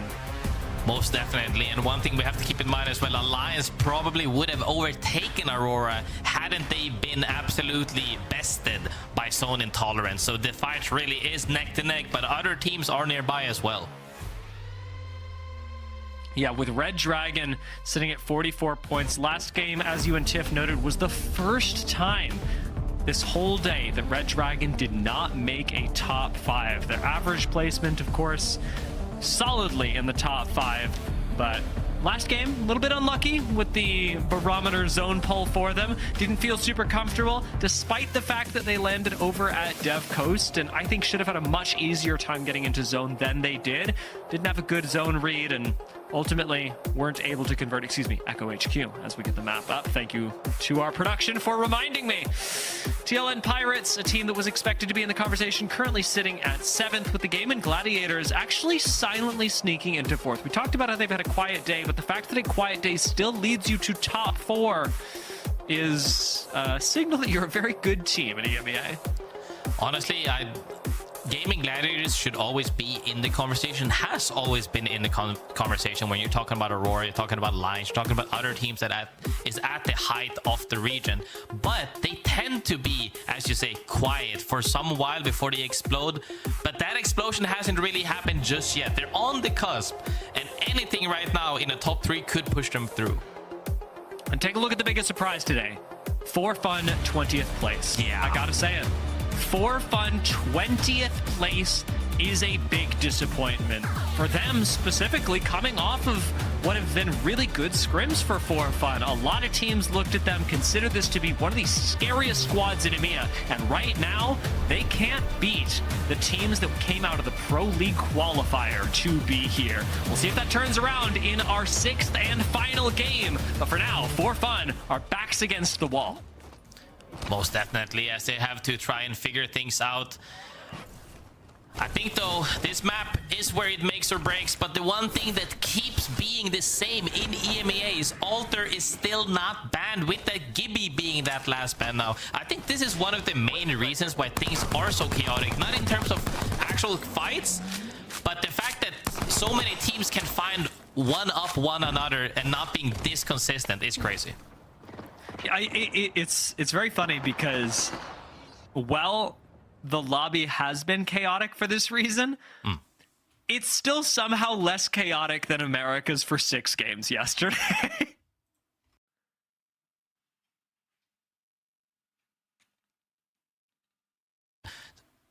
As the match unfolds, this is also the part where people are throwing haymakers. You're now at the last match of the day, and even especially if you're sitting in the 20th, you gotta stop playing for survival, Dia. You have to start making plays, and some of these teams so far have been quite too far. Maybe this is the one that pushes them in the right direction. With this zone pulling people towards Team ECLIPSE, it'll be Team ECLIPSE's opportunity to hopefully have a good game here. Landing over at Mill, they've got the zone read. They should know where this is going, whereas other teams like Zone Intolerant are not so much playing for the read as they are for the kills. And Zone Intolerant have found Blessed, a team that they certainly feel comfortable eliminating, as Blessed currently sitting in 16th right now, have not had the firepower to stand up to a lot of fights. Definitely indeed. I think, though, as we see and hear some fights unfold in front of us here, it's gonna be tough for them, but can they come out alive? Blessed sort of sandwiched now. It's a tough spot, with Summer Haze starting to look at them as well. Uchaco almost picks up the first knock, but Blessed nearly dealing one back, or not going to, with that last shot from Sonya, find the knock on Uchaco. Instead, it'll be Summer Haze coming in to claim yet another kill. Zone Intolerant, low shields, do not have anywhere near their purple evos. Do have to be careful about inheriting the fight up against Summer Haze that have a lot of firepower themselves. You saw Zuni leading the charge, and it's gonna let Blessed likely slip out of this alive, as Summer Haze are the ones to chase down XDD. Maybe finding that last knock will be Zuni. Newcastle shield making things a little bit difficult, but he knows the kill is coming. Happening struggling, but Suni for sure, one of the players that we have been talking about, not necessarily having the success that people deem him to have, but the potential is sky high. And as we see this unfold throughout the Pro League days, as well as some of these teams have made their way up here, as you said, from PLQ, it's definitely interesting to see how they grow as individuals. Summer Haze picking up that kill have moved themselves into the top 10, which is an important place for them to sit at the moment. Being able to move your way up the leaderboards with every single day of the Pro League, because if you're landing one day, and I mean really one day, in the bottom 10 of the lobby, you can get in a lot of trouble when it comes to your overall standings, as there are only 9 match days before regional finals. And this weekend, we are finishing off the first third of the season, all very condensed, all very difficult to make adjustments during, as Graceful was pointing out yesterday. The TLN Pirates starting to make their way out, moving towards Cascade Falls. They've been seeing them go where we've been seeing TLN Pirates move at mid-speed most of the day. A lot of times they are hitting third beacon. This time around, they really do not have a great place to be. Cascade Falls doesn't have a survey beacon. I'm not seeing Cito have one, but there's the chance that TLN Pirates will be able to find their way to at least some information as the game goes on.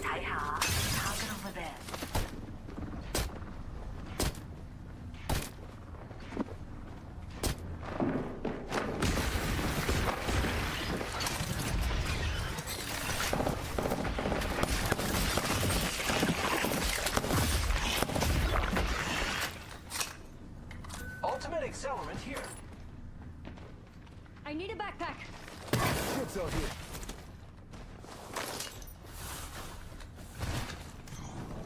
Red Dragon, having just done spiders, did attract some attention from ForFun Esports, who are ratting on the other side of this cave entrance. ForFun desperately need points, but Red Dragon have not been giving them up easily during the course of the day, as we mentioned so often, having made their way into the top 5. That last game, something that maybe has lit a fire under them. I think I'd be pretty happy as Red Dragon, though, to be honest. You know, yeah, everybody has one bad game, and as long as you're just getting the one, I think Red Dragon, while tense, are probably pretty happy with their day's performance so far. Most definitely. I think that they can take something away from this is the consistency, and ideas have panned out for them as they currently get into a fight as well here. I want to see what happens, though, because TLN Pirates is also cooking things up against one of the teams on Intolerant. Let's see what cooks up for TLN Pirates. We can move later, guys, here to here and shit, you know, with our comp. We have rate. We good.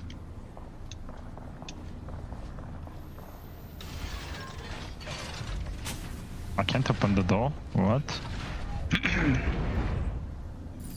Oh, it says outside. I'm gonna go. Jump Yes, right side? Should get got shot from there. There's a team playing there, bro. What? The guy died there. I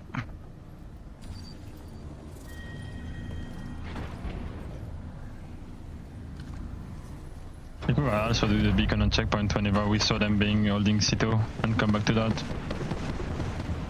What, do this? And then Someone come will back. do it. I'm taking cannon. Someone just took cannon. Where should you shoot him? He's to the right. You're in view of the enemy. You can't shoot him. Yeah, I can do TP there. TLN Pirates really chilling right now, Gracie. You can hear it. They're very relaxed about what they're able to do during the next zones. Taking the fight is not what they need. However, Zone Intolerant, likely the team that is going to force a fight onto you, if anything. So it could get very dangerous, even for a team as theoretically calmly positioned as TLN Pirates. FUL in a bit of trouble, and Alliance in even more, as they actually take the fight up with Aurora. Alliance have height advantage, and as they take down the first member of Aurora, Oirain, they are looking for more. Now, naturally, Alliance do not know that this is Aurora. But if you're able to find these kills, if you're able to find out that you're knocking out the #1 competition to you, it could be a big boon for Alliance. All right, well, I am excited, Dia. I'm stepping in here. What's up, guys? I wanted to get in on this the Game 6 action. My bad, guys. Thank you, Tiff. Welcome to the broadcast, Tiff. You are just in time for maybe the biggest turnaround that we are going to see today in the battle for first and second place. Alliance chasing down Aurora right now. I think that last shot should be coming through any time. This zone not hurting too much, though, and if Alliance aren't able to finish off the kill on the gravity cannon, Aurora should get the chance to reset. I believe there's a crafter up in wall, but there's certainly one in command center. The fact that there's only 1 point separating Aurora and Alliance, and we're seeing them absolutely run each other down, hitting the grav cannon, and we are full running back into checkpoint. But you know what's going to be done here is Alliance. I don't feel like they need to throw their game after it, right? But if you can hit the Nexus back into that as well, you go. I mean, I'm impressed that they could hit the Nexus all the way back into checkpoint.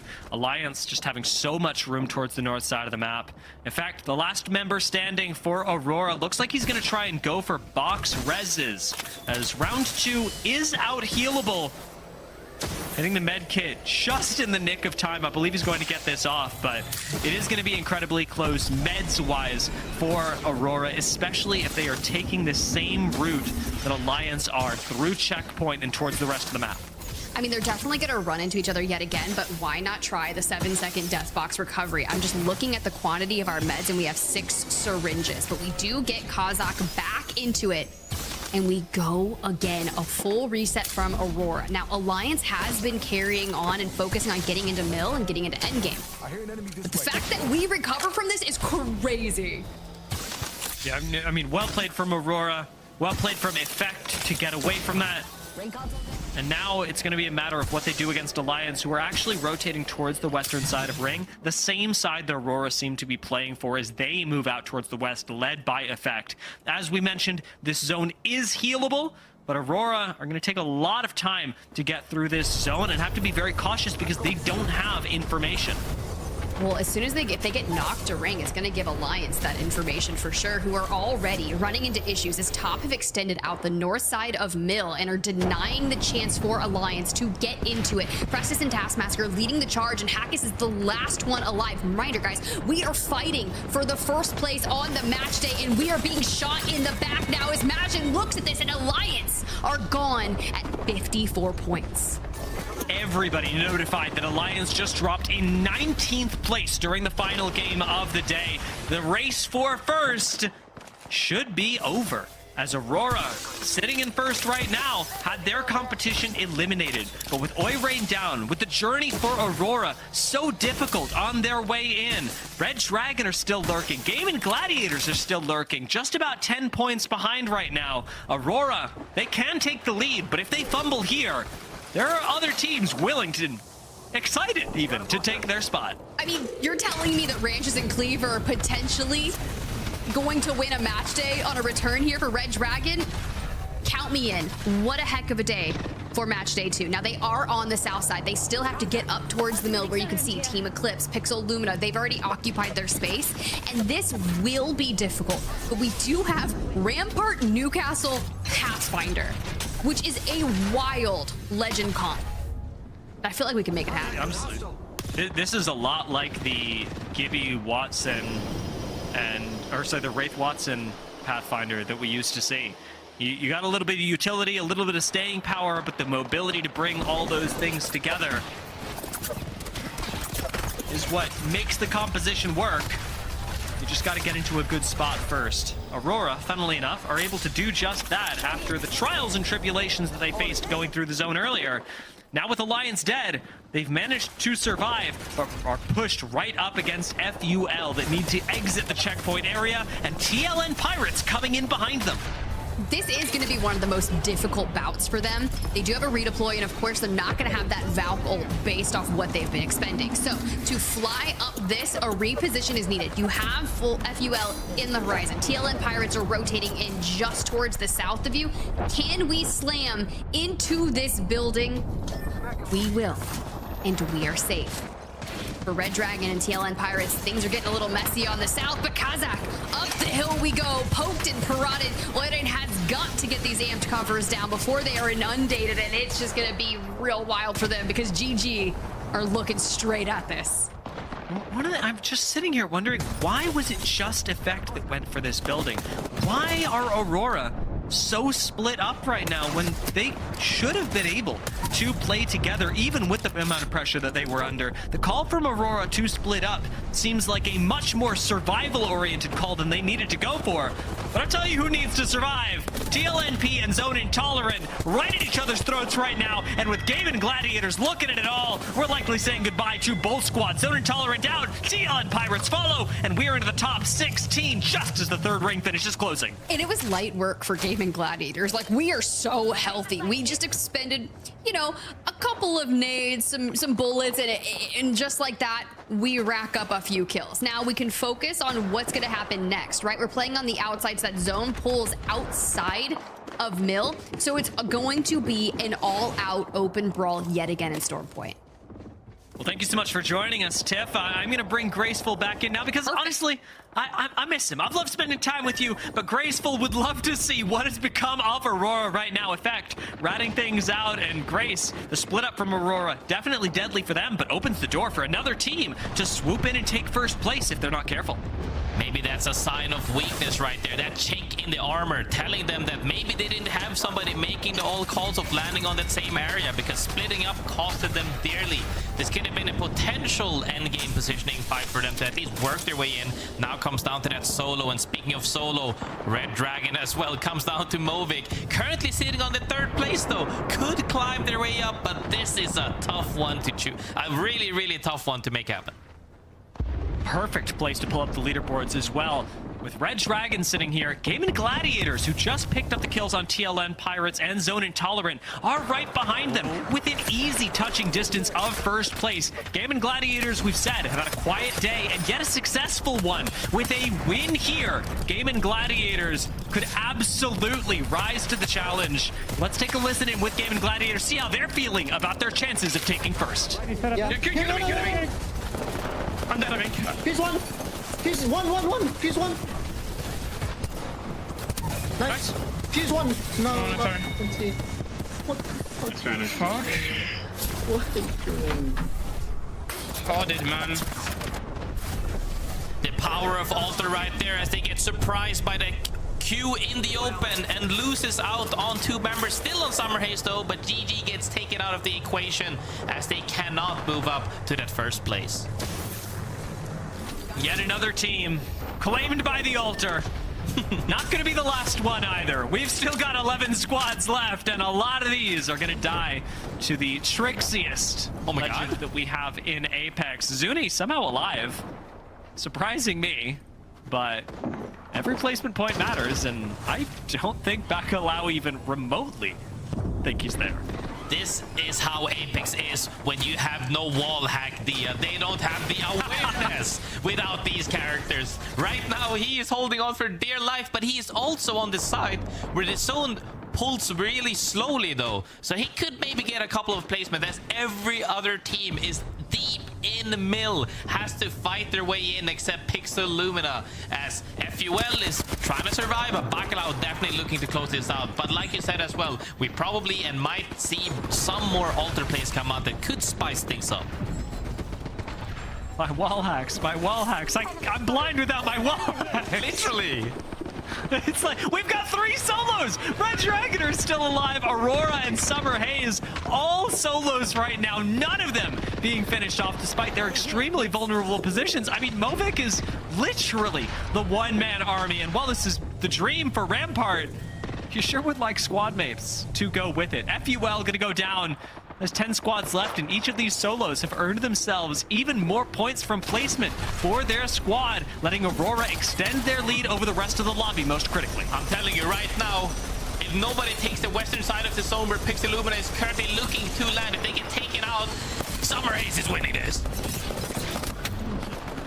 Bacalhau trying to take out as many squads that are not Summer Haze as possible, opening the door for that fantasy. Billy, Low, and Pixel Lumina likely going to be eliminated. Trix is still alive, but if we keep the trend going, I wouldn't mind having seen another solo survive. The pings from Bacalhau, the solo killers are going to be trained on Red Dragon, who very quickly get eliminated as well. Effect still up for Aurora. 2 of our solos still alive. Glacier going down. We have full teams dying while solos watch the world burn. Suni is still hiding his head on the southern side of things as Bacalhau is mowing down the lobby. I say mowing with 6 KP for the moment, but he had done good effect right now. He's trying to make a play onto that rock. I believe they heard his footstep. He might get dropped on at this point as they are taking their focus towards him. He finds the rat. Zuni sees this as well. Is it going to be a 1v1? Out go the missiles. FX dropping on Zuni for the 1v1, and he takes it. Shield swap going to come in as well. Rat on rat violence as ECLIPSE, Summer Haze, and likely Aurora will fall. The shield running in effect. There's no way he survives this, but he's made it to top 3. And even as effect jumps down onto the top of the rock, the battle between Bacalhau and Majin is just beginning. Will Bacalhau find their first win, or will Majin double up? That Valkyrie attention wasn't enough for Majin to find an opening right now as Bacalhau still has that rock. Comes down to a 3v3. No altar in play. It's going to be a tough breach from Majin to fight on top of that rock, but if any character can do it, it is definitely Newcastle Rampart. Currently, it's this Valkyrie. Majin have so much entry damage. They lose their Newcastle, but it doesn't matter. We've got to swing into a rampart wall. And the fancy feet on Juice end up maybe with a win. Majin finding their second of the day from the low ground to the high ground. Even though the Kraber came out, they returned fire with that trade, and then Juice right there takes so much attention on that Valkyrie, allows them to win that 3v3 at the end from down on low. Honestly, some of that ramp walls initially helped them as well. Majin, phenomenal gameplay, making it out from Mill, the side where essentially 10 teams fell on the same side, to then take home that whole match for today. That's a great ending for today. Majin with 1 win already did great, moving up to 6th place, especially turning around their day from yesterday where Majin were basically, I want to say, middle of the pack. They were sitting at 11th during the day yesterday, despite having found the first game win. They come into today and they win the last 2 games. Maybe Storm Point is their map, but there's something about Majin that really lets them explode on it. And seeing how it plays out right now, the fact that these are the last few games and it works out versus the first few games from yesterday and having Storm Point work out really does point to the fact that their map strategy more than the composition that matters to this team.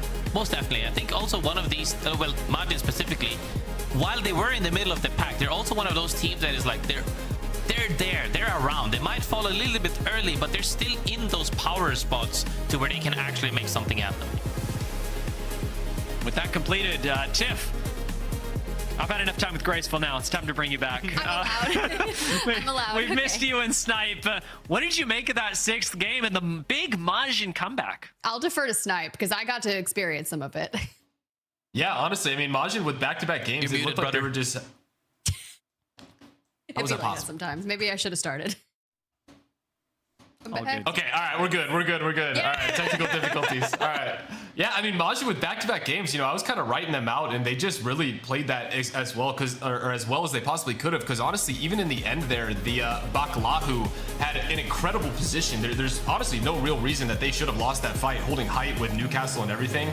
And just the cohesion of Majin, I think leading in from game 5, going into game 6, had them running into that fight. The Valk made a ton of opening damage early on. I think he did like 180 to start up and open up that fight.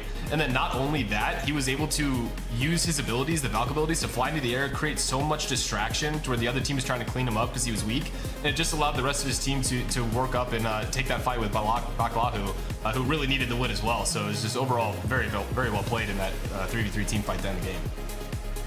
As we look at the series results, guys, it was like Aurora running away with it after 2 matches, kind of coasting through the mid-pack, but with Majin going back-to-back, they actually almost take match day 2 for the win. Now, if Alliance could have stayed alive on their rotation, Dia, this could have been completely different, but it was really close.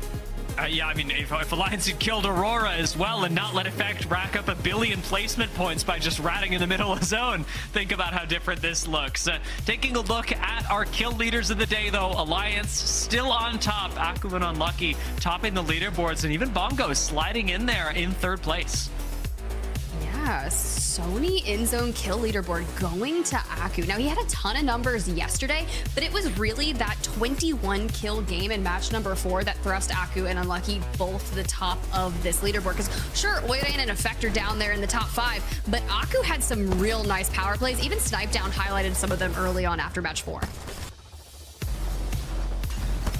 I was thinking about this during the overall leaderboard. So while we're taking a look at this, I want to highlight something that might otherwise go undervalued about the day. Today we have 2 PLQ teams in the top 5. That didn't happen yesterday. Top 5 was vacant for PLQ teams, but with Majin in 2nd and Red Dragon in 4th, the Pro League qualifiers have brought us some clearly very consistent talent in EMEA. Look, I love those thoughts, but honestly, Aku's kind of cracked.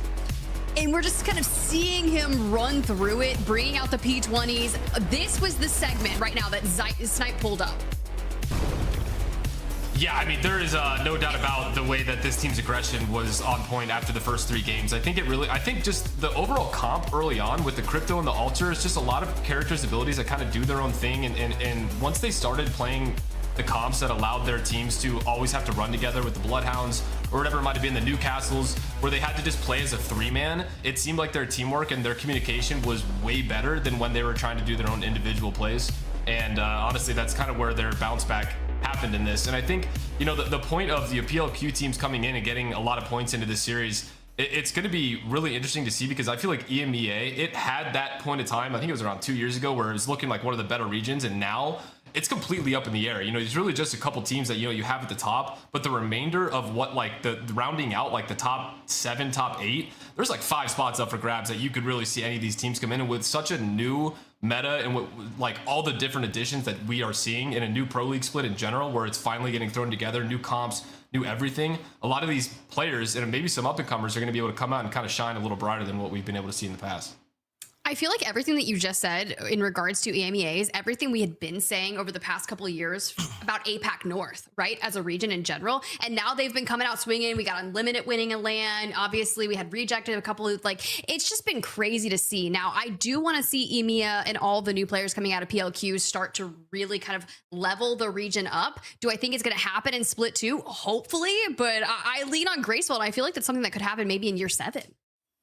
I mean, the biggest thing is, while we are saying PLQ teams, Red Dragon specifically with the Cleveland Ranches, they are not new blood. They're not fresh blood. Those guys are OGs. They played when I used to play. Like, they played when me and Eric played and competed at the same tournaments we did. They're real old. So like, they are not one of them. But we, like I said as well, I'm happy to see some new teams coming out from CC, PLQ, etc. to make their way up, because as you have said as well, there are a couple of teams in the EMEA region that are head and shoulders above the rest. But we can find some things right there though. That's true. Okay, guys. Well, we do have the Pro League standings after 2 match days being completed here on the EMEA side of things. Alliance win match day 1. They get 3rd in match day 2. It puts them up at the top with 43 points. Now, Aurora in top 5 already with just a match day win. So things are looking good for Alliance and Aurora both. But I mean, any quick hits on this as you look at it, Dia? Thinking about this in the course of the league, Pixel Lumina ending up being pretty low on the leaderboards, considering what we're thinking of for the next few days, because now we've gotten the first 2 days out of the way for EMEA. Group A is done, and all the teams in Group A don't have the opportunity to accumulate points anymore. So looking at where those teams are at, Pixel Lumina actually ends up being one of the lowest pointed teams in all of Group A, and their position is most at risk, being 13th in the league right now. Bacalhau right next to them at 12th. They're likely to fall a lot further. Well, hopefully they can send it up north on those points once we see them in their next match day. But Snipe, thank you so much for joining us on the EMEA broadcast. It's been an absolute pleasure having you. We're going to send you for a quick break. We'll catch you later in Americas, because we've got to get down to business. We've got to speak to some real integral people here. We've got Oirein from Aurora, fresh off a match day win. Welcome to the broadcast, my guy, and congratulations on a dominant showing in those first couple matches. Hello, thank you so much for the congratulations. We won today. It was easy. My teammates are the best. I can show you them. Hey! Can you wait? We even got Давай, 9 Мирон. imps in the back. Okay. Yeah, I didn't realize. the whole squad is here. I did not realize y'all were playing in the same vicinity. Okay. Does it Yeah. feel really good to have these results post roster change and bringing Kazakh? I know you guys have played together historically, so that's no surprise to me to see the aggression and the chemistry work out so well. But how do you guys feel today? Amazing. We feel so good at first two games. Then we felt even better and decided to troll. And Yeah. that's all. Dude, when I saw that game, bro, I was laughing so hard. I saw that path team. I was like, hell no, they're trolling at this point. Because you guys had, what, 50 points after 3 matches or so? You guys were just dominating. But one question I have, though, just one question I have. When I saw your roster initially, I think a lot of people went, okay, so who's actually IGLing, right? But then I saw 9 imps as the coach or your 4th player. How has this been on your team so far? Like, how do you guys make plans? Who makes the calls? How are you guys preparing for each day? Nine is still trying to IGL, but he cannot because coaches are not speaking. They're not allowed to speak. So we decided to give this opportunity to Kazakh.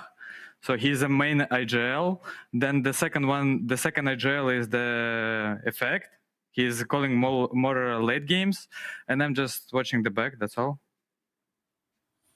Just watching the back, even though you're fragging out completely. But I am happy to hear Effect, being vocal, because he is very vocal. He talks quite a lot and very dominant in, I want to do this right now. So happy to hear that you guys are working things out, though.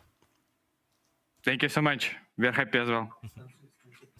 And with the way that the games went today, as you say, you found a little bit of joy in the middle of the match set. But as the games go on and as the legend bands come through, where are you guys feeling most comfortable compositionally? The first 2 games were good, but when it actually comes to your comfort, when are you able to play the comps that you want?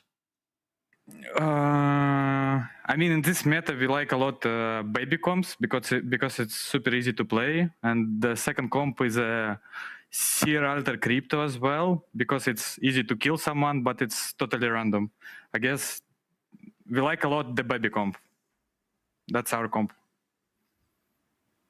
Nice. Okay. Well, honestly, I love it. Congratulations yet again on a dominant performance. I do want to leave it to one more question before we let you guys go off and celebrate. What do you want to say to the Aurora fans that are out there supporting you, fresh off the roster change and kind of gearing up into Split 2 playoffs?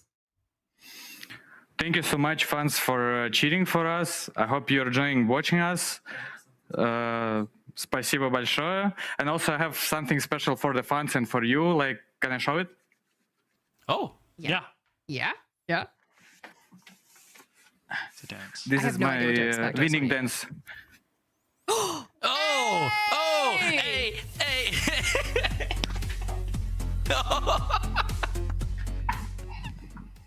All right, Violet, thank you so much. Epic win dance. I don't think we can top that. I don't think anyone can top that. Dia, do you have any little dance moves you want to get?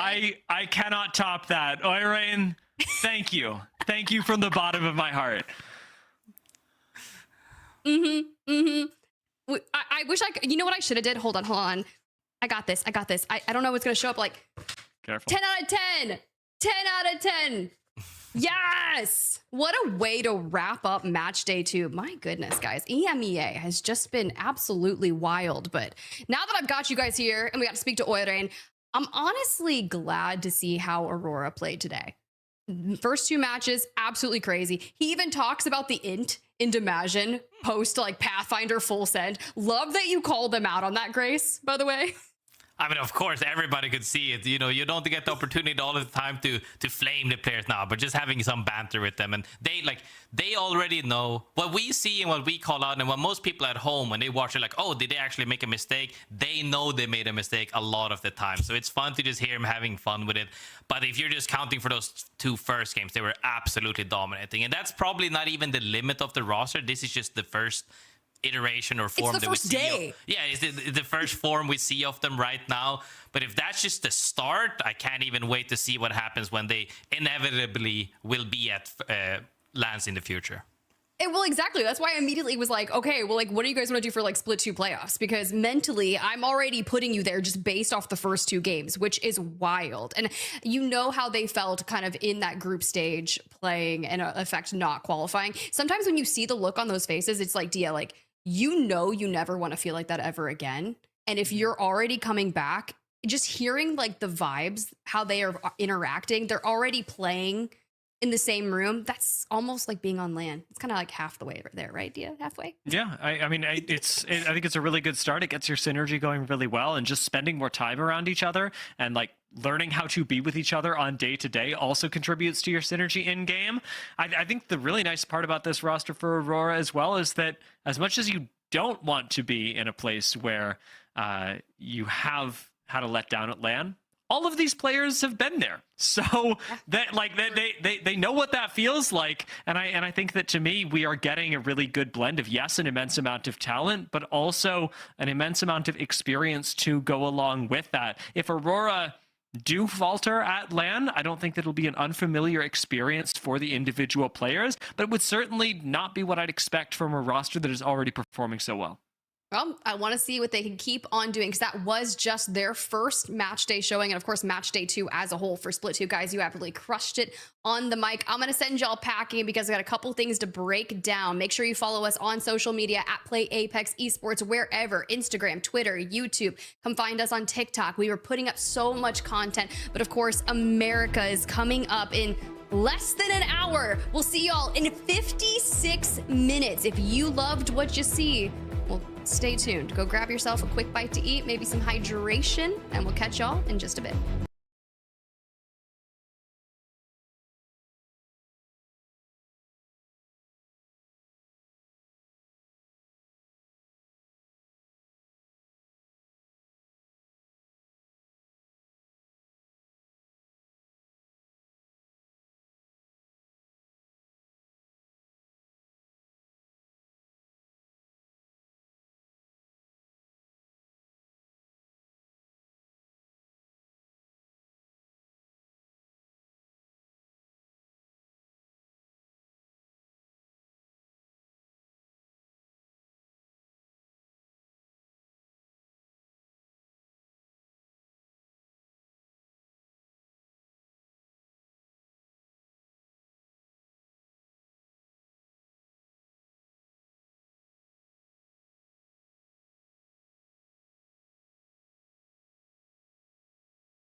maybe there's a chance. Will we see the Pathfinder today, boys? Crush it in EMEA. Yes, Love we will it. see Pathfinder today. And because I've never slam dunked before, that's probably not. Saw Pathfinder in EMEA. EMEA was wild, but let's talk Falcons. He's back in comp, and why is Timmy joining the Falcons? Right back in Texas, time to in for Waltzy, who will be welcoming in Waltzy on becoming a dad when the birth of his child is, but regardless, this is quick, Graceful. As well for a huge milestone in his life.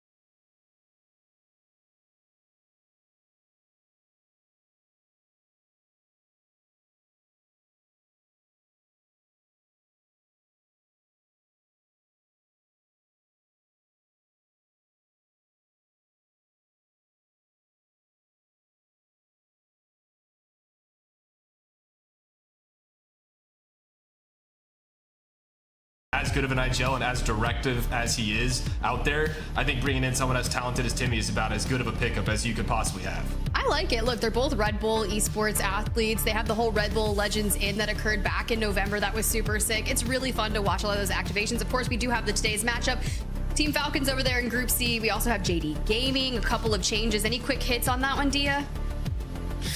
I don't feel like talking trash just yet. I honestly, as much as I said I was going to hit you with some Falcon slander yesterday, I feel fine about the Timmy sub. And much like Snipe, Timmy's kind of like the super sub. He doesn't want your job, but he's going to do it really well while you're gone. Look, I love it. And honestly, we're going to keep Snipe in the discussion as well. And I think we should turn this into a bit of a Team Liquid fan club for no reason in particular. I think they're going to dominate today. As we look at some of the World's Edge updates, we got to see it for the first time over in EMEA. And honestly, I think Team Liquid are going to show up, show out on World's Edge and do really great. Anyone else agree? Raise your hand if you agree. Don't leave me hanging. I'm not being forced to say this.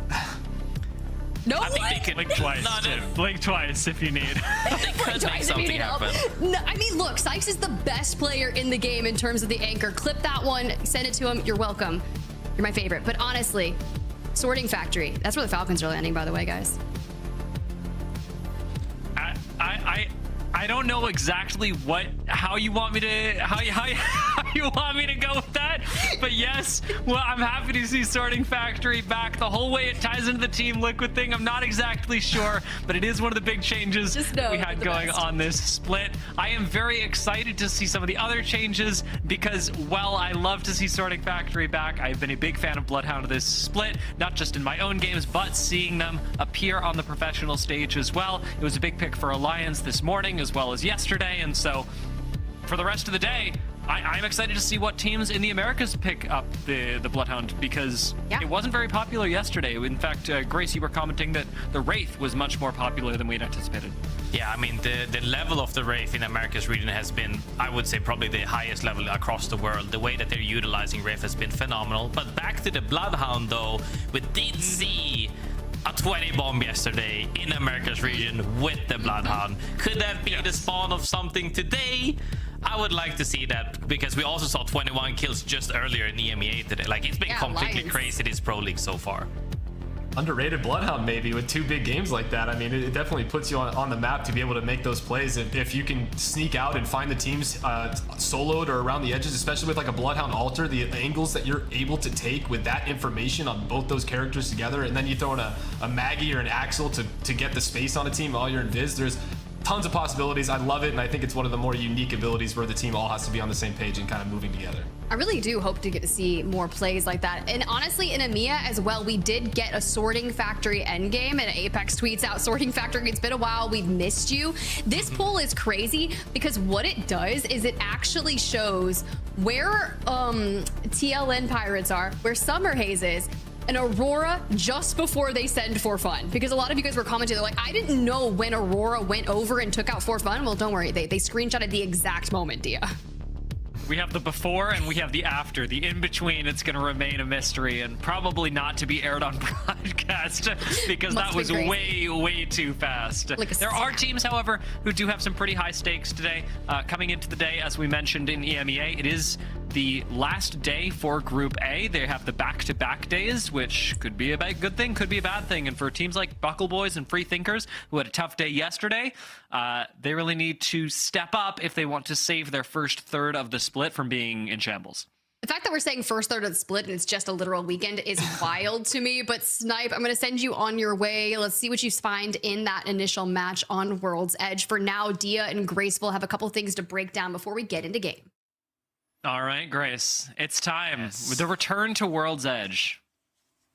I mean, finally, I've been waiting for this. You know, I'm all about that gameplay. Just put me in the match, honestly. Let me just observe at the same time as we cast, because that's what we're all here for. Apex brings us together, and something that it brought us together for the day, or the first time in America's region, World's Edge revamped.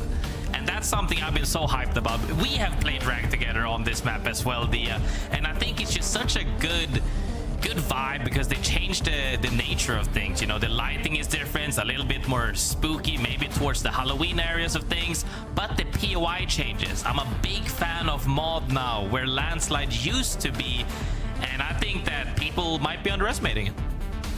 Yeah, I mean, I certainly am. I did not anticipate Big Mod to be as powerful as it was, and yet just earlier today, we saw Infinite landing at Big Mod for the first half of the games, and Infinite ultimately ended up having a pretty good series. They did, unfortunately, have a tough storm points, but don't count that against them, because this time, it's the crazy Thieves that have ended up going for exactly the same POI, and we'll see if, like Infinite, they are able to find a win from that POI in the first half of the set.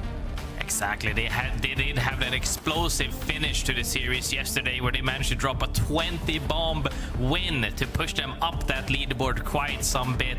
So let's see if that can sort of pad their way in towards the finals. So we're only at the start of this PL, but for now we're also playing 3 days in a row. So if anything, a hot start will be the best you can do, because if you start slow and you have 3 days back to back to back, you don't really have that much time to recoup and go back to the drawing board, because there's no scrims in between. If there's one thing you shouldn't get hot, it's oil. And Sesame Oil did start off the day incredibly hot yesterday, finding their first win on Storm Point at the time. Coming into today, very curious whether they will be able to repeat that in the same way that, again, Infinite was, winning game 1 in both Friday and Saturday's games. Sesame Oil went on to have a very disappointing rest of the day, most of the time dying around 10th, maybe a little lower, maybe a little higher, not picking up a lot of KP. And that was the case for quite a few teams, because this was a chaotic region that we saw yesterday. In the Americas, it looked more disjointed. This was less clean Apex than we saw in EMEA. That is despite the fact that we would consider Americas generally to be a higher tier region. And I am not saying that Americas was playing at a lower level, but it was more chaotic by a pretty wide margin than EMEA. Let's be straight up honest, it was ranked. What are you talking about? People were aping. 10 teams circle 4. It was kind of crazy, but the fighting prowess of these lobbies is the highest in the entire world, and you could really see that shine through with the likes of Wraith. And the fact that the different regions also ban quite differently. If we're just comparing what we've seen today, essentially, right? I keep telling you, the Alter never gets banned in EMEA for some reason, and Alter gets banned really quickly here in Americas. And that's something that just comes to show maybe the meta being different, whereas in the past of Apex history hasn't been that quite big, you know, outside of maybe Crypto more decisively so in Apex regions. But now that Alter gets banned out so fast in Americas, does that prove anything? I don't know what it says, because I'm on the same page as you that Ultra is quite powerful. We're definitely seeing a lot more diversity of picks. Like, if Ultra isn't being banned, it's because there's so much more, or there's so many more other legends that are being played at a very high rate in EMEA. I think that here in the Americas, it's just that we're more homogenous. When you get Alter played, everybody's playing Alter. We all agree that Alter is the most powerful, and I think that there's a little bit of disagreement over in EMEA about whether Alter is in fact the most powerful legend, because obviously in Game 1 everyone's going to play Crypto. But beyond that, we're seeing a lot of other legends prioritized over Alter, which lets her survive the whole day and let the teams that really abuse that strength rise to the top, because they get to keep her for 6 games. One thing I would like to say though, Team Vision had really great showcase yesterday as well. Very consistent. Could have maybe even pushed them up further, but they were always in the talks of potentially closing out games. But I'm gonna say it for everybody at home, and especially everybody in chat that does this in every region. When is Hal playing? Hal is playing today, guys. Wait no longer. He is right there on Team Falcons. Hopefully we get to see some good gaming coming out of the boys. But one thing I would like everybody to remind themselves as well, as we always have seen time and time again, and Dia included in that community, is they are not washed. If they have a bad first 3 games, they can still make a comeback and make something happen. Okay, this is one of the things, I know we were talking about Sentinels yesterday, and their sort of journey is being questioned as a top team in the world. This is one of the things that Sentinels doesn't have to deal with, by the way, because a lot of teams don't put the same pressure on them as they do Falcons. Sentinels have been outperforming Falcons at the last couple of lands, but when Sentinels have a bad day, nobody goes, oh, Sentinels are washed. Sentinels, they can have middle of the pack days and everything is fine. But you see Falcons drop below first, and everybody goes, is Hal retiring? When's the tweet? It is true, but I think it's also one of these responsibilities that comes with having a legacy. A lot of these players, maybe they even win a trophy, or they just have a couple of good results. But when you have made yourself on top of that mountain, essentially what Hal has done, he gets held to a much higher standard, even if he were to still be top 3 in the world consistently. And that's just honestly, he should just take it as a kudos to him, of him being just that. Everybody has a target on his back. If I told Hal that he should just calm down and take all of the fan hate that he gets as kudos, I think Hal would punch me in the face. This guy is in it for trophies, not for the little thumbs up. But I hear what you're saying, Grace. I agree with you, and I'm not going to tell Hal that we said it on broadcast. Instead, we're going to look forward to what Hal and the rest of the lobby can bring us in our second day here in the Americas, the Apex Legends Global Series, as we've hit the map here on World's Edge. It's the first time that we are seeing the new World's Edge in this region. Indeed, as we also see the SSS for Sacred Slayers and Sweet, one of the rosters people were looking forward to coming into this Pro League at this moment, as Sweet returns. Will he be able to hold up to the same standard as he once has in the past, or has he been caught lacking? As we've even heard in other regions as well from people who have taken breaks before, the game changes drastically. Whether or not you can actually follow alongside the curves and the curveballs that the game has thrown at us, well, that remains to be seen. Going with Monument, SSS do have a quick way into the zone, and I'm gonna offer a quick prayer to the Allfather here. Let us manifest an SSS listen-in at some point today, because regardless of results, that team is going to give us content. And very excited to see what happens with them, as right now they are making a simultaneous rotate with Sesame Oil and Crazy Thieves. So very quickly, we could see a lot of action develop towards the top side of the map. Drones out already for everyone, as just hitting the beacon is going to give a good idea of what spots are available in what these teams should suspect is a skyhook zone. It is worth noting that Sesame Oil, the only team that actually knows that coming out of War Camp, everyone else, Crazy Thieves coming out of Big Mod, and of course SSS coming out of Monument, didn't get a ring console. Immediately though, people are fighting as early as they can to take over central of Skyhook to make sure that they can keep that high ground, as ShopifyRebellion, one of the teams we talked about yesterday as well. Can they find the success that some people are expecting out of them or not? But you cannot forget the rest of the lobby. While we have been talking about the bigger names in general in this lobby, we can also not leave out at all that NIP is in this lobby. Maybe the new iteration of JDG as well. Many strong players, both individually and full-on rosters, are here. So the domination, I don't think it's gonna be as one-sided as we have seen it so far in past match days. But yeah, I'm definitely thinking that there will be a lot of parity in today's games, and also just off of the first couple of minutes of this game, we're at 3 minutes out from the first round finishing its close. We already have more teams alive than we did yesterday. I am anticipating, and in some ways just straight up hoping, that today is a little bit more called, because as much as I loved seeing the ranked lobbies play out yesterday, watching precise, calculated Apex Legends is why I'm in this. Most definitely, as people are also getting very comfortable in the building. People are finding their way more towards the zone. Yesterday, we saw a lot of action on Edge. World's Edge specifically, we probably won't see nearly as many. Maybe that first day was also a type of feeling out the lobby type of day, as everybody was incredibly aggressive. Now, we're probably going to see some plays here, though, whether that be with EMP or alter Qs through walls. But I highly doubt it's going to be nearly as aggressive, as most of these teams are adapting as well. Buckle Boys also rotating near one of our other squads, Sin Nombre, that are making their way through. Sin Nombre having qualified up from the Pro League qualifiers. The Buckle Boys having a pretty decent day yesterday. As we said, not their best, not the best that they could have hoped for, but they do already have a day of play under them. So if they're able to correct some of these simple mistakes, and I am hoping that they were simple mistakes for the Buckle Boys, then they've got a pretty decent shot at coming through today with a significantly stronger game and hopefully moving themselves up the standings for this first third. Most definitely, though, as we see here as well, Lava Fisher, PY, I am most definitely used to, having been one of my absolute mains when we used to have to fight for this. Now it's kind of free when, you know, with the way we have PY drafting. Falcons is walking up on people on Edge as Stallion is moving their way towards the zone.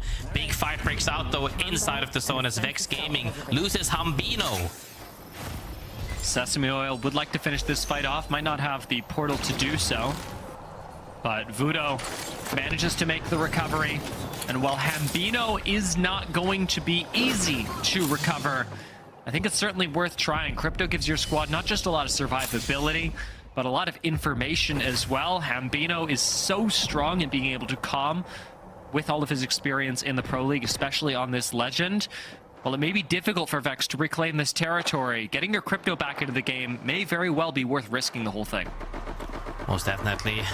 Probably the most crucial aspect of the team at this point, when no legend is banned as of yet. Crypto being able to both aggress and play defensively, as well as get that information needed, is definitely a huge part of the plan. Nice, and they respawn him.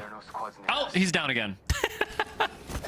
What an emotional roller coaster the last 10 seconds have been. Oh, he's dead again. It is rough. You kind of get, you know, you get that newly wake up stretch when you get rest on the death box, so he doesn't really have time enough to make that happen, as he's getting pulled once again. Will it be the same thing this time? Probably not, though, as Hemlock's breaches are coming out, Arm's coming out as well. He gets hit and he goes down again. Boy, Nexus is gonna go off. All right, W guys, for the last time. I think I'm gonna say this for the last time. He's up. Perfect. Hopefully gets this reset now, as the zone is also moving now. Finally, we're gonna see the next zone reveal potentially, as it does pull into Skyhook. Majority of the team by a mile is in Skyhook, where there's so much playable area, but they might feel safe in buildings. But when Crypto and Alter is still in the game, no building or even rooftop is free. Yeah, you really have to be a very scary and proactive squad. As much as I love sitting in a safe building, and you know that I do, Graceful, much to your chagrin, there is a lot of good that you can do, especially in a Crypto Alter game, by picking a building that lets you show presence to others. You can't really afford to sit and play small in a corner, because that way lies death, and Buckle Boys may have discovered that the hard way, with just Jay left alive, intentionally not making a single sound. It is rough indeed, but on the far east side of the zone, actually a little bit outside of the zone at War Camp, which Survey Camp magically transformed into. NIP, one of the teams I was talking about, really strong. Good on all, honestly, on all aspects of the game, whether that be fighting, whether that be macro. Is looking for a fight against, I believe, Sin Nombre. Kurev's got a good angle on this, and we expect a lot from Kurev. We expected a lot from NIP at LAN. They kept struggling to deliver, but here, back in the ALGS that they dominated during the Pro League, seems like the return to Pro League has at least let them have a good start with the pick onto Gyozi. That is the first kill going over to NinjasinPyjamas. Uninterested in letting the fight go. They will take the second, but the third will be a little bit more difficult to see. Nombre have managed to disengage. And guys, I want to address this because it really bothers me when I hear it, when people change their accent just to say a single thing. I literally can't help it. I'm not faking it. Hablo español. Hablo bastante. So, give me a break here. I'm trying my best. I'm not trying to make it weird. One thing I gotta say though is seeing Cole light up that kill feed is one of the players I undisputedly said was almost, actually pretty much the MVP of that previous LAN we had as well. Cole has been phenomenal in the way he plays the game, how calm and outspoken he is as well in real life. But seeing them mesh so well, especially with Kurev as well on the roster, makes me really happy. See Nombre hitting the respawn. Maybe getting the chance to run into NIP on the rotate a little bit later on, since both teams will be coming from the same side of the ring. JD Gaming with the shortest Void Nexus of all time. Try and group up together. But with NIP on their tails, the Catalyst wall is going to have to be enough. Otherwise, Keon will certainly get fried. The Falcons just jumping in on the north side of the ring have found Nice Guys and unfortunately Nocturnal. A hello to an old friend from Hal, Timmy, and Guild. Definitely, as Team Falcons made their way in on the northwest side of the zone, coming in from that essentially a trials rotate, mind you. Have seen Hal played from this positioning many times, even won tournaments on this exact location pretty much. Now opting to see where the zone is going to be heading in about 25 seconds. They will have that zone reveal and then decide their next play. With Alter, this cross should be pretty easy. I'm very surprised to see Falcons considering expending the Catalyst wall, but after all this fuss, it looks like Hal is going to go down nearly to the zone. That guy is 1 HP, but the Falcons managed to make it into ring without getting knocked. A good thing too, because had you seen this not go down, they're almost surely getting aped even from center zone. SSS are very close by, and if Sweet's gonna commit to one thing, it's coming out on top of Hal. Crazy, honestly, that train station was free, but right now as well, STRONGFISH is looking to work their way towards market. Can they find something, or are they just gonna play it for sure? A lot of these teams are now adjusting, seeing this zone potentially pulling. If they have that info, a lot of these teams on the Far East are having they're gonna have a really hard time making their way into the next zone. We saw a very similar zone in EMEA. It notably is not going to be the same one. This one seems to be pulling much more towards the center of Skyhook, and that should be much better for Team Liquid, who have claimed the top of this building for now. If Tiff gets her wish, this is going to go well. And if she doesn't, Team Liquid, with Sykes going down first, are going to be sending her a lot of hate mail. Not hate mail. They're very nice people, I think. Team Liquid trying to survive for sure. Tiff singing their praises for a good reason, and I would like to say as well that Zero, like everybody knows him as well, has been keeping up in these fights, winning clutches, but clutching this seems a tad too tall, a bit tad too tall. Yeah, Zero's 25 HP. Shield Bat will help. Maybe he's able to find a beam onto Zach, but instead thinks better of it. Commits down onto the low ground where no one else is. Zach's gonna drop on top of him, but Zach makes a big mistake right into the sidelines of Cloaked. Team Liquid still unable to truly fight back as Zero considers the Shield Bat and thinks better of it. Not wanting to take too much time, pops in next to Carter, and Vision are everywhere. They see you, and Liquid are out. Unfortunate snipe right there on Zach, but things are still happening down center as Cloak finished Zach's in that kill feed. JD Gaming, however, on the far southeast side of zones finds Sin Nombre right now, and they're probably going to look for a fight with this Kraber as well. Let's have a listen in with JD Gaming. Zone 3, okay. Rolling nade. They've TP'd out for teammates. They're grenading. Come back. All the one TP. It's zone 3. It's zone 3. Yeah, I'm in it. One guy on TP. One guy on TP. Shoot him off. Tier 1. They're all here. All ratting. Oh. Didn't get any of those kills either. Fuck. I don't know if we have. Let me have it. NIP comes in from the northeast on the tunnel we saw a lot earlier right there, and Sin Nombre managed to go to the southern tunnel. JD Gaming opted to try and play for both. You can't have the cake and eat it at the same time. Pick your side. Next time, full commit to the fight, or make sure you're holding that other choke. I mean, look at how far NIP are from each other, though. On the right side of the map, NIP have got all the space in the world, and Free Thinkers, unfortunately, end up with none. They are eliminated in 16th, pushing us into the top 15 squads, pushing us into placement point territory from here on out. Survival, quite literally, is going to get you points. Kills or not, you've just got to live. Kurev making that difficult for Vex, under fire for the second time this game. We've seen Vex struggle to recover Hambino before. Seen Nombre managing to find a respawn in the meantime. As Falcons are indeed flying through the sky, looking for the next play, as they are not in this next zone. They're gonna have to fight for something. Is that underneath center, or is that fighting straight up against STRONGFISH for the walk-in? They're gonna have to cook something up, as NIP, however, feeling really confident with Kraber in hand and unlimited Kraber in hand. Kurev got that right now. If they can find something, though, it's gonna be a different question. What an unproblematic combination. I don't think I've ever seen something so perfectly balanced. I hope, if you guys didn't see the broadcast yesterday, it's not gonna make sense, and I don't want you to think too deeply about it if you didn't. Team Falcons are making their rotate into the center of Skyhook right now, completely uncontested with a nice Void Nexus placed by Hal himself. Playing underneath here is going to get you pretty far into this game. The zone not typically pulling right on top of the center, normally goes a little further out from the center of Skyhook, eventually forcing the team to drop down from ultimate high ground. W press, not going to live to see that as we move down to 13 squads and add another placement point. Triple S walking in on the other side of Falcons, as they were not ready for that walking at all. Guild gets picked off, but there's more teams trying to take the opposite side of it.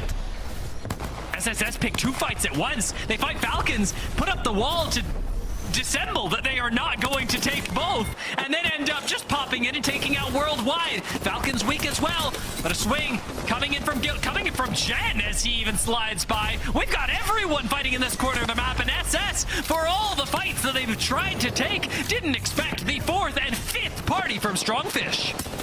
They couldn't play and hold their side for now, but Crazy Thieves, the behemoths we saw yesterday after the huge 20 bomb, is still alive in this game, on top as well. Still looking for frags, and NinjasinPyjamas we saw earlier as well clear out their east side as walking in. NIP do well to clean up STRONGFISH right now. That is a nice shot, or nice finish from Cole. Still gets fried from above, though, as Crazy Thieves look for a bit of weakness. They drop down, taking out Cole, and with Koifel on 1 HP, he gets to pop back up to high ground with Phony coming over to back up the rest of the team. Is he needed? Sounds like yes. Dropping down for the rest of the squad, providing a little bit of coverage from high ground. As he is indeed providing some suppressed fire at this point. Phony is looking to see if he can get anything, but NIP already altered TP'd out. There's no longer there, as Crazy Thieves have a free walk-in from the northeast. But can they hold out the 3 other teams on the far side? AG Global, Sesame Oil, and NIP all on the same side are gonna have to work their way in. There's a critical change here. We talked about how Crazy Thieves, they were a team to watch yesterday. Team Vision, quiet in this game since we saw the death of Zach Mesa earlier, have managed to make a recovery and currently sit dead center of the final zone. Will they be able to compete with teams that are gaining momentum like NIP are? The slick finish from Kurev as he gets to slide in, actually taking the what turns into second fight with Fredster. Sesame Oil get fried, and NIP, they have a spot in zone. NIP managed to work their way in with Kurev on that Kraber as well right now, as Crazy Thieves has to fight Team Vision, or fight against Team Vision for a spot to hold there. If NIP can swing them on the far side, I don't think they can, as Stallions is also engaging on them. Stallions should be dead. But NIP are the ones that fall. Abralele getting to reset off of this, and a surprise engagement from Stallions really takes Ninjas in Pajamas unprepared. It looks like the same thing is happening to Team Vision as Koifel beams one, turns around and beams another. Crazy Thieves not with a solid spot as Phony, 1 HP, has to recover in a corner, but they take out Team Vision and actually get the chance to reset as Full 11 don't press the advantage. Stallions, though, just might. Full 11 comes in for that clean up now. Comes down to Phony as he is also getting poked by Stallions. They're all trying to play as much space as possible with only 5 teams remaining in this zone. Everybody kind of claims their own spot and territory, trying to knock each other out, and now Phony still trying to survive on that edge. I think Stallions and Full 11 should control each other. Exactly what's happening now. Full 11 basically gets a look at Stallions the other way around, and that lets, or should let, Crazy Thieves have the chance to reset, get everybody back up at the zone. Actually starts denying that as finally round 6 is closing and the end of the game is nigh. Yanya swings up into Nice Guys and gets shut down. AG Global are out, 4 teams left as Crazy Thieves are still trying to recover. Full 11 are putting pressure onto that because Stallions, they've turned on to Nice Guys and fought in the south. Crazy Thieves go down. Full 11 from the north get to wait for the rest of this fight to happen, and Stallions know in a top 3 situation they can't afford to drop a single member. Should be immediately catwalks to isolate this fight as long as he can, as Full 11 is just holding dead center zone. Stallions playing for second at this point, guaranteed second with KP. Now comes down to a last 3v3. It does look in favor of Full 11, but Stallions can make this happen.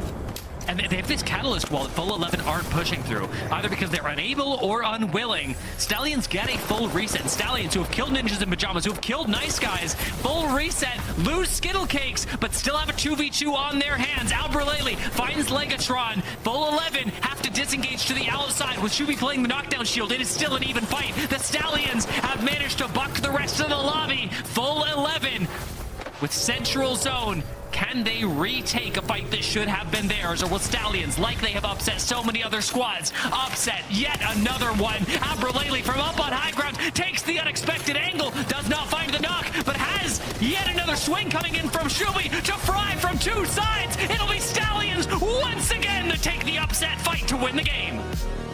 Alb taking that absolute high ground, creative angle, and not over peaking, making sure to put out pressure to force them to either look at him or get beamed. Stallions secure that fight 3v3 even after getting EMP'd on, and still managed to win that. A lot of KP goes their way as well, so huge hot start from Stallions. And there are a lot of ways that we can fry this fish, or I guess cook this horse, but Stallions end up coming out on top of a critical game here because Sacred was also in this game.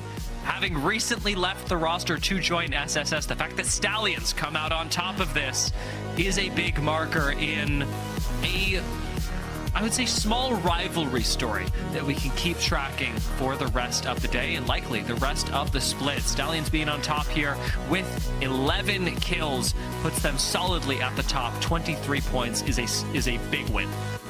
Huge start of the day, but Full 11, Nice Guys, and Crazy Thieves not that far behind. You might say, you know, they're at the halfway marker, but the fact that all 4 of these teams soaked up so many points just leaves it so that the bottom half of the lobby looks devastated for the moment. Now, there's somebody who I want to hear a little bit more about this lobby with, because how's Team Liquid looking, Tiff?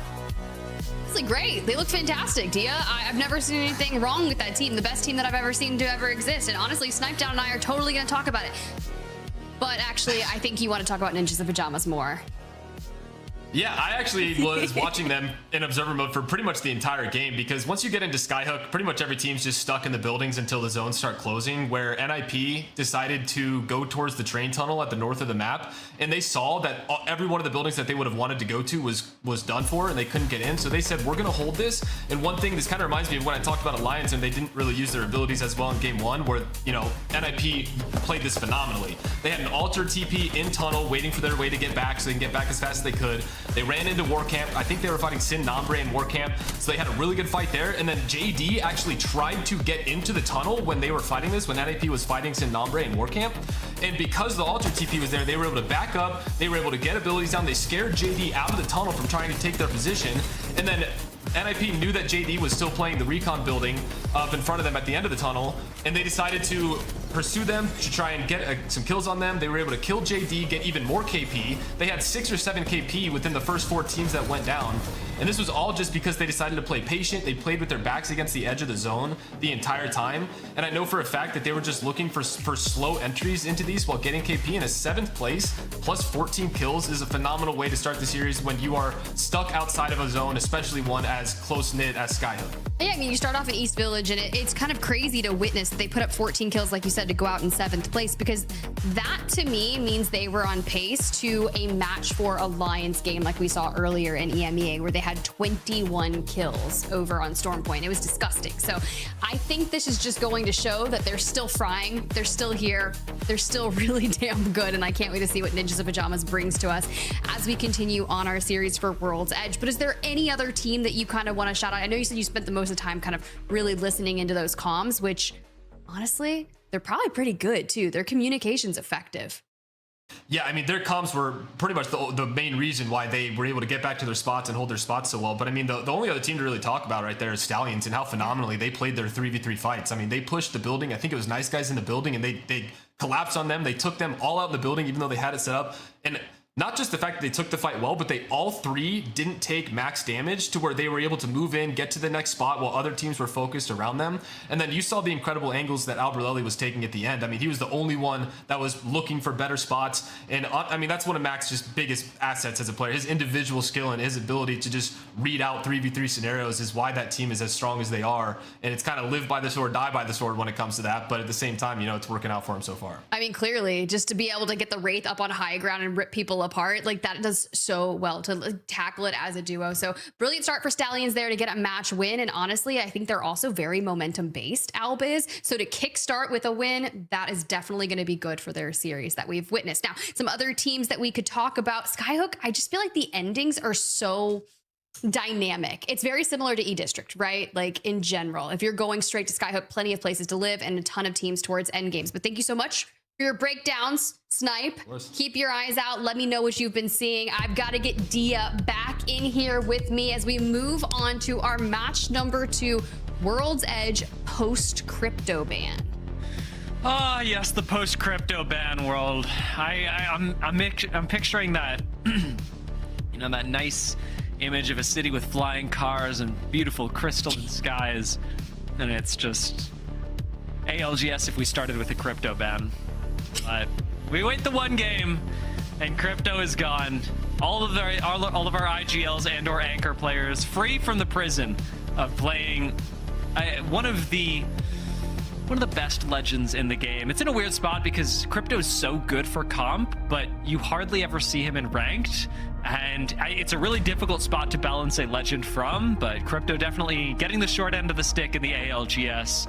Always the bride, never the bridesmaid. Doesn't make sense that way. You know what? I love it. I'll just agree to it, because that's like when I just drop an anime reference and you're like, sure, Tiff, sure. That's what regular metaphors do for me. My brain is just like, I cannot compute. Listen, I wish that I was even giving you regular metaphors. I always try and twist them some way, and I think it breaks them. Sometimes it's fine. Sometimes, Tiff, we genuinely get art, but other times, and most of the time, it doesn't work nearly so well. And you know what? That's a great way to think about Stallions, because Stallions, they twist their game all sorts of ways, and sometimes you get, like in game 1, art, but it was Snipe Down that just said they live by the sword and die by the sword. Stallions are an extremely emotional roster. While this is a great start to the day for them, I am hesitant to say that we will see it replicated. If we do, amazing. And if we don't, Can't say we didn't see it coming. Another episode of Diaz doubting. You are literally just preying on the downfall. No, I'm just kidding. I'm not going to go that route. But for Stallions, right, moving into match 2 post crypto ban, those changes are going to look similar to Skittle Cakes popping onto Seer, because Seer has 20 picks in our lobby and will be the next legend band. Chuby's actually going to pull from Catalyst and move on to Watson as well. A ton of Seer Watson in match number 2, which is going to allow us to pop that ring immediately. And where are we headed? Oh, beloved Falcons at Sorting Factory. Why is this just triggering nostalgia for me? The fact is, we had a Sorting Factory ending over in EMEA today. Sure, this circle is actually a little more confusing. I don't know if it's going to commit to Sorting Factory or if it goes actually over to Harvester. And Dia, that's where I'm going to pose it to you. You tell me. That's what I'm wondering as well, because Harvester zones were patched out a while ago, like a long while ago. In, I want to say 2022, we had a lot of Harvester zones just straight up removed from the game. Yeah. I don't know if with the POI rework, they were reintroduced because Sorting Factory was also taken out around that time. If it does end up being Harvester, it'll be the south side of Harvester, just by the snake that leads into Sorting Factory. Yes. That is a very old zone though, and I'd be surprised. Oh, it could be the pathway that connects the two as well, but both of those should have been patched out in 2022. I don't know if Sorting Factory has reintroduced them, and it looks like the teams don't really know either. Everybody is betting Sorting Factory right now. We're seeing everyone crowd into the eastern side of the zone, but this could be bad though, because if it does, it could be bad. Okay, but look, we're not far enough into Harvester to get the west side of it, right? But I have seen north side Harvester zones, but like you said, it's been an eternity. But for now, all the teams that are running amok and causing chaos, like worldwide, getting sent on, we lose out on Vaxlon. It's just Nate and MT that have to close the gap. And they do so. MT with the knock on a Swede and SSS. Not used to giving an SOS. If they're not giving us results, they'll give us content. Everybody remember, ALGS Multiview, your place to listen to said content, because SSS Good. I want to hear have the comms right now. honestly. Yeah. Also, shout out to Sweet. He got engaged like maybe a month ago, and we love that. We love life. Did you know? Yes. Did you know? Baby Nikki, Sweet's fiance, right? Yes. That's fiance. Lovely. Sweet's fiance is the first person I ever cast ALGS with. That is actually sick. She's also so dang good at this game. Like, I used to watch her play a ton of Pathfinder, a ton of Gibby. That girl fried. No. Very, very talented. I guess whether on controls or on microphone. And Sweet will have a little bit of extra time to spend with her now, since he's got the gray screen for the next 20 minutes. It was a difficult call. Difficult call, but you know, you want to go for the early kills, I suppose. It is your first weekend back in the ALGS, and that is not just for Sweet, that's for the rest of his team as well. As much as you can learn a lot from scrims, knowing how powerful you are compared to every other ALGS team when they are playing as they do actually during Pro League is not really something that you get the chance to try out. Yeah. Sykes die? No, he's still Sykes. alive. He's healthy. There's a pixel. Yeah. There's a pixel. Team Liquid the untouchable. It's fine. Everything's fine. They're good. I'm good.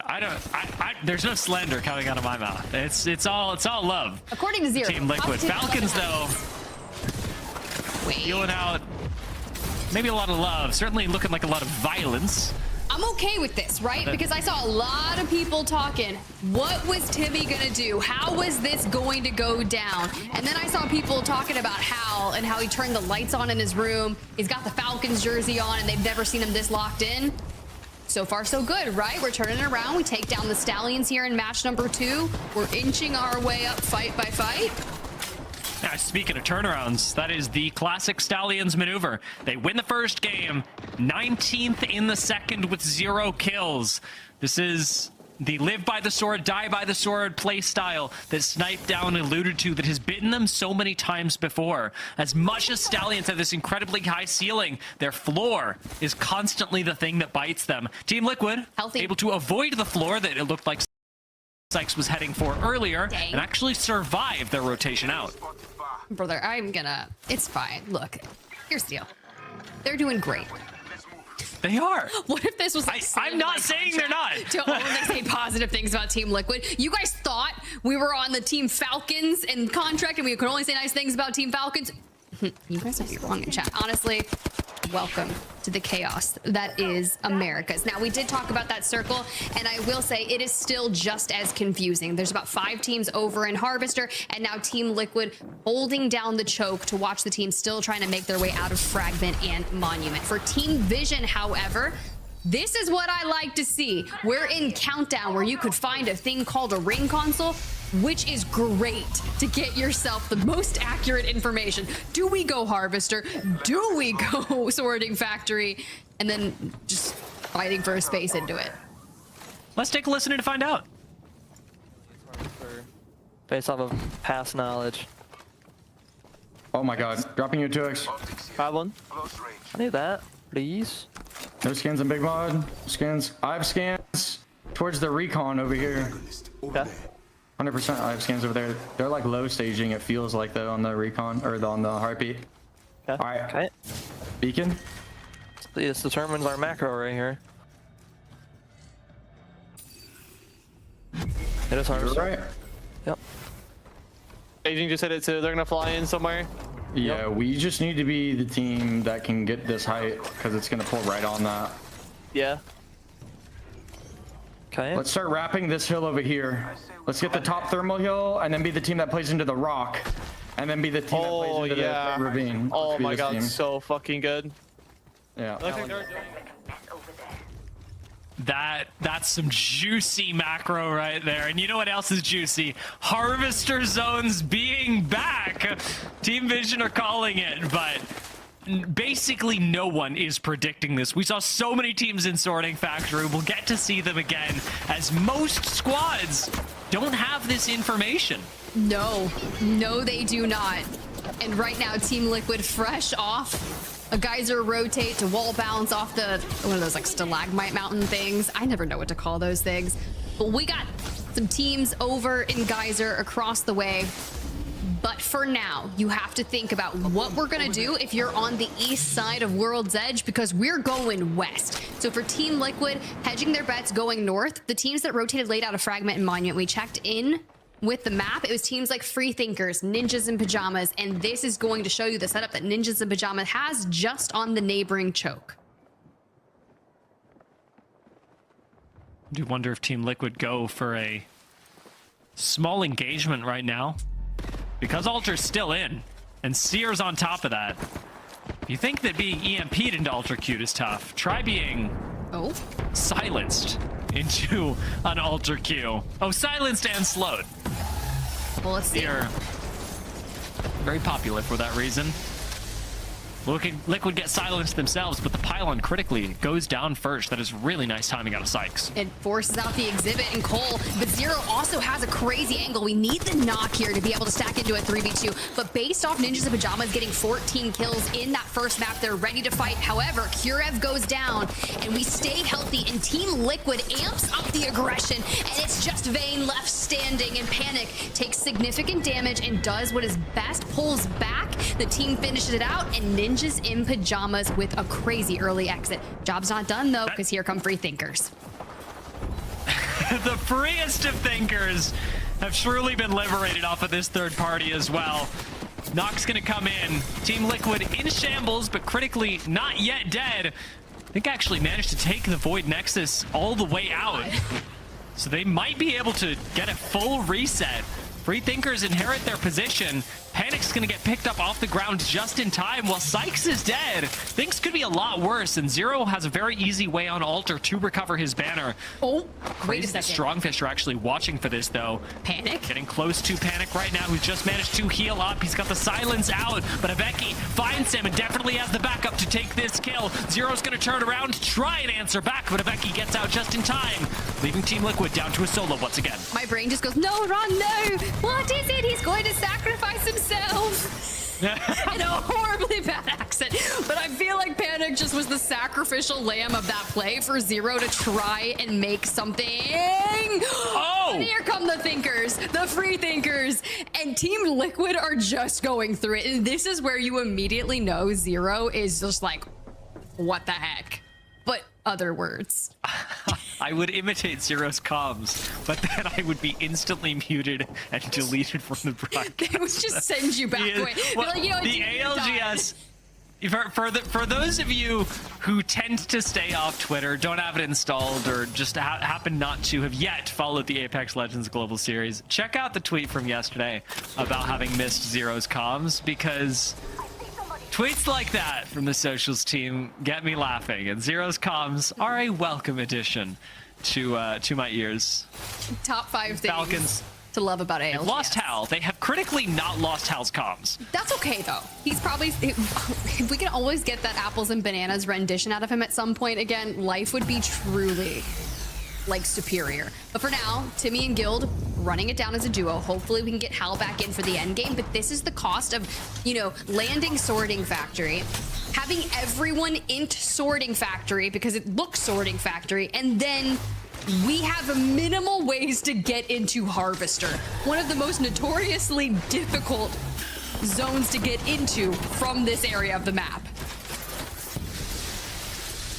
It sounds anticlimactic, but once we're done with this fight, I really want to take a look at the zone, because there has been a really big pivot that even Team Vision, with their foreknowledge, did not call. And a lot of teams going to be even more surprised that the zone, then that the zone is going Harvester, about the way that it ends up pulling. Okay. Team Falcons are going to lose at least one with Guild down. Now that it's up to just Timmy, the super sub, his chances of surviving this rotate slim to none. But in Timmy, I trust. He's a good guy. He's a better player. If only he was Path. And we'll have to hope that's enough. If only he was Path. Instead, we've got a rogue Watson. But I'm telling you, Watsons with movement are terrifying.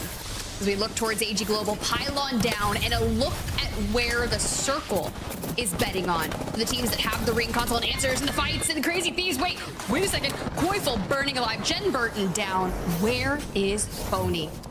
In the lobby. In the lobby. That guy is gone. Shopify Rebellion picking up the kill, and Crazy Thieves out despite their early investment into Harvester. Again, we must look at this ring. The zone is insane. Not pulling towards the south end of Harvester, but actually pulling here, right on top of AG Global's position in the dead center of Harvester. He's alive. Very old zone. W Press out of the lobby in 15th place. Now, the exodus from the south side is crazy. All the realization coming through. That means we have to get through the snake, and we have to get into Harvester, more specifically North Harvester. And Nice Guys, we've got some work to do. Cody Jukesie's last up for Nice Guys. Across the way. Try to see what happens as Jostron sends in. Cody playing the knockdown shield to perfection, but still have 2 more to take down. Oh, we've got a pylon. You're being naded. Nice Guys. Put it down. You have it. Ult Excel. You can get it back. Just put it down. Place it. Saving the pylon for perhaps next game. I thought you were gonna say next Might end year. up working as more teams start pouring in. This is now a 3-team fight in the beanbag room. See Nomadic come up. They save Nice Guys for now. Strongfish are out, but they've inherited the fight up against the Nice Guys. You have to imagine that they know it. Nocturnal, sitting on the beanbag, is going to be left for dead as the Nice Guys rest and recuperate with a Void Nexus to bring Nocturnal back to the rest of the squad. I think they're actually going to make a full recovery here. We'll take a look at Team Vision's rotate. They've had to make a very, very big adjustment as the zone pulled up much further north than they or I expected. You, Tiff, however, you did call this. I would have thought it would have went a bit further north into the Snake on Harvester, but this is fine, honestly. We're throwing down the exhibit, and we're going to fight just for that. We have got to deal with Sesame oil on the side, because this is where you were initially thinking, right? Mm-hmm. Right around here, right basically here, as Buckle Boys are trying to leave. Hello. And you can see how difficult that zone would be to play. Very. Buckle Boys and Sesame Oil, they both find out. Sin Nomade gonna walk in right past them. The Nice Guys, having made a full recovery, could fight Sin Nomade, but they've got 2 teams they have to deal with JD Gaming right behind them. Jukesy gets cooked between 2 squads. Nice Guys, Freethinkers out. JD Gaming looking down to see Nomade, but with AG Global at their backs as well. JD Gaming have a decision to make, and they choose to fight AG Global. Yanya ends up finding the knock against AG and JD Gaming down to just Keon. Swing onto Yanya. Finds the knock. Oh, we get a shield swap though, and there goes the Seer Silence, and Bruh. JD Gaming out of here. Shopify Rebellion fall off screen as well, but the chaos and carnage for Harvester is not done yet. A bit of a reprieve for Sin Nombre, but AG Global find themselves with a Void Nexus reset, and Timmy still alive. You know he's talking to Hal and Guild right now, but where do I go? What do we do? I hope his kid is watching. I hope my kid is proud of me. Yeah, exactly. The cat by the monitor. Meow, you can go, Dad. Meow. Just cheering you on.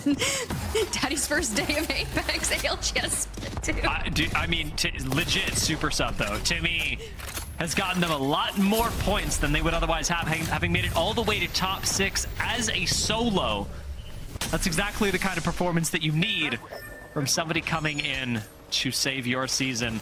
Worldwide, up on top of Harvester right now. They're positioned right above AG Global, but AG Global have basically drawn no aggro from other squads. They extended to fight JDG, they got the kill, and then were able to come back with the Void Nexus, Alter providing an absurd amount of safety to a team like AG Global that otherwise would be sitting here with 0 KP playing underneath Harvester.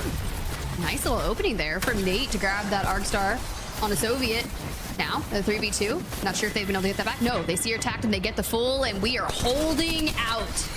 Gonna be a little bit of a brawl here as we still work towards full 11. Vaxlon grabbing Legatron. Timmy found out by Future. Still, making it almost a top 5 is a great work there for the solo.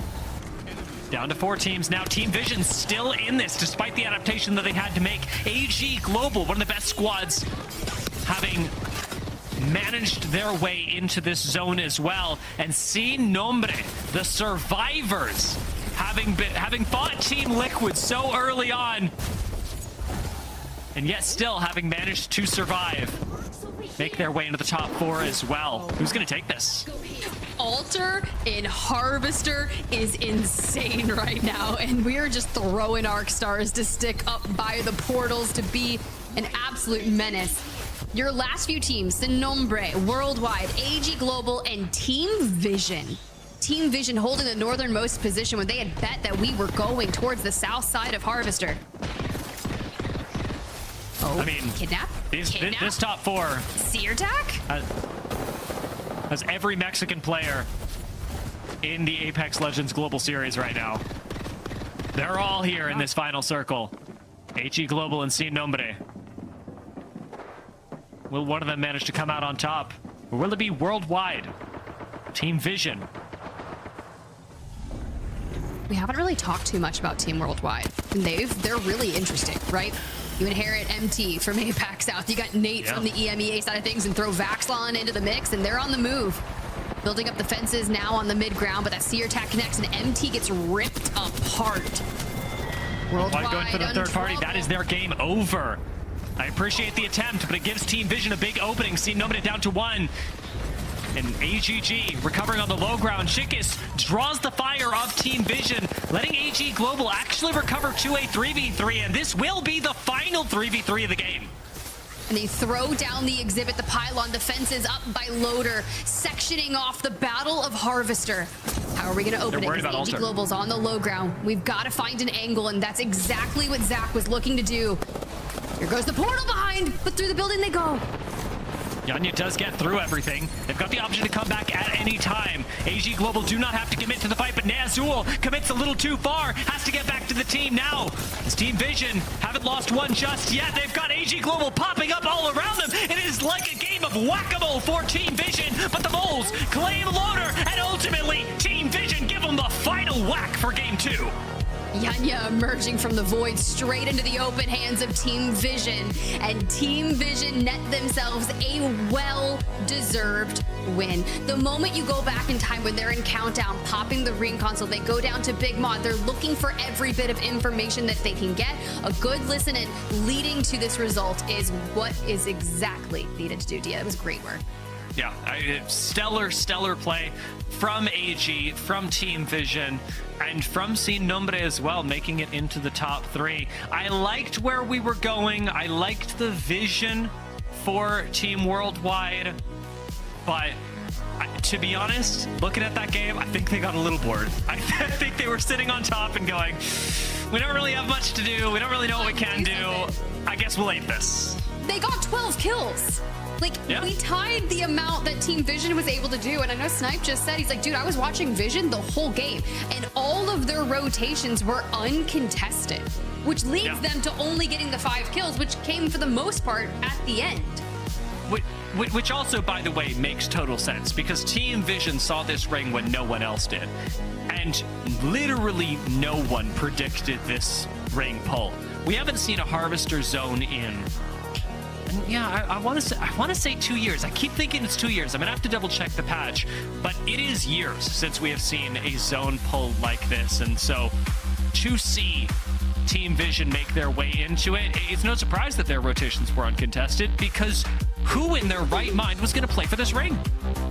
Yeah, I don't know. No one would have anticipated that unless you had the information. But then you look at our series results, and with Stallions going out, 19th or so in that game, it opens the door for everyone else to points jump it. Now, AG Global and Team Vision up so many positions, just 1 point behind them, and then Worldwide is right there with full 11 rounding out the top 5. Like, the point sponge has been so crazy, but then you look at the bottom half, they just need 1 win to get back into it. And guys, if you're loving what you're seeing, or maybe you just want to get in on the crazy comms, be it Sweet, be it Hal, be it Timmy, be it wherever, go check out Multiview. You can watch your way, available for all regions. Maybe you're a fan of APAC North, APAC South. Go check it out because you can focus on teams, you can pull up the map, all of the different ways to get all the information. Maybe you want to be a content creator, throw some stuff up on YouTube. This is like your key to success to get all the information. But just watch it. Do yourself a favor.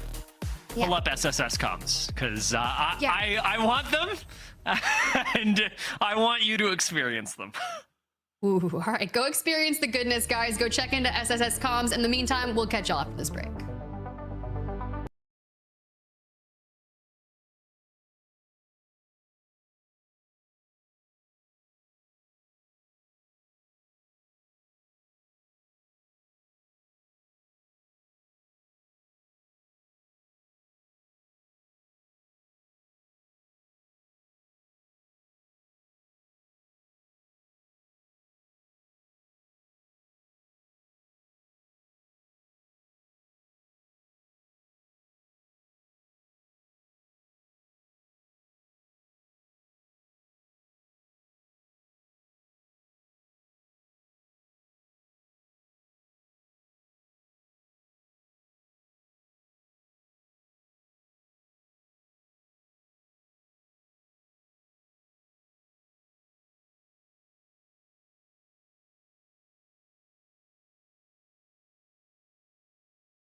this coming.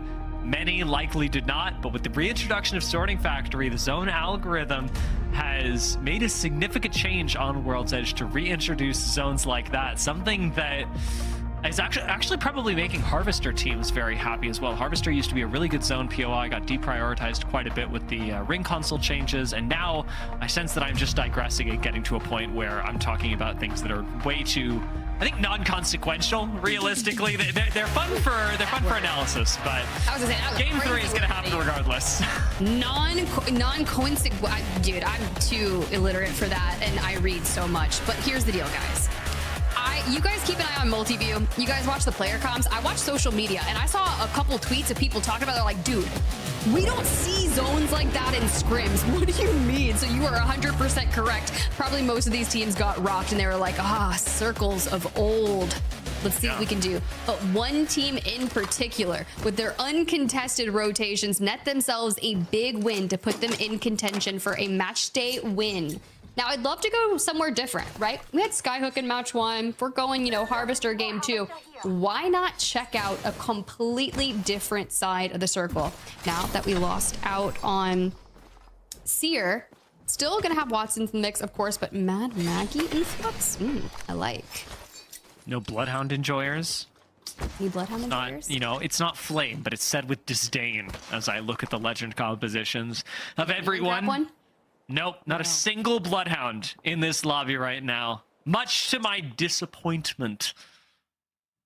Okay. Much to my disappointment. A lot of Maggies. It's a Watson-Maggie tie again. So we'll see at the end of it who's going to break that. But we're going to the Northeast. And SSS already up there. NinjasinPyjamas benefiting because they start East Village. Worldwide heading immensely. Just full sending. And my big question is, if you're like Falcons at Sorting Factory, definitely going to have people running up on them, trying to escape the south side of things. Team Liquid over in Lava Fisher do have that ring console, so they will get some accurate information on how they want to approach this. Same with Team Vision. Could be a really good game for... Does Team Vision have a ring console? I see 2 surveys. Does Team Vision have a ring console? I don't believe they do. I think it's normally... You'd see it like just under the nameplate of one of them, but it would be a little, it would be visible. Ew. They don't have it. 2 survey beacons. Yikes. Okay, so they're going to have to rotate to look for a ring console based off that. Well, we talked about SSS getting that early rotate in, and Sacred is finding a knocking full onto Naughty. Hey. SSS, their fight so far going well, although a little chaotic. They've got a space to call their own between these icicles. With all of them being on white shields, the early rotate out of Monument it's good that it's so fast. This is a place where we could see zone teams and why they have been nerfed just a little bit coming into this split, because the white armors are so much harder to get rid of with the change to when Evo ends up popping, but also to the change of attachments and beds being as easy to find. So we could very well see this be a difficult game for SSS, or maybe we find out they're actually just the gods of zone. Could be. They definitely could be the gods of zone. That's a really sick name to have, honestly. For JD Gaming, a little bit of reset needed here. Eon on the move to try and find potential. Make that happen, but we'll check in. That, all right, good. Getting Naughty back at least to a duo. So, Team Liquid, we last saw them at Lava Fissure, have already made it toward the western side of Epicenter. And with that sound alerting the resets that are occurring nearby, and start looking and scouting. AGG with a fantastic game despite not finding the win in the last round. Seem to be starting things off well again as Falcons are the victims of circumstance. Triple take connecting from AGG, but now it's the Buckle Boys coming in to finish the job. Oh, wait a second. Guild last standing. Not the start the Falcons would have wanted for them. Maggie Ball on the inside goes straight out the door, and we just get folded like a lawn chair. Buckle Boys eliminating Falcons in 20th place before first ring close. Will we lose another team before the close? Vex Gaming get to dictate it? Seems like yes, we would. But it's a great repelling of this push. from Buckle Boys, forcing Vex Gaming back onto the low ground and actually avoid Nexus out entirely into Fragment, where JD Gaming and Full 11 are close by. You also have Nice Guy who's kind of in the horizon as well over on the Fragment side of things. So we'll see what happens. But for now, it seems as if we backed off, waved the white flag, and we want to play the long game. A lot of these teams still kind of in shambles, right? The fact that we're on blue is great, but most of our teams still looking towards the north and trying to get there. Good look into Stallions after their win in match number 1, an early exit in match number 2. Is this the true game of the come up, the roller coaster?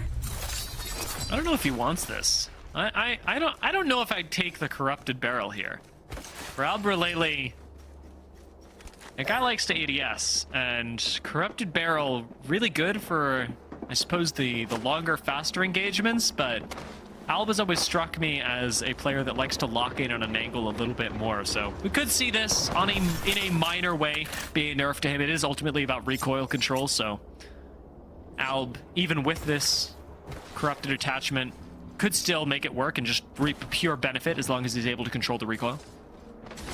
So true. Also true. Well, let's see. STRONGFISH. Fight it out. I'm not gonna lie, anytime you have a fight and sorting factor, when someone's on top of main sorting, it almost always goes to them winning the fight. And look how much damage Stallions just took in literally 2 seconds. Trying to make their way back to the Void Nexus. The wall passage not nearly as safe as they thought. The beanbag room, however, will give them a little bit of safety.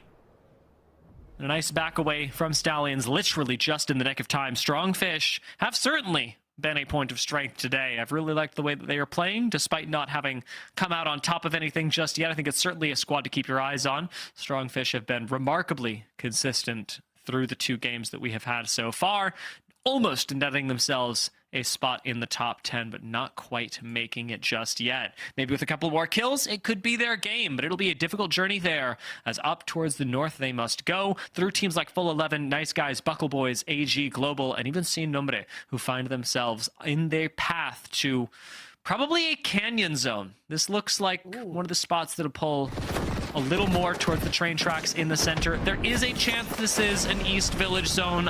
I have not seen enough East Village zones to tell you because it's a new POI. Yeah, honestly, might as well debut the revamped World's Edge to its fullest potential here today for Buckle Boys down here in the tunnel. AG Global on the other side. Don't know if we actually see this fight fully kick off. All right, well, we're investing a Mad Maggie ult and getting lit up by Cruel Buckle himself for the longbow at a 2x4. The boink finally happens, but he was really committed.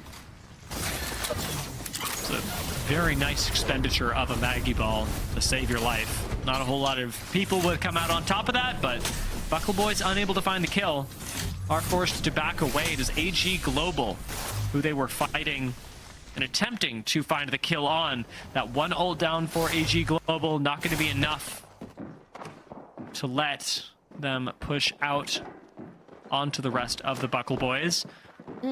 But you don't really want to fight for the tunnel. You'd much rather fight for the space up top where W Press and Sin Nombre currently sad. Even this area over here for Worldwide, who have again found themselves in a really good spot. There's a lot of good things to say about this team. Like you were talking about their story, quite interesting when it comes to how the squad came together.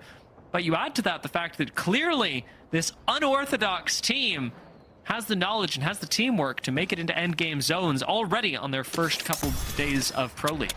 I'm telling you, I really do love all the changes that came out of Split 1 playoffs that we've been witnessing from like the roster shakeups.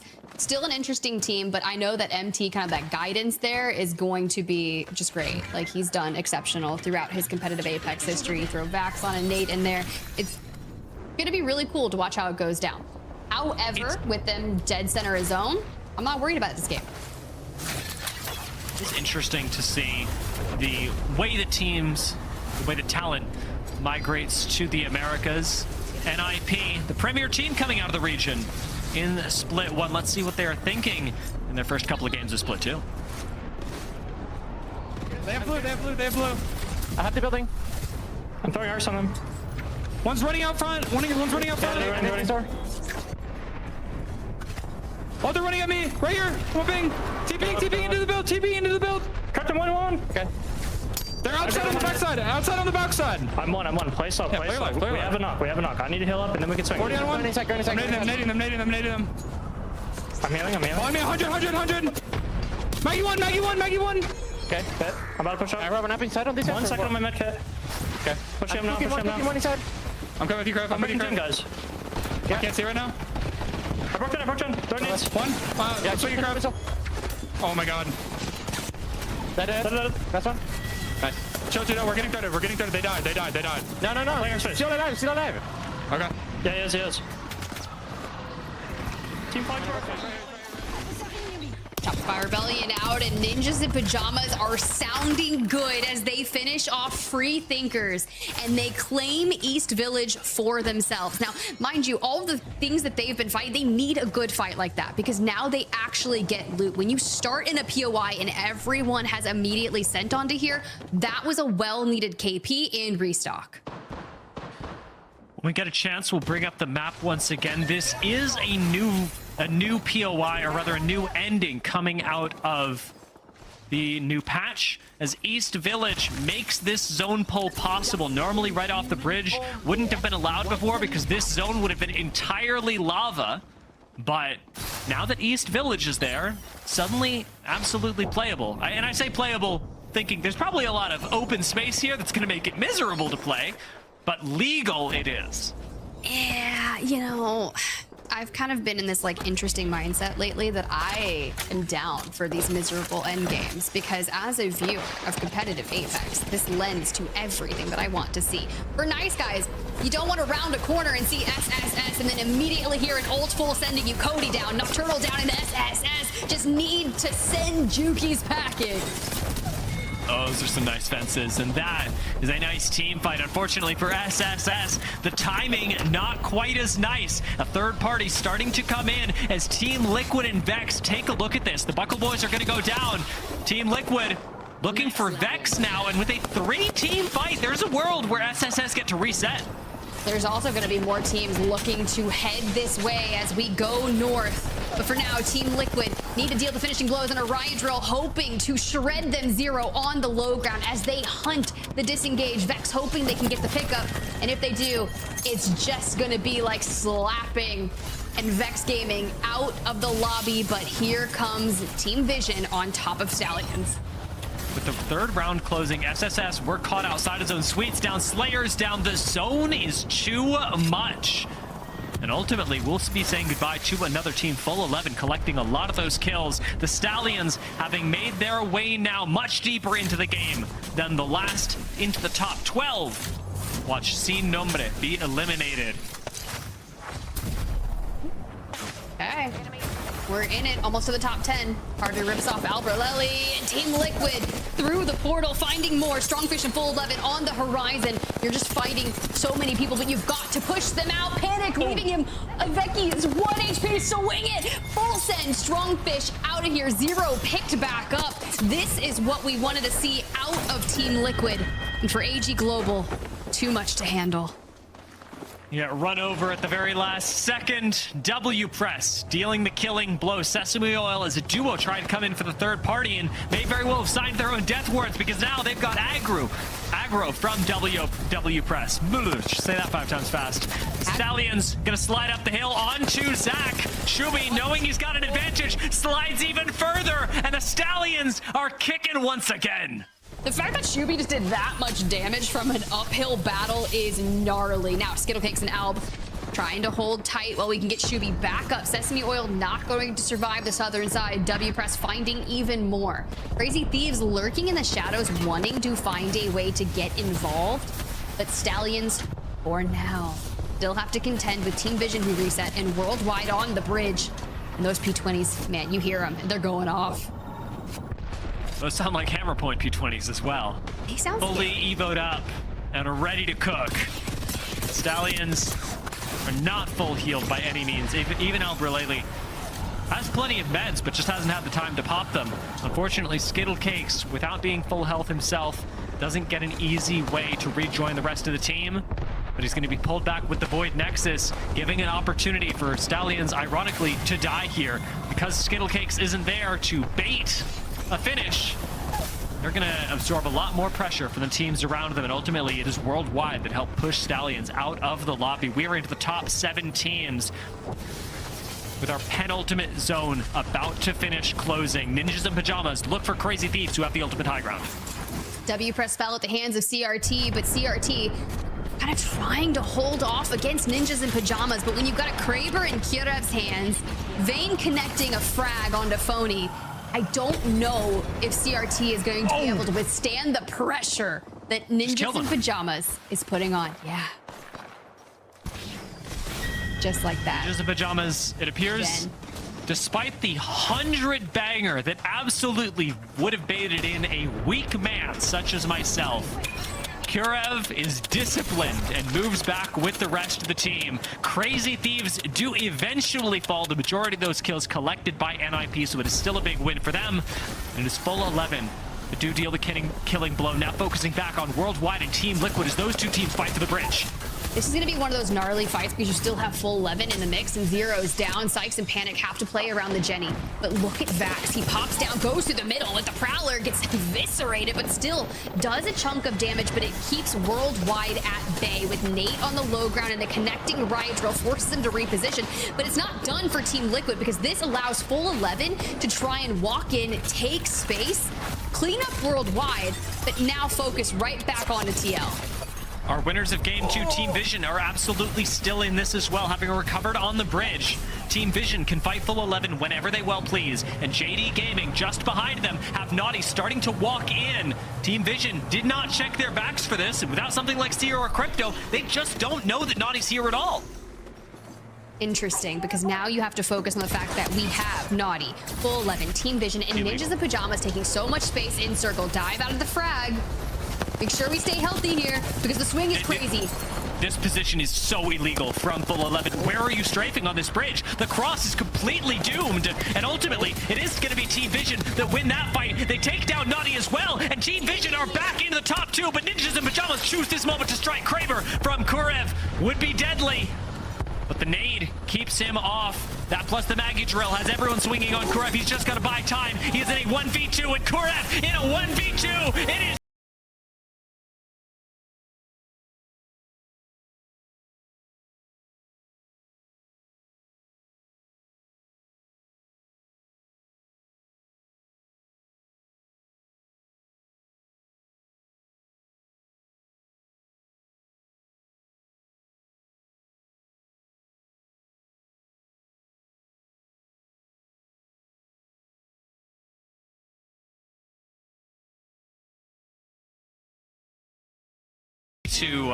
way too crazy of an end game for me to watch the NinjasinPyjamas turn that around, especially with the way that Team Vision were proactively playing up on Kurev. I think most of the time, that's exactly the solution that you need to turn it around, and Kurev, with great recognition of that, is able to turn this into a much more convincing win. I don't know, Tiff. I love the way the Team Vision played that, but NIP absolutely played it better. Well, like, the fact is, like, anytime you have a circle that is kind of coming to where you land, it doesn't always end up like this. And if it does, you have usually way less kills, right? But NinjasinPyjamas had to defend that East Village, and they did it really well. They get that initial fight, they kind of take up all the space in the north, they get 9 kills for 21 points, but you're right, Team Vision with their 9 kills, full 11 with 9 kills, and even Team Liquid, all battling in from the same rotation to the north, walk away with multiple team fight wins. So I'd say that's still a success for them there in match 3. A huge success. A lot of times you can get to second and go, it didn't quite work.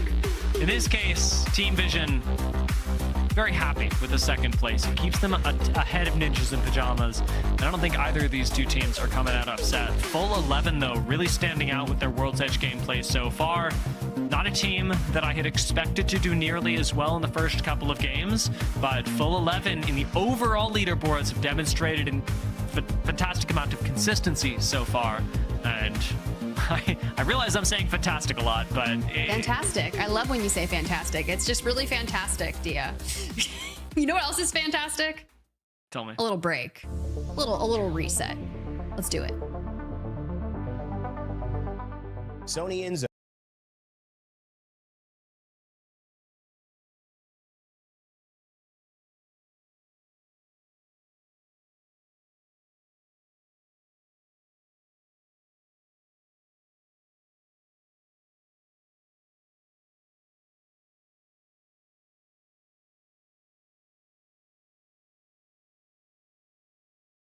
Let me get my thing real quick. My fucking pointer. Let me get it real fast. All right, 1 second. Where the fuck is my pointer? I have no idea where the pointer is. All right, my hammer's gone. All right, overall, man, we're gonna have Buckle Boys over at North Pad. This is probably the worst pointer. I'll just use my hands. That's good. Amazing. That's not gonna do shit. Okay. We're gonna have the Buckle Boys over at North Pad. Crazy Thieves over at Outpost North. We're gonna have, who the fuck is that? Who the fuck is that? Someone at Checkpoint. Free Thinkers at Down Beast. Nice Guy is going to be over at Mill. We're going to have Strongfish at Ceno Station. We're going to have Worldwide over at Forbidden Zone. Oh, it's Falcons at Checkpoint. W, thank you. JDG going to be at Cenote Cave. Liquid going to be at Barometer. We're going to have NIP over at Coastal Camp. Team Vision over at Echo HQ. Stallions going to be at Devastating Coast. Sinumbra going to be over at Launchpad. Full XL at Pylon. We have Worldwide over at Forbidden Zone. Strongfish, Ceno Station. Sesame Oil going to be at Cascade Falls. Vex Gaming going to be over at Command. W Press going to be over at Stormcatcher. AGG over at Lightning Rod. Shopify Zeus and Godlike at Wall. There's the POI draft coming on in. If you see the number over 20, that means these guys have picked it as their second pick. If you see the number under 20, that means these guys prioritize this map over World's Edge for their first pick in the POI draft. Now, majority of teams here did today choose. I found my hammer. Now, majority of teams today did choose World's Edge for their number one POI draft pick, which, again, I don't always agree with, but sometimes just how it goes, what IGLs are comfortable with. So we'll see what goes on here, man, in game number 4, 5, and 6. Chat, before we start up, bro, how are we feeling about the games overall today, man? You guys vibing out, having a good time or what? I really appreciate y'all being here. What are we rating these games? I got to say, I think EMEA was low-key like a 9 out of 10 for me, but I think, like, Americas is still right up there, too. These games are fantastic. I know for the pro players, none of them like the 3-day split. I'm not even a huge fan of it myself, but I can't cap, dude. It's kind of exhilarating. Like, it's kind of fun. I don't know, man. It's kind of a good time. It's kind of nice. End games are so good, dude. The end games right now are crazy. Yanya being offline scares me. I don't know what the fuck's going on with that. NA 7.5 out of 10. Fair. Valid. All right, well, game number 4 going to be happening here in a little bit. Again, we're going to Storm Point, chat. I want to get some predictions here, brother. Predictions not about the POI, but predictions about who's going to maybe bounce back in that bottom 10. As we all know right now, I keep saying it 1,000 times because I am pretty stun-locked as to what the fuck's going to be going on in this bottom 10, and the names associated with who's not doing good today is crazy. Which squads do you think bounce back in this bottom 10 right now? Anyone that you think has a big second half in 4, 5, and 6? We are opening up to Storm Point, so a completely different style of gameplay. Obviously, the contrast between Storm Point and World's Edge is World's Edge. I think it's a little bit easier to run zone rotation. Storm Point's a little bit more fighting oriented. You can get actually isolated 3v3s in some of these games before you actually make it to the end game. Storm Point, I would say right now, a lot of these guys are more comfortable with anyway. So I think Falcons will have a good bounce back half 4, 5, and 6. I do think that Timmy's a better Storm Point player himself than World's Edge, in my personal opinion. But I'm going to say Falcons. I also think that the boys at SR will have a better second half for sure on Storm Point. I think they're a better Storm Point team than World's Edge team. So those are my 2 predictions as to who's going to do good in games 4, 5, and 6. One major thing I do want to point out to you for the Cascade team, or not the Cascade, the Stormcatcher squad, which I forgot who it was. Who was the Stormcatcher team? I forgot. Was it W Press that got Storm? Let me see real fast. It might have been. Because that tunnel loot is still bugged. We talked about it earlier today for EMEA. That tunnel loot is still very bugged, man. So if you're getting Stormcatcher, you're actually getting all of that loot inside that tunnel, which is extremely fucking broken. It does W Press. And no one's over at East Trail. So the fact they're going to get this loot for free, have no contesting at all, and just have one of the best fucking kits immediately off spawn is definitely a fucking massive W for a team like W Press. They're not doing too hot, I don't think, today, though. Overall, they are at 9 points. It's not a great first half. Hopefully that loot can actually be the catalyst for them doing good. We'll lock on and I'm going to run ads now so you get no ads during the actual games themselves. Don't forget, you don't have to afford a sub or use your Prime on me if you don't want to, unless you like my content, because all of the ads come in between the games. I appreciate y'all being here, man. As always, I love you guys so much. Let's lock on in.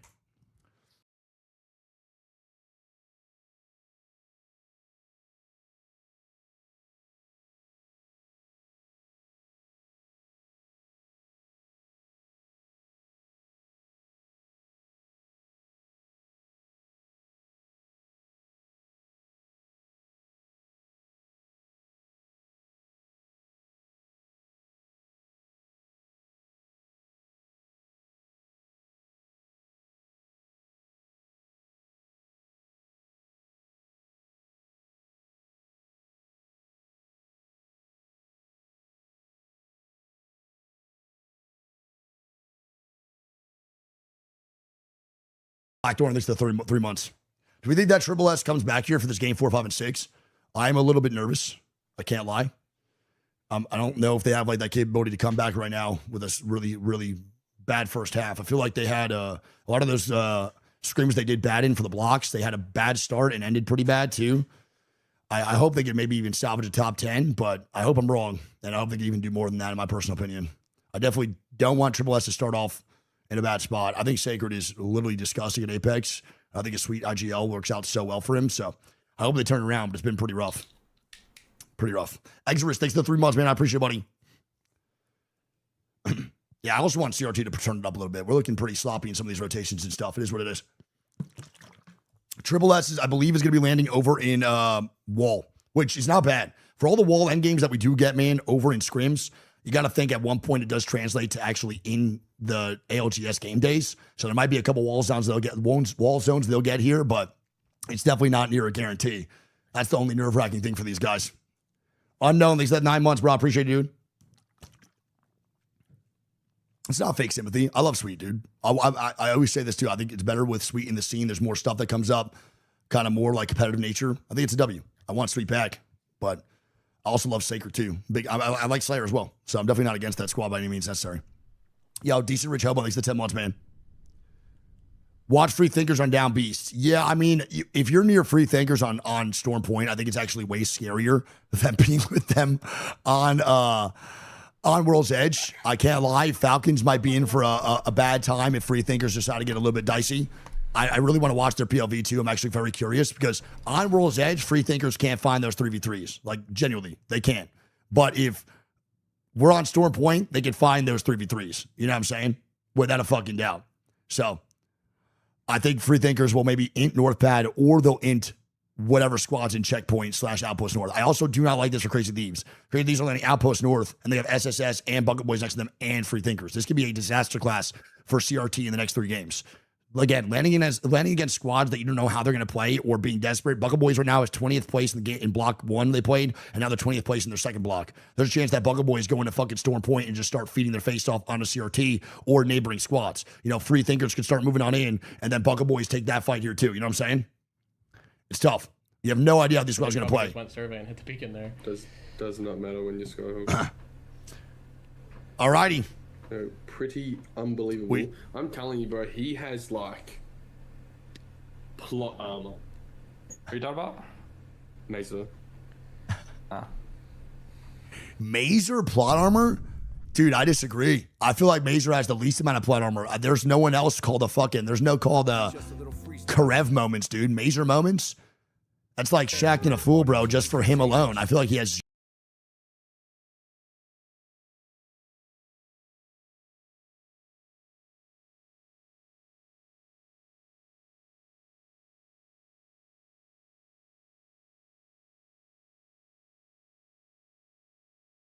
opting for their own preference, so to say, in regards of which comps they want to utilize. But we have also seen a couple of Bloodhounds come out roll in. Maybe we get to see some success of that character again today. I certainly hope so. That is one legend that I am really looking forward to seeing. I love new experimentation, and you know what? As much as earlier today I was going, Stallions this, Stallions that, what can we expect from them? I'll tell you something else we can expect from Stallions, and from Albra Lely in particular. It's experimenting with new legends, and though Bloodhound may not be a new legend, the rework gives a potential to Apex Legends that we've never seen before. The invisibility, never really been a introduced mechanic outside of, I believe it was Crypto who first got the mechanic when being able to go invisible in drone, which vibes very differently. So I'd love to see specifically Stallions pull out a Bloodhound today. Could be very exciting, although I will tell you, unfortunately, this game it has not happened. I'm not seeing a Bloodhound in the lobby. Instead, I am seeing a lot of Alter. A lot of Alter. Alter is getting banned.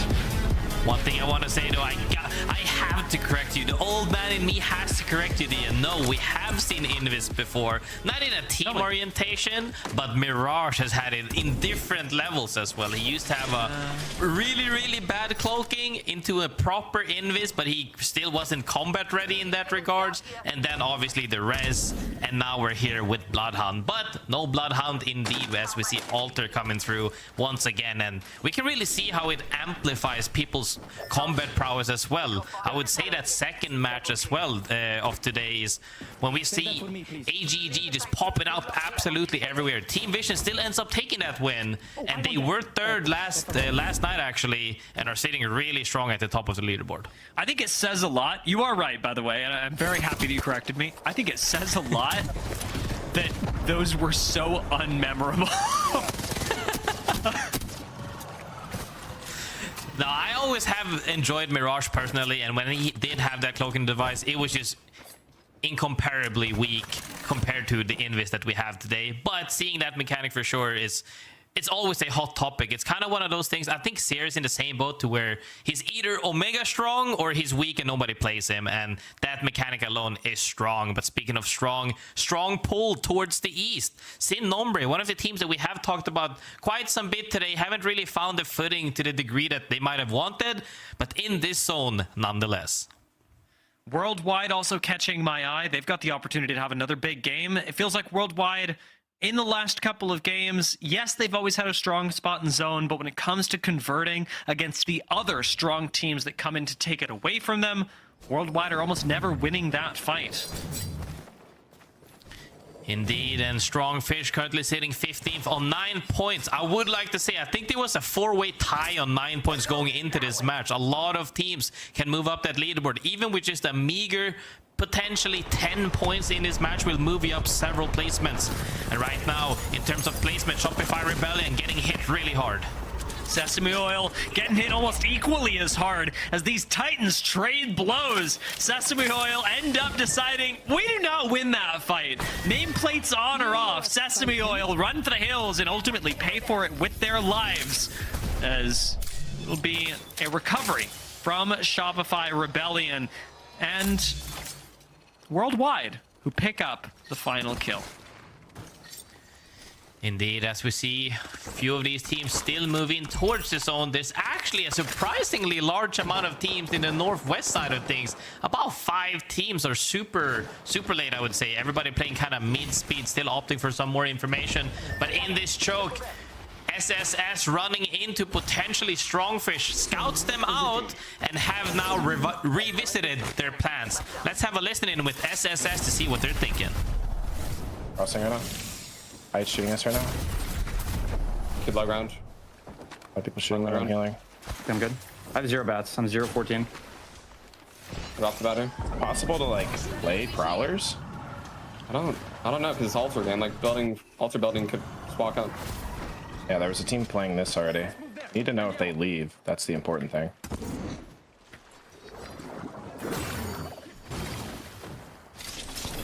Don't throw me. Don't bomb right now.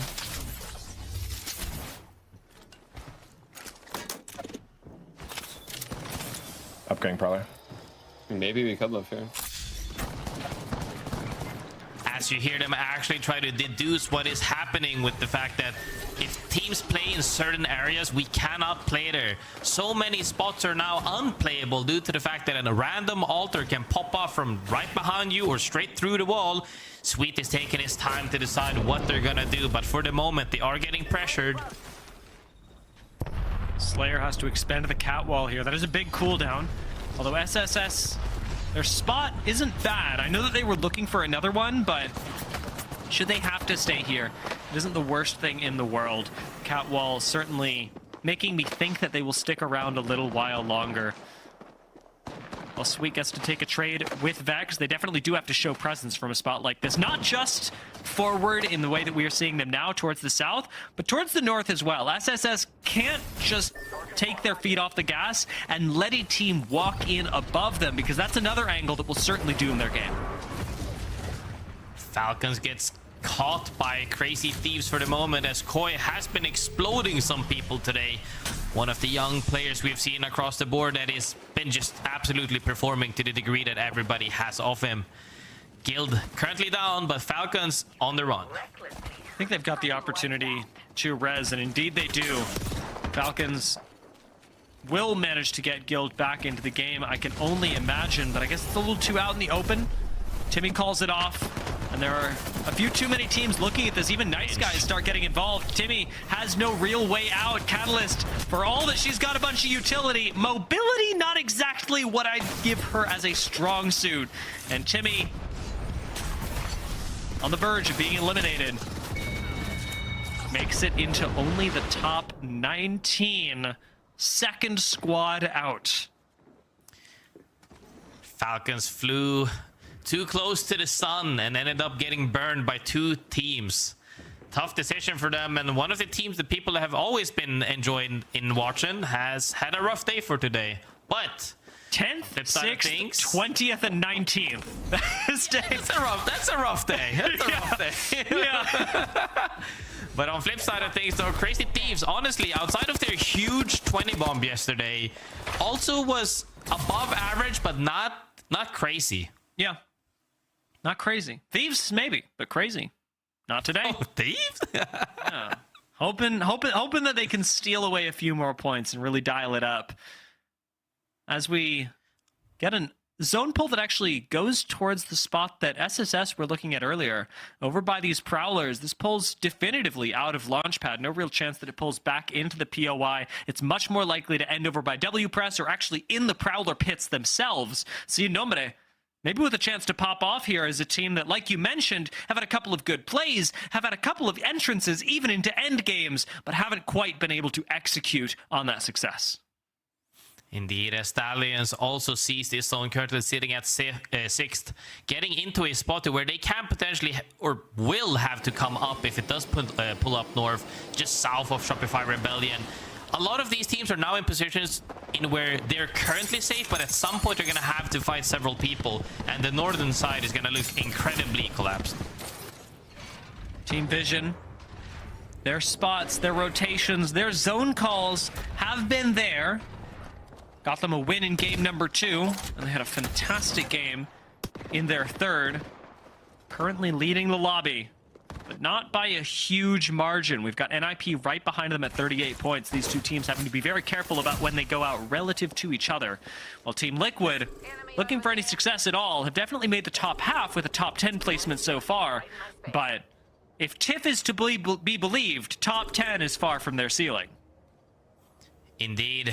We'll have to also join in on that topic, as Team Vision yesterday was top 3 and consistently high up today. Really goes to show the promises of something that could have been in this, that actually can still be. We're only in the beginning. It feels so crazy as all the actions we've had across the past couple of days has been so high. Team Liquid, however, northeast of the zone, just making sure to hold out their backs, doing that one thing I keep repeating: hold out your backs before you look forward, otherwise you get pinched, which is exactly what happened to Falcons, and right now is currently happening to Stallions. And Stallions not running Bloodhound this game. Is that related to the fight? Absolutely not. Will I mention it? Absolutely.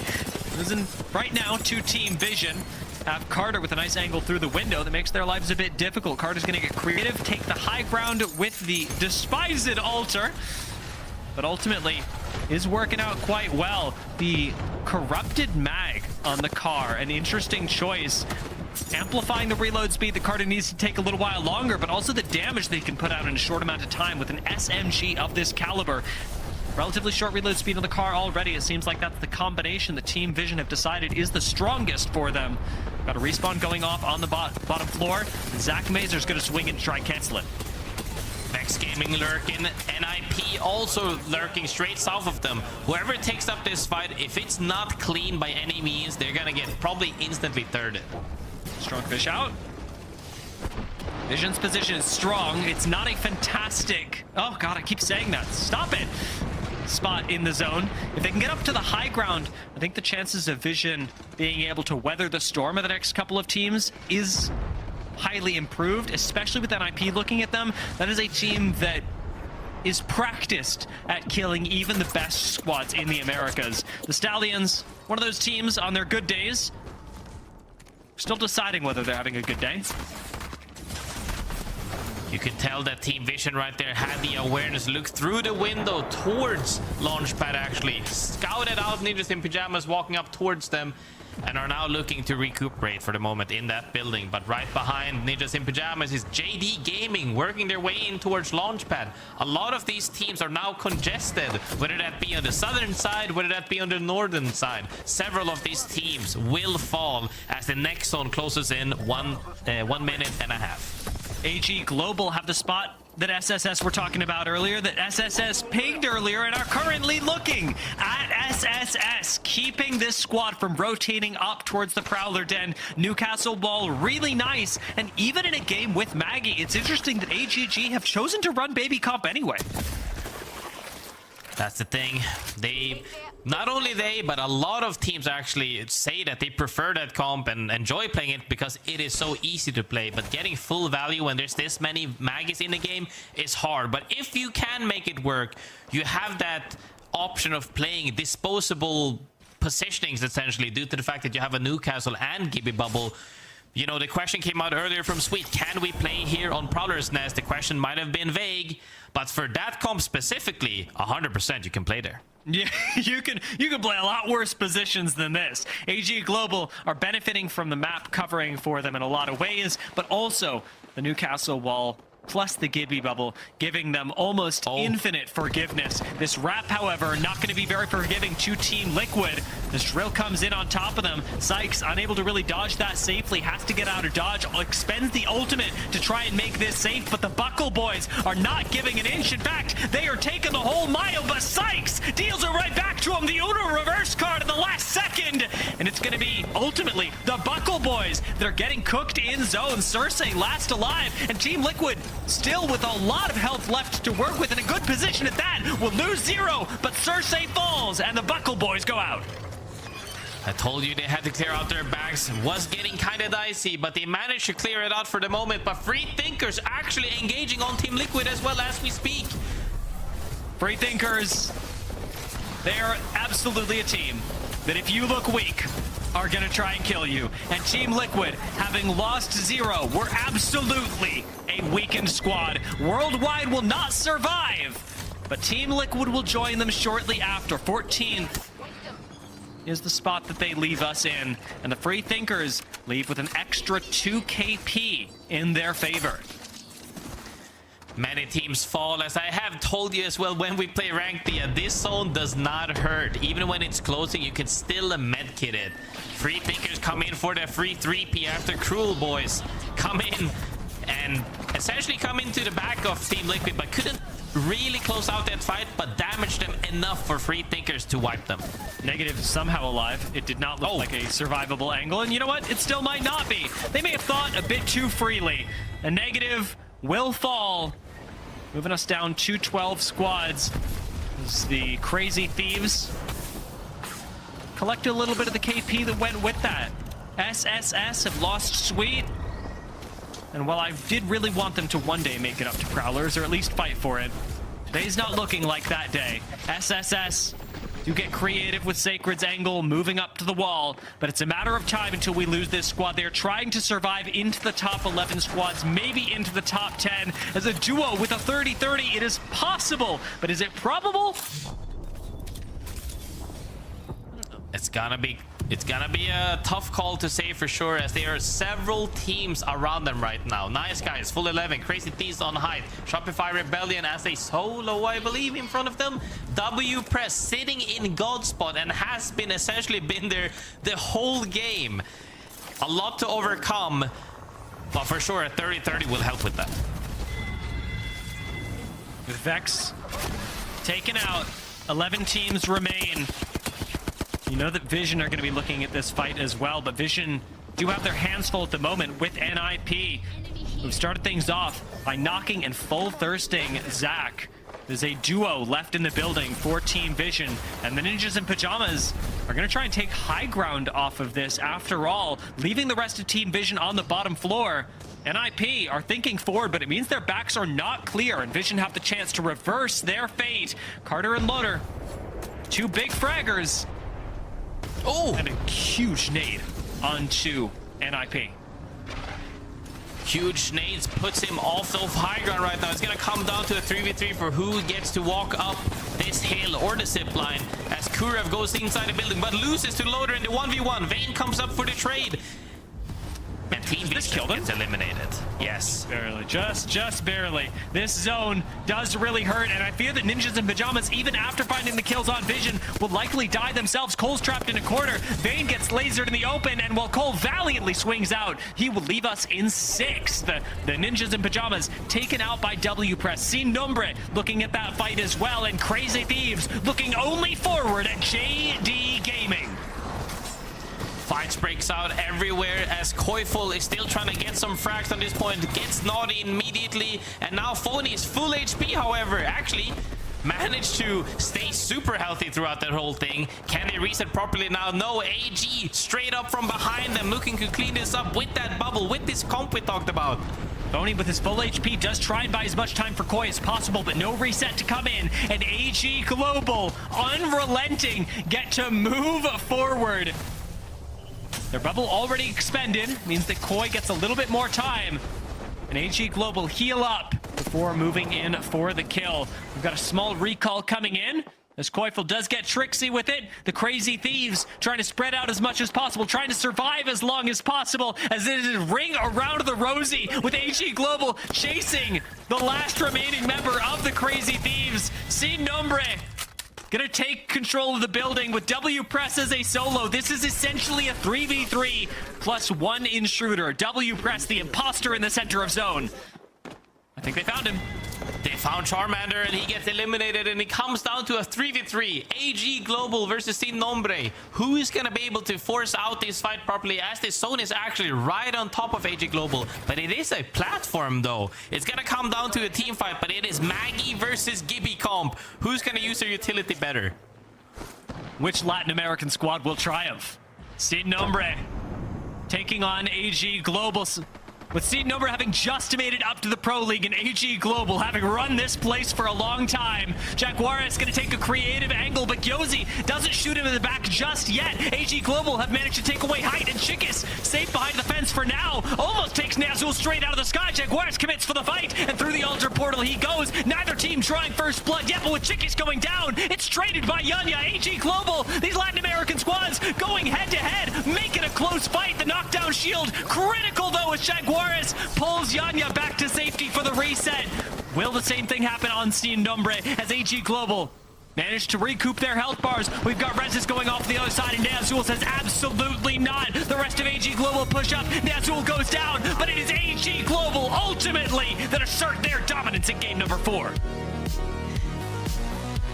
AG Global against the tides of Mad Maggies does not matter at all as they pull out the Newcastle Gibby Val comp and place it to a high level. That last 3v3 only because of the fact that they could also reset with the Newcastle, and then having the Newcastle Q and eventually even bubble if they wanted to eat once again can close out this game, and they played super phenomenally that entirety of the match. The baby comp difference in game number 4. Sin Nombre, they just didn't have the same recovery capability. Catalyst, Mad Maggie, and Alter. Who's forgiving you there? They're all sinners. Honestly, I'm not gonna lie, I thought Jaguares was getting confused in that fight during when we saw the alter Qs through that wall, back and forth, looking down, looking left, but managed to turn it all around after he got that rest. Really good. Being able to, in hectic moments, still take some time to recuperate is incredible. 11 kills overall, 23 points off the day. They were looking strong. They even had some really good moments yesterday as well, but today they definitely warmed up. And while Team Vision and Ninjas in Pajamas were looking each other dead in the eyes in the 3v3 around the corner of the map, as Ninjas in Pajamas tried to take control of the first spot in the league, it is AG Global that surpassed both teams in game number 4 and take the top spot with 2 games left. AG Global now are the team that must be dethroned, and after that game, I want to hear what Tiff and Snipedown had to think about it. Honestly, I'm excited to talk about it, but I know who even is, because AG Global now getting to the top of the day so far on the series results are looking really good. They've been in end games, but they finally put it together. Snipe, were you hearing anything by kind of watching some of their gameplay that we didn't quite see on main? Yeah, I mean, honestly, what I noticed around that game is they just ended up trailing a lot of teams. A lot of teams ended up, playing on that North Hill by the cannon. There were multiple teams up there. Shopify was there. Crazy Thieves was up there. All those teams ended up running down the hill to try and third-party fights, and AG just wrapped around it, and they didn't really have to initiate any fights. The only real fight they initiated was the very last one in the final 3v3, which is going to be fun to break down as well. And this team's, they got tied for the most kill points in the lobby, tied for the most placement points in the lobby. Feels like they've been kind of flying under the radar until that game, so it's really interesting to see them pop off in this game. And honestly, with that last fight, it's going to be even more fun to kind of break down and talk about here. But I feel like this trio in general has always kind of been under the radar throughout competitive history, but you break down the final circle, we've got it for you. Yeah, so essentially, this is leading into the final circle. When you go into this, we're going to see how this fight starts and initiates, and it's almost always that the team that starts and initiates first is always going to be the team with the advantage. You see Jaguaris, Newcastle ult on top of the roof. That alone draws so much attention towards him. Diesel takes a little bit too much damage flying up and trying to get this off, but both of them push, and I thought, honestly, this Alter was doing a phenomenal job on the other team here, trying to buy time and extend his life, because this is where it started to look a little interesting. But Jaguaris knows that he's the most important person in this fight. He needs to keep his shields up. He's able to get the res right away, and they all group up after the guy gets knocked, and that's what puts them into the power position there to end up cleaning up the fight. But honestly, opening up that fight with Newcastle and getting on the roof, putting that down there, and making the whole other team look at you, that distraction alone allowed your team to push up, get the damage. I think honestly, one of them should have stayed on height instead of both of them, the Valkyrie and the Newcastle, dropping off and chasing that Alter. I think that the same result would have happened, and it probably would have been a little smoother. But overall, I mean, you could tell that they're working very well together on both rotations around the map and slaying.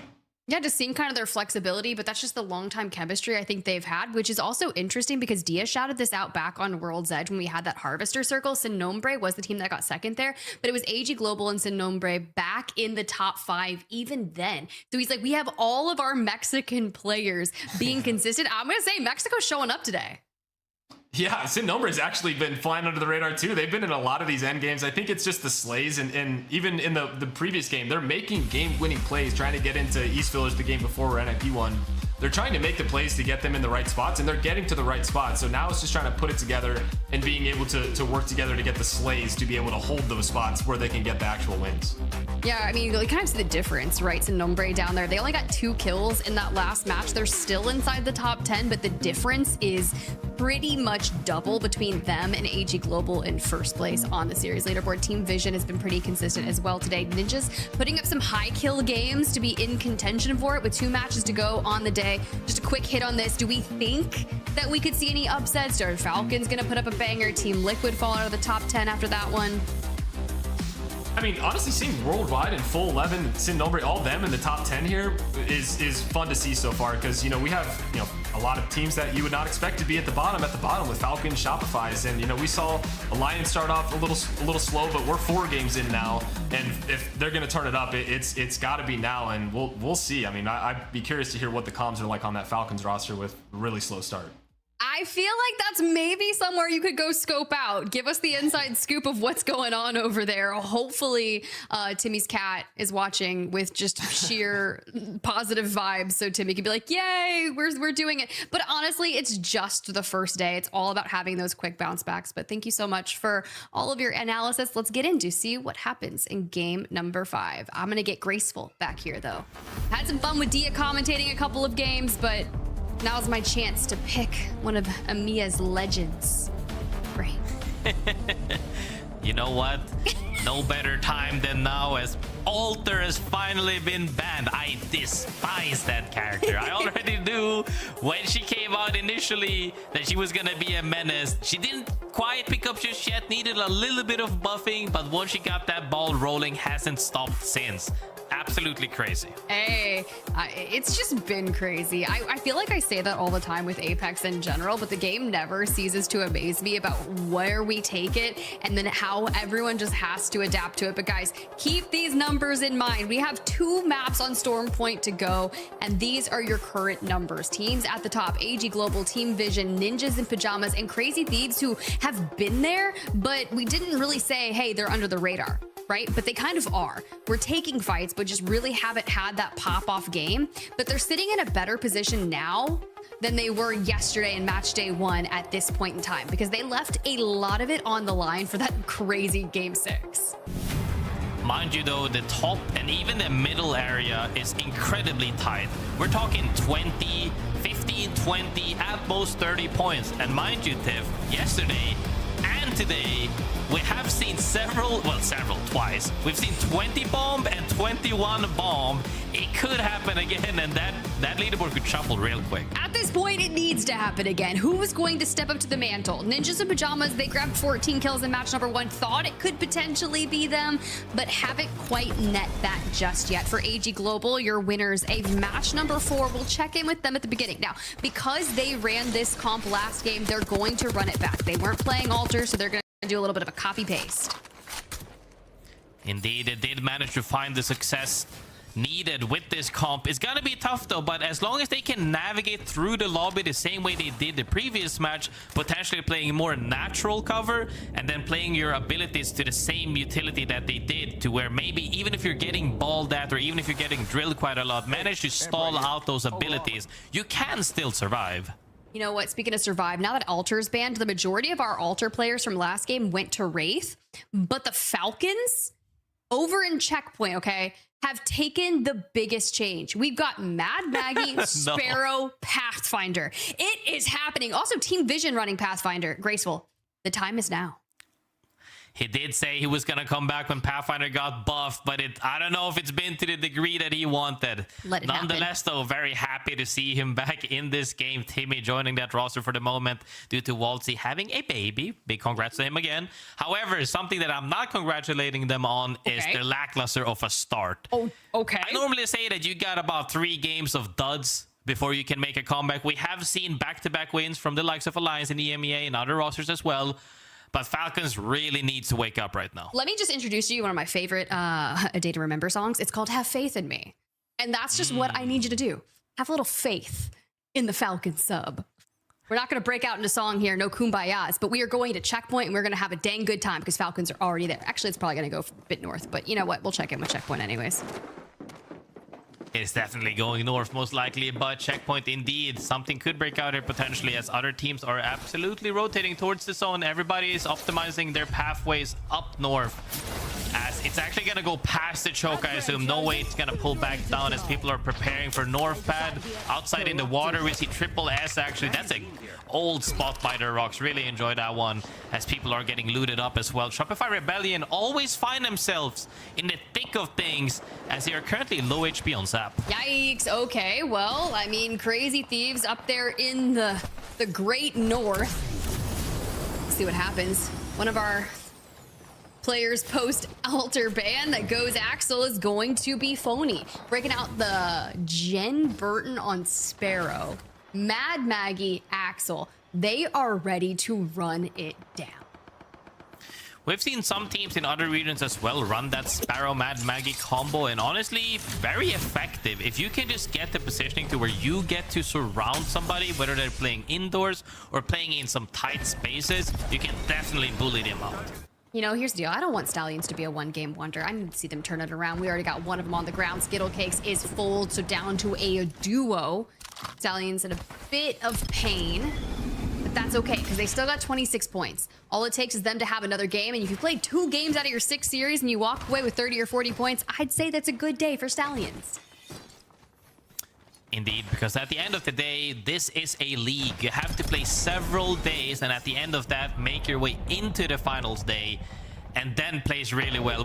Well, in Americas, you have quite a lot of spots, so you don't have to just play above average, honestly, and you're gonna make it on to that Las Vegas trip if you're lucky. Ooh, if you're lucky. I mean, America's got some of the most spots. What is it, like 15 going into it? You can almost coast. Don't, though. Don't. Because there's a lot of these teams coming up from CC that are just running amok in the lobbies and could do the same at land. We go to the north, though. JD Gaming. Keon falls way low, but Naughty does get the knock on a negative. Keon as well, one of the people a lot of people have been talking about regarding this roster, as Naughty still in control on that Wraith, looking to make plays right now. JD Gaming trying to take him out. And Free Thinkers once again eliminated. We have seen a lot of, and we even have talked quite a lot about them, is they will run at everyone. However, so far from the past 2 days, it kind of feels like everybody's running at them. Yeah, I mean, look. We did see Free Thinkers third party and immediately get sent upon because we have fourth parties, we have fifth parties, but NinjasinPyjamas seem to have a lot more thought process that goes into the fights that they're willing to take. And now you see them just kind of cutting down a member of JDG. It's going to be Shuby, and now he's a death box. I don't think Shuby is going to be coming back until we can hit a crafter. I don't know if we're going to be able to recover this one.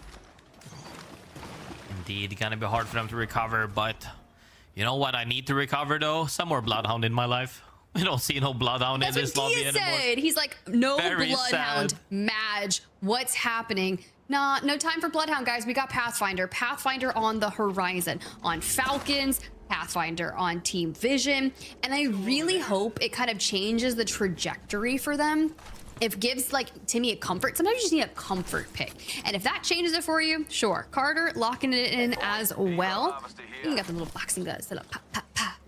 1, 2, 3. I don't know, though. Do we need to change things up? Team Maybe Vision not. sitting at third spot. Why do we need to Maybe do not. these rough changes? And if we want to do something like that, Crazy Thieves drop their 20 bomb with Bloodhound. Where's that Bloodhound? Oh, here's the deal. That was also on E-District. But the thing is, It is true. we are on Pathfinder, but we're not pulling a play like we saw Aurora do in Skyhook.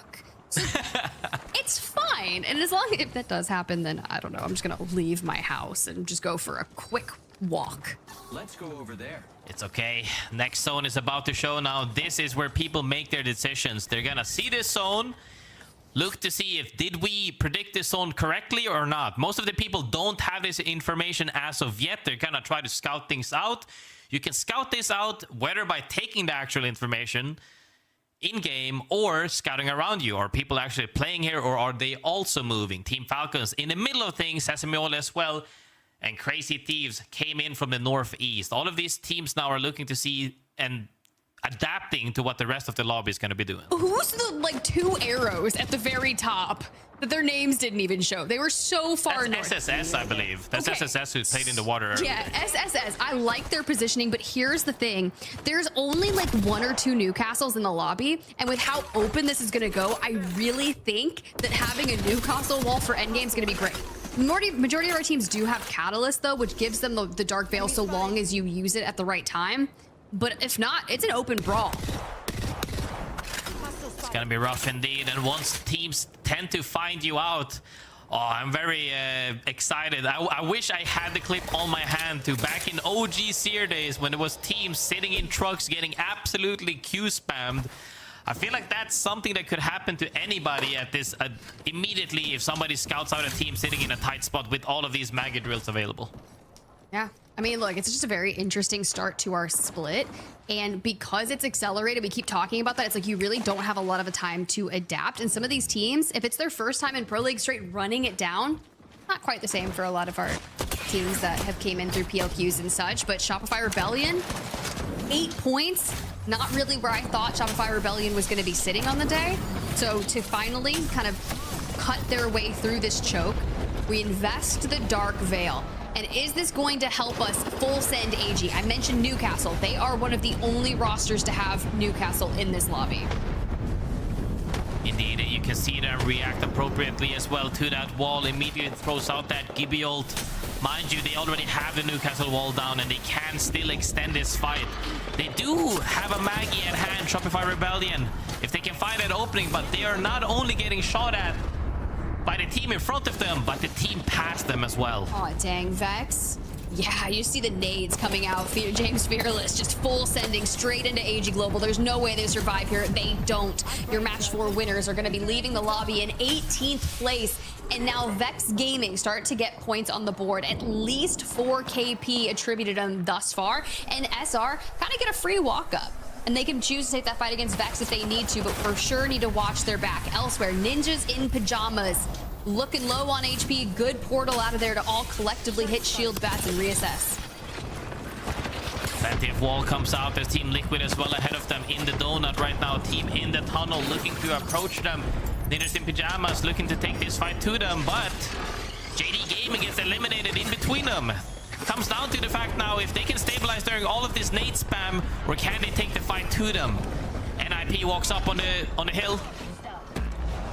They're on Sykes to throw the catwall down to really kind of try to cut off NIP, but JDG still have some members alive and they're taking down NIP. Stallions getting messy as well. A couple of kills go their way from down Beast. But to the north we go. On a Team Liquid, Sykes down, Ninjas in Pajamas out of here. Panic, 1 pixel. 5 seconds are needed. We don't get it done. It's 0 on the Axel.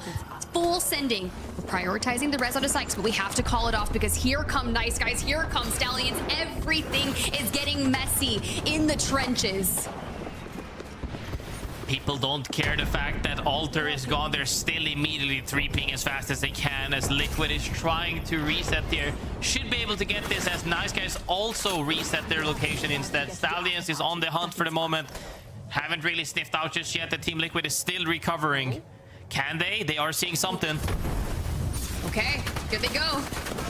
Shuby with Skittle and Al. And here it is. The P2020s are ripping straight through Sykes, but Skittle gets picked off.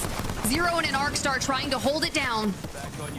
But with multiple players down, Zero on the Axel will just try to survive. Here goes the Chow, and Al wins it. Team Liquid out of here. Team Liquid not able to catch a break. Tries to take fights, but just so many people everywhere full sending into it. It's like, you're right. Someone said it earlier, like, if you look weak, we're jumping on that. Never mind the fact that the fight got stalled out for so long now as other teams are walking up. Buckle Boys is scouting things out. Full 11 comes through on the southwest side of things. Nice Guy still holding a great spot in the next zone as the zone is actually pulling just south, a little bit southeast of North Pad. Sesame Oil also in a great spot in the opposite side of the tunnels up north. But so many teams to the east. All of these teams will have to go through the path of either Vex Gaming or Team Falcons. And don't forget Triple S, who's been in the water, in the river, cozying it up for quite some time. Bro, they call that down here in Georgia like floating. Have you ever gone like floating down a river? You just get like a little raft or a tube. I haven't done it in a very long time, but I didn't know if they did that in Europe. Definitely some. I mean, we have some areas where you go canoeing, I guess. Yeah. But A little canoeer. A little canoeer, but I haven't really done it since I was probably 15, but many years ago.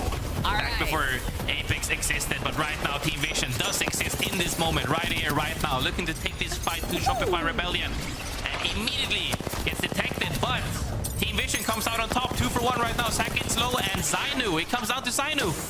Strongfish down, but Carter trying to get through here past Zainu through the dark veil. The vision is blurry. Do we survive this? Wait. Ain't no way. Ain't no way, Carter. Oh, hell no. It is but a flesh wound, and Team Vision are out. Team Vision is out. ShopifyRebellion comes down to the last person. Zainu walking into a full Vex Gaming. There is no way he is making it out. He's getting held out right now. Crazy Thieves comes down into a fight, and again Burton falls. Team Falcons still ahead of them as they are just making sure to hold out their backs. And they're doing a good job of it. Team Falcons still in it, just on the outskirts of the next circle. Vex and Worldwide will be on the outskirts. I'm really curious to see how Falcons have been operating, so let's jump into listening. Oh, yeah, do it. Remember, there's a team back here that they might try to third us. I'm trying to see what we're actually in on. We're like hard fighting in zone. The rock is not safe. We have to play up here. Yellow ping is our next spot, okay? On where the rocks are. Yellow ping. Good luck. Alright. Let's move this way. Holding. Target spotted. They're going towards that. That's good. That's good. Let them fight. Let them fight. Oh, yeah. If they fight, we get third party. Yeah. There's only 9 teams. I'm shooting the guy in the height. 60 on him. Finish on the back. On the back.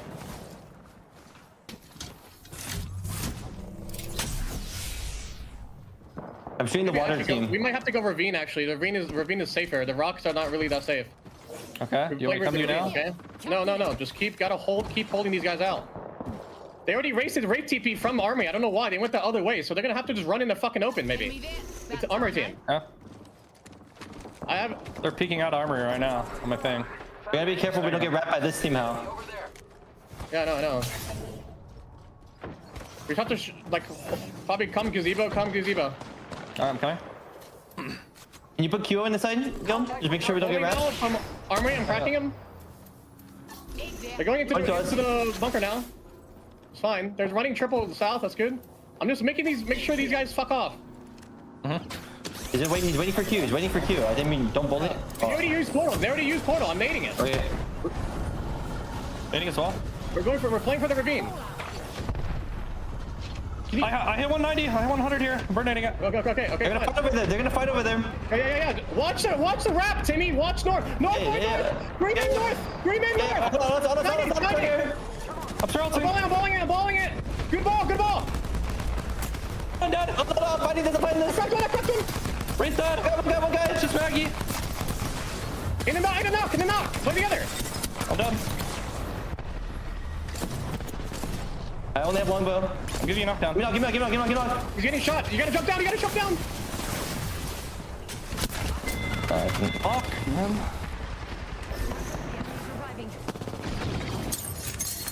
They had the awareness to see that there were several teams around them, whether that be the armory, whether they came into the bunker, but Triple S actually wraps them from the north, and then they end up getting fourth-parted essentially by Sesame Oil right now, playing the crevice right now, feeling really good about that 3P. Honestly, even if Falcons survive that, they're just going to go down to Sesame Oil right there because they were so weak. There was really no way to survive that.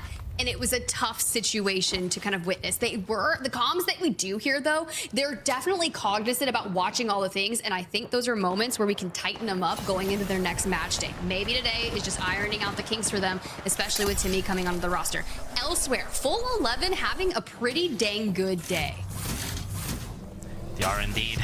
Even then, though, when you make the plans of having to look several directions, sometimes you just have to full commit on a side to make sure you don't get pinched, which is exactly what happened to the Falcons right there. Full 11, however, right down here in this crevice, seeing other teams around them as Nice Guys actually occupy a majority of the zone. Full 11 is going to have to climb into the high ground, which they are doing currently, but will end up getting crossfired unless Buckle Boys and Sesame Oil is fighting in the other side right now. Full 11 sees this and hears something, might look to wrap them. You still have Nice Guys in the mix, so you have to keep tabs on all of that. But a battle of the trenches is going to ensue. And with the riot drill and even the piercing spikes to avoid those climb ups, the ball connects. A1's down. Fredster and Pluto have to hold through, but they've got trades.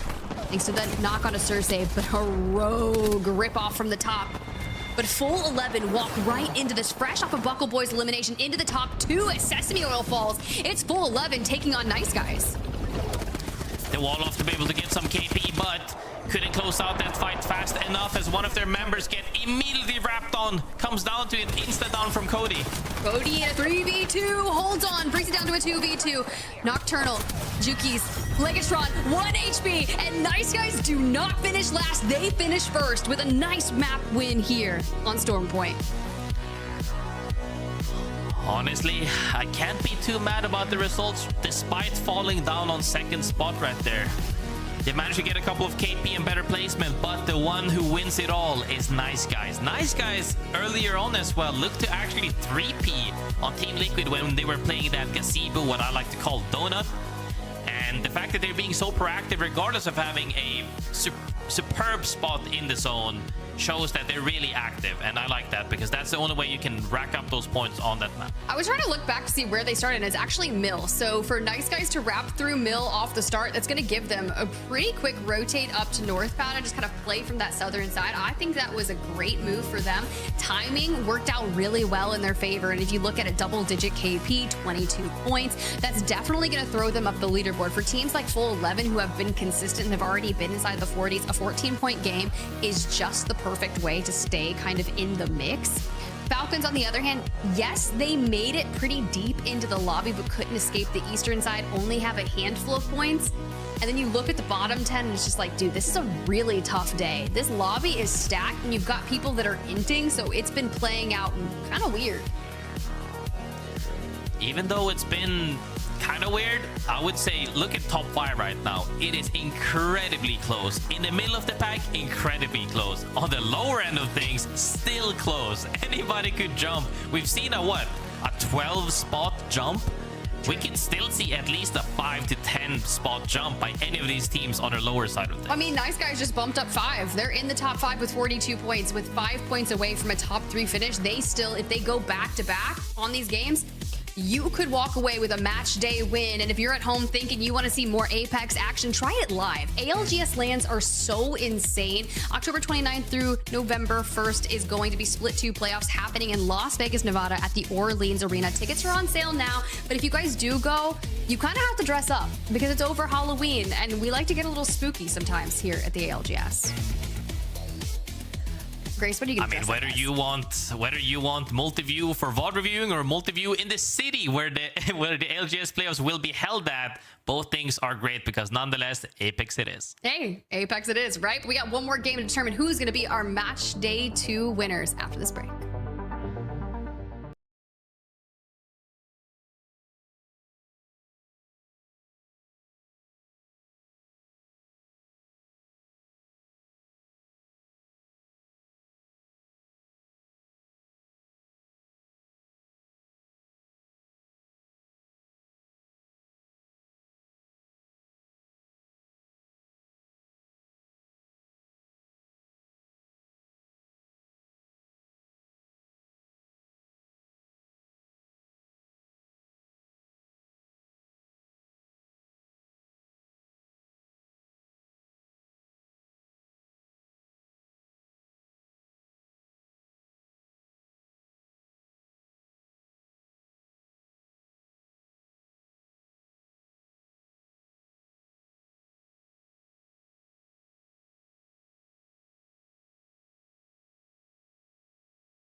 successful series. It is match day 2, and as such, it is also the final match day of the first round robin for all of our teams from Group A. A lot of pressure, especially for those that did not have the best start to the day, but also that did not have the best start to the weekend, as after this, Group A will play no more until the next weekend.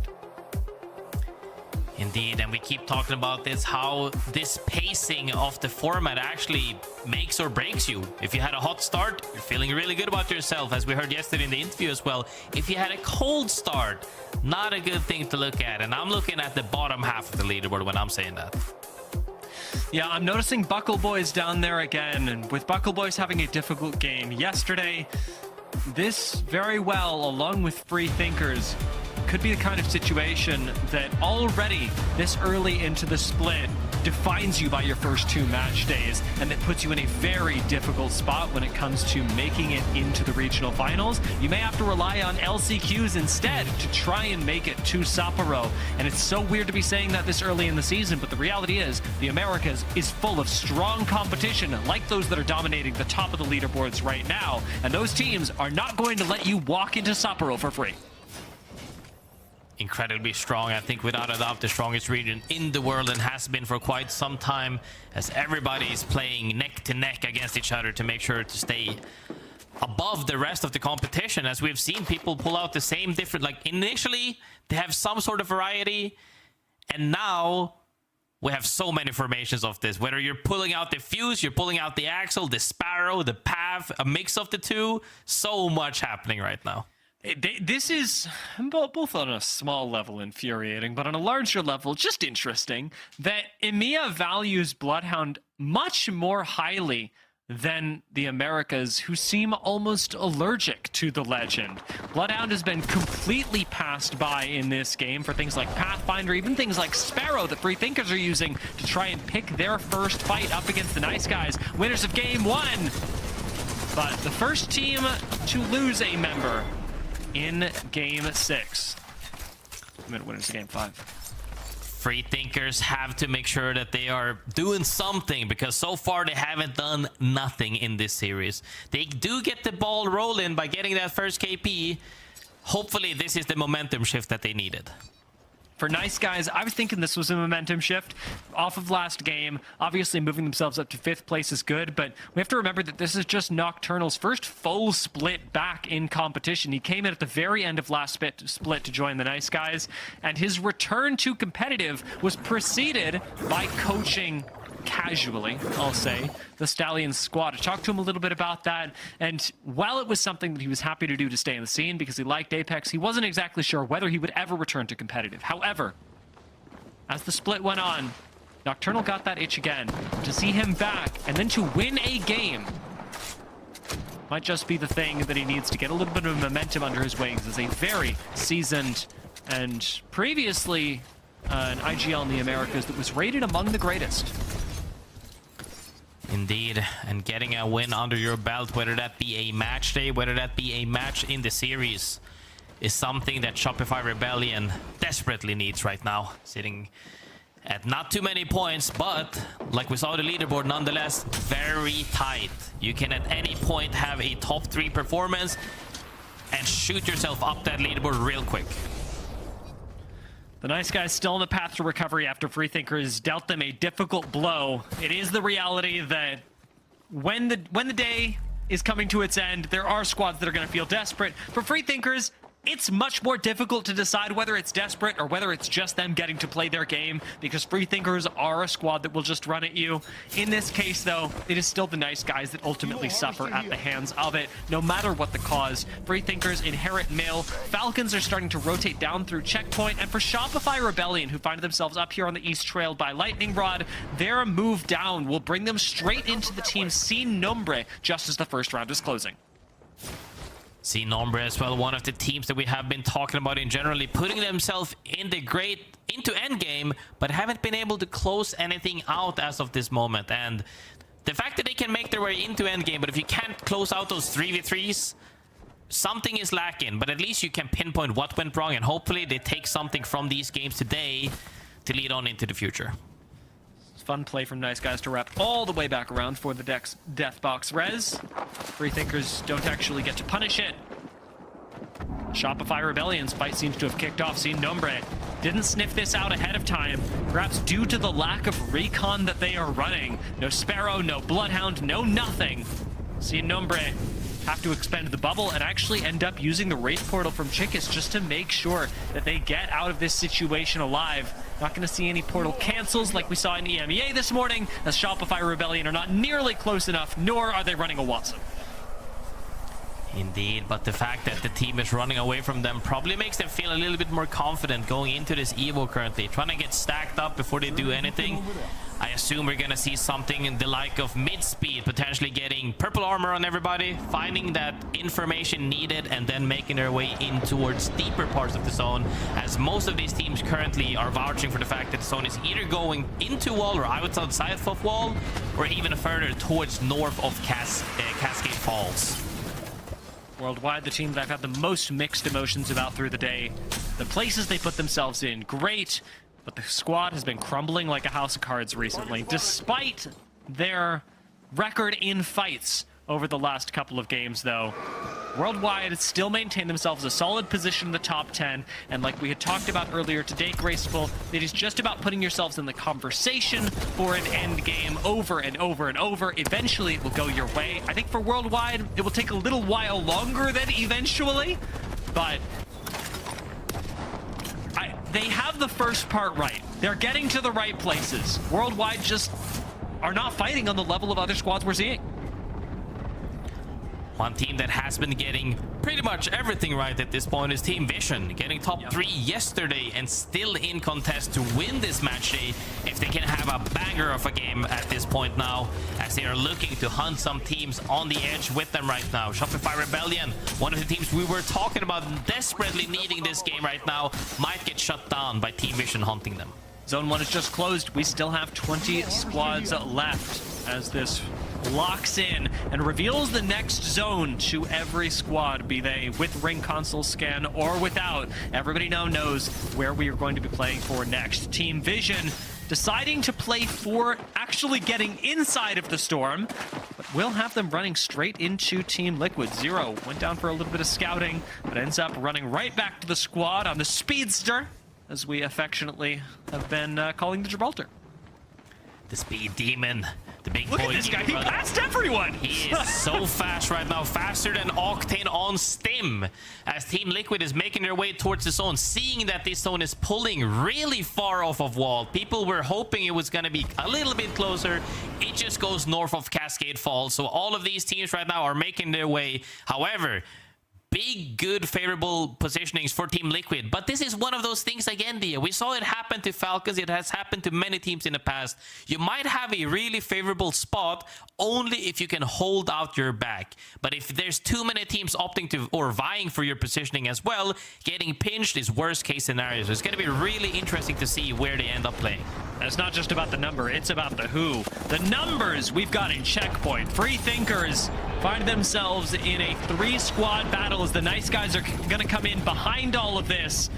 And it looks like against JDG, Free Thinkers were already struggling before introducing the 3rd squad. Right now, getting slammed on. Mike Jutsu loses the roof, and a nice move from JDG has negative jumping all the way down to the low ground, avoiding the attention of nice guys.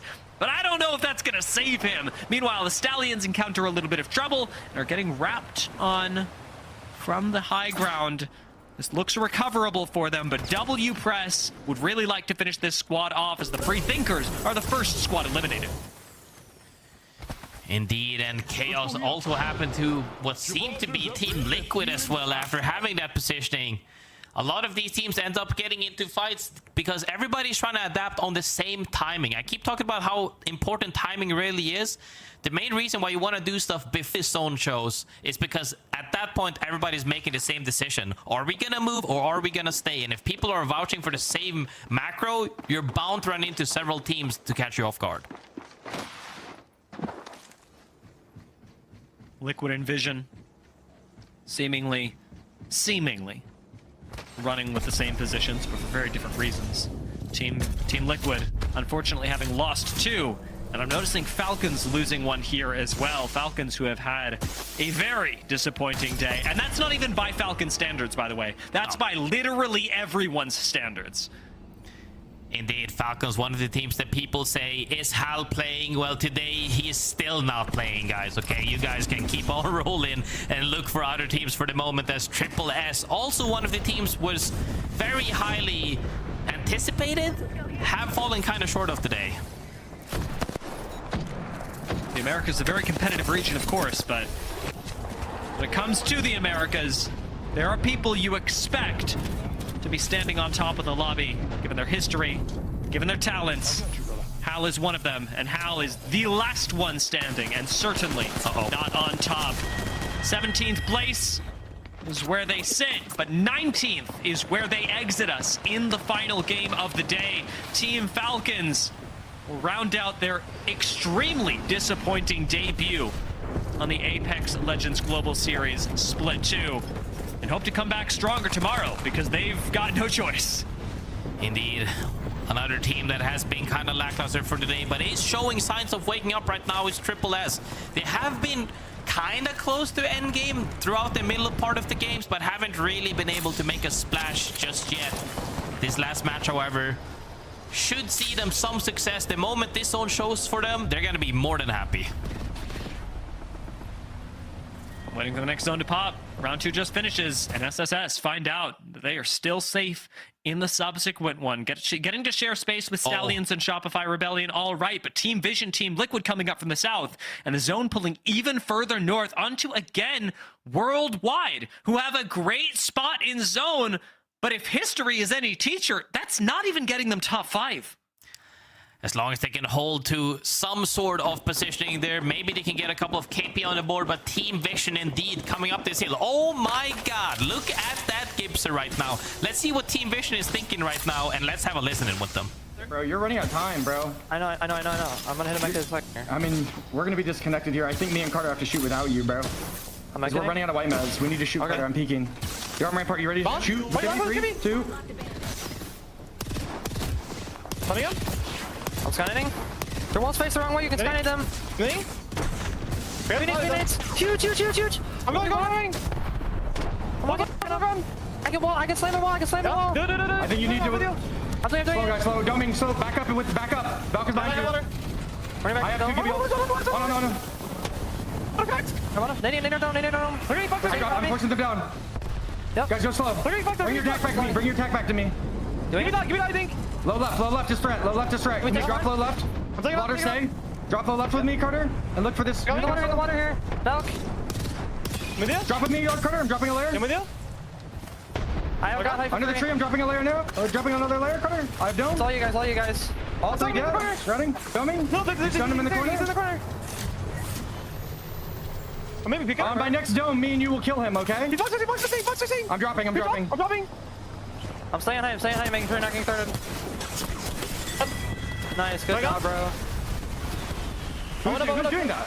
Red ping, Spider. Fuse. Guys, yellow ping valve, red ping fuse.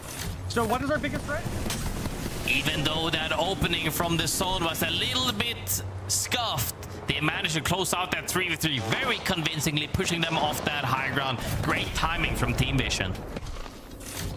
Yeah, really coordinated play, and like you say, scuffed as heck. This even more so, though, for Crazy Thieves. Jen Burton gets exploded off the high ground, and Crazy Thieves now have to fight in a 3 versus 3 as Jen Burton did get off the ground. Turns around, though, and instantly falls again as the zone closes past them, burning Crazy Thieves to a crisp, designed to hurt anyone outside of it, and they find that out the hard way. Crazy Thieves go down. JD Gaming take them out.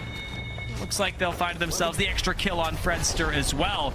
The reset from JD Gaming, really clean. Baby Comp basically unkillable in this corner. Even with A1s right above them, they might even take this evac tower and try and take them out themselves. I think that they're looking to have a banger of a game, as they have several KP for this moment right now. Actually Vice for the Valk TP instead, or Valk ult instead, to make it out of that positioning. JD Gaming floating through the skies right now, sees full 11 and goes for Cascade Falls. Okay. Rev had to play a little bit safe even on the Pathfinder. moving up the high ground, fighting A1's just sitting there, king of the hill. It's nowhere near the next zone, but it'll keep A1's in charge for now, dictating who can walk up to the last member of Sesame Oil. As to how long that'll be, 12 teams left, and we've seen Rats do crazier things, especially with the limited amount of scans in this lobby. You can make it a pretty far distance, even as a solo. Check out Nice Guys' position, though. They won last game, and now Nice Guys have a really good position for what looks like the final zone. This is even better because Nice Guy gets help from Vex Gaming, essentially holding out that northeast side of things on that. So Nice Guy has a big rock and actually a tree to play behind to survive for the moment. Never mind counting the fact of their comp as well. Other teams are in the skies right now. This time instead it is Team Vision looking to see if they can find something. Ops to land behind the cannon, but AG is right next doors. Not trying to poke them though. They got a good spot. AG could shut them down. Sesame Oil finding a respawn. Hero play from A1's to make sure that the team stays in this. I'm noticing that A1's has just gone down, though, perhaps attracting a little bit too much attention from the Nice Guys, while the Ninjas in Pajamas in danger of dropping out right now. Should they do so, second place goes up for grabs. Full 11 could easily surpass them in points, and Team Vision right behind them. Speaking of Full 11, walking up right now, taking fate into their own hands. Up against NIP, Ninjas in Pajamas are taken out. Full 11 eliminate the competition. NIP gets bombarded once, it loses 2 people, gets bombarded again and gets eliminated. Full 11 right here, right now. Needs to reset potentially, as they're also keeping an eye out for the moment. Skyway comes in, doesn't get anybody, hits them a little bit, but doesn't down anyone. TP comes through as well, and Bubble is up. They get to reset properly. Full 11. In their debut during Split 1, won the first match day of Split 1 Year 6. With a lot of luck, here, they could win the second match day of Split 2. But it is going to take that heck of a lot of luck, especially with AG Global looking over at them, who have been safe so much of the game. It's worth noting Worldwide still in this as well, as the top 7 squads tick away. Full 11 are going to lose their IGL Soviet and play with the Wraith portals just to try and stay alive. Does not seem like Sesame Oil interested in giving them that chance, though. And as a duo, Sesame Oil are going to find what looks like a full squad wipe on the team in second on the day. That is a duo of Sesame Oil clawing their way up from bottom 10. Team Vision as well had to drop off of the cannon for the moment as Gibild comes out. They used all of their abilities as AG Global is trying to force them off of that cannon. They want to play that themselves if they can potentially, but the bubble comes back up. AG Global need to be eliminated. This is a pressure cooker, and like I always fear with pressure cookers in my house, it may be about to explode. Stallions gonna drop down right on top of Worldwide. These two sharing space, and certainly not going to be doing that for long. Stallions immediately exiting the building, but committing even closer to AG Global, who still maintain first place, who are crucially still alive and gonna rip a Valk ult to stay alive a little bit longer. Where on earth will AG land, or have they just doomed themselves to a quicker death? Stallions currently trying to nade out Team Vision on that cannon. Bubble comes out, Huge Days comes out. Fight is completely one-sided as Stallion is trying to wipe Visions, but they're not going to fully commit though. They have a AG Global land zone right now. Team Vision gets AG Global. They take out Team Vision, like you say, and now are looking for a little bit more, swinging onto the duo of Sesame Oil. AG Global are going to pick up even more kills. Their best land yet at Split 1 playoffs. Their coach and Amigo said they needed to play just that little bit more aggressively, and we are seeing the aggression, we are seeing the risks, and we are seeing them pay off for AG Global. But the Nice Guys, consistent, have slung their way up to second place, 55 points to the 66 of AG Global. If they wipe AG Global here, they could still take the win, but it is on a knife's edge. Nice Guys look sure to win the game. Worldwide, make it to top 3 again. Unless Worldwide swings Nice Guys on the far north side, I think it looks like a Nice Guys game. However, AG Global doesn't go down without a fight. As long as they can make it somewhat clean, they could come down to a 3v3. AG Global go in. Yanya so incredibly low, is even gonna go down. And like you said, the Nice Guys win seems all but inevitable as Cody slides in to make it happen. Nice Guys finish first, not once, but twice. Not only do they finish once or twice, immediately hits him with the longbow headshot for that match victory. Match 6 winner goes to nobody else than Nice Guys from holding that space for the longest of times. Whether that be the north side, whether that be the south side, kept staying proactive and in the end could close out that game. Nocturnal, if you see this, I'm proud of you, and I can't wait to talk to you. I'll be hitting him up on Discord later to get an interview as to how this week went down, because Nice Guys in the last 2 games really pulled it together, and you know that from behind the scenes that it is an incredibly difficult task to do. Nice Guys, they were looking all right for the first part of the day, but kept getting eliminated, much like Worldwide kept doing the entire day. But both of these teams kept putting themselves in the right situation, and again, twice, Nice Guys are able to execute on the highest level. Indeed. A couple of other teams, though, we did see in that endgame circle as well. AG Global on second. Worldwide, once again, making their way into these endgames.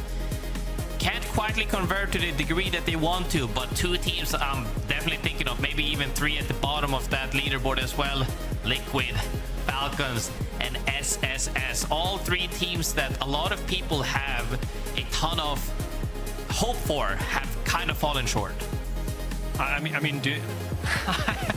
don't think we have the tweet, but there is a tweet out, guys. Go check out Hal's Twitter. There is a tweet out. I actually don't know if we legally can show it on broadcast. Probably it's not. a bit explicit. Yeah. Be smart out there, my friends. We're safe here at the ALGS. But here's the deal, guys.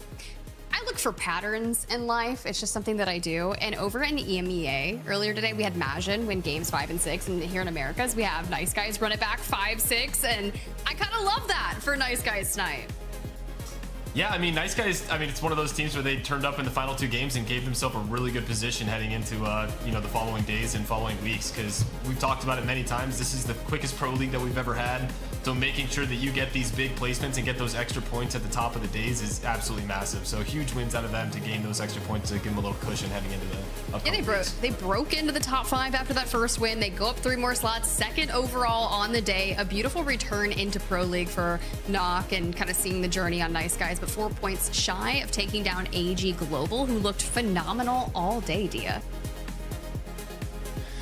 Well, we threw that story out there about full 11. Oh, dang.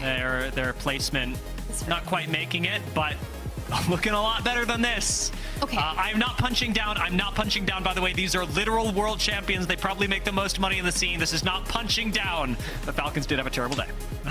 You're allowed to have a terrible day, okay?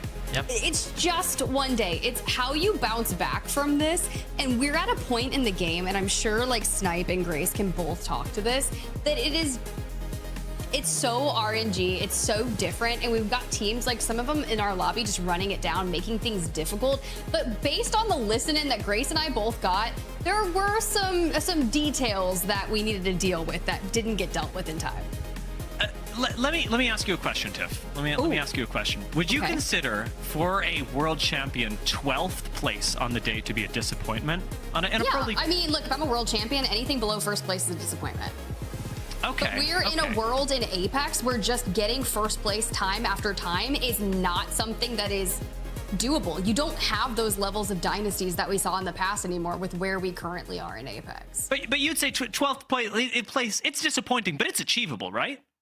Like Sentinels yesterday. 12th place. Yeah, but if we go 12 again and then 12 again and then 12 again, I'm not pumped. I'm not pumped at all. I'm taking a vacation. I'm booking a flight to Greece. I'm hitting a beach. Okay, Buckle Boys and Free Thinkers, they are the worst performing teams that we have out of Group A so far. Okay. Falcons beat them by 1 point. These are the worst performing teams in Pro League so far, and Falcons are a single kill above them. Like, there is a certain amount of forgiveness, and obviously, like, Falcons are humans. I'm excited for them to come back, and I believe that they'll come back. But this is just Imagine if, I don't know, if Kobe lost to a college team. Like, what?